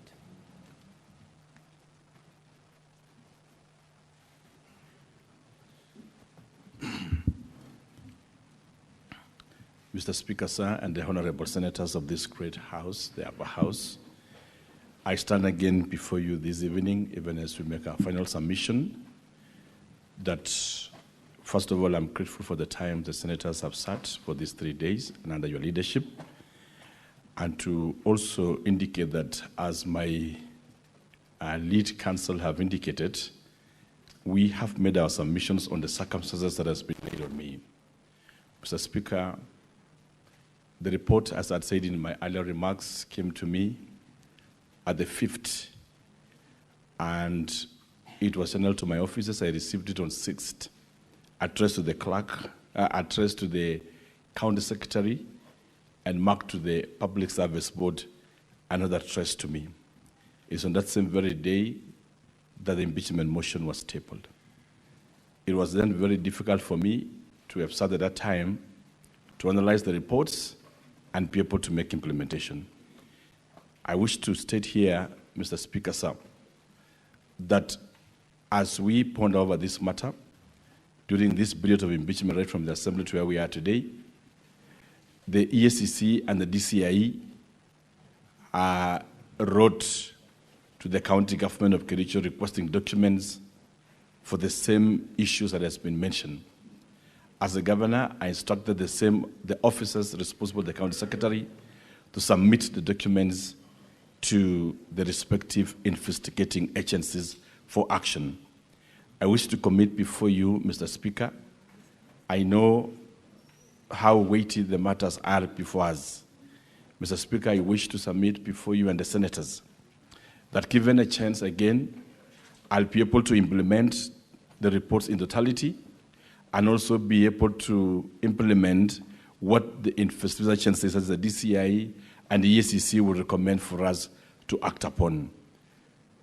We further commit, Mr. Speaker, sir, that where there is elements of culpabilities, not only for now but even in the future on the state officers, it is my commitment that as we take leadership of Kericho to a step higher and notch, that we will do whatever possible to protect the resources of our people. Lastly, Mr. Speaker, sir, and the honorable senators, as an individual, I know that I do not claim perfection. I have flaws just like any other human being. My 2 years journey in political leadership has been learning of lessons. And when I look around the political environment that we have been, I pray to this Senate that should I get a chance from this great house, I would also set upon myself to be able to reach out to the entire leadership of Kericho County, especially the MCS and their speaker and also the deputy governor, and be able to strike a working relationship with them, of course, together with the senator of Kericho County and the members of parliament from the county government of Kericho, and be able to strike a working relationship with them so that, Mr. Speaker, it allows us, because this is the second last financial year before really the end of this 5-year cycle, to allow us to be able to deliver for the people of Kericho County. We have had our triumphs, we have had also our challenges, just like any other leadership and any flaws. And Mr. Speaker, I rise to, as I conclude, to speak to the great churches here and the senators here that have been listening to this case, that as you have listened and the evidence adduced to you, that the processes has been tabled to you, showing how flawed it was. But however, I offer myself that out of this, we will be able to step up the leadership of Kericho County and people again to work together with a great energy and strike a reconciliatory tone so that we are able to deliver for the mandate of our people. I wish to thank the honorable senators for the opportunity you have given us and the time you have given to listen to us. I know it's been a challenging time. It's also been trying for me, psychologically torturing, and it's been one of my lowest moments to be here in this Senate again for the second time. Thank you, Honorable Speaker, and I pray that the senators will find a place in their hearts to look into the matters that we have raised and give us a chance again to work for the great people of Kericho County. Asante sana, and may God bless all of us. Asante sana. Now, honorable senators, ladies and gentlemen, having concluded the closing statements by the parties, the Senate will proceed into a camera session for 15 minutes, pursuant to Rule 27 of the Rules of Procedure. That is for the hearing and determination on the proposed removal from office by impeachment of Honorable Dr. Eric Kipkoech Mutai, the Governor of Kericho County. The objective of the in-camera session is to ensure that the process is concluded seamlessly, timeously, and in line with the requirements set out under the Constitution and the County Government Act and the Senate standing orders. Now, honorable senators, during this session, the parties, all members of public and the media will be expected to withdraw from the chamber and the galleries, and any form of broadcasting from the chamber shall cease forthwith. Consequently, I now direct the parties, all members of the public and media, to withdraw from the chamber and the galleries, and that any form of broadcast from the chamber to cease forthwith. It is now 9:35. We will resume open session at exactly 9:50. Thank you.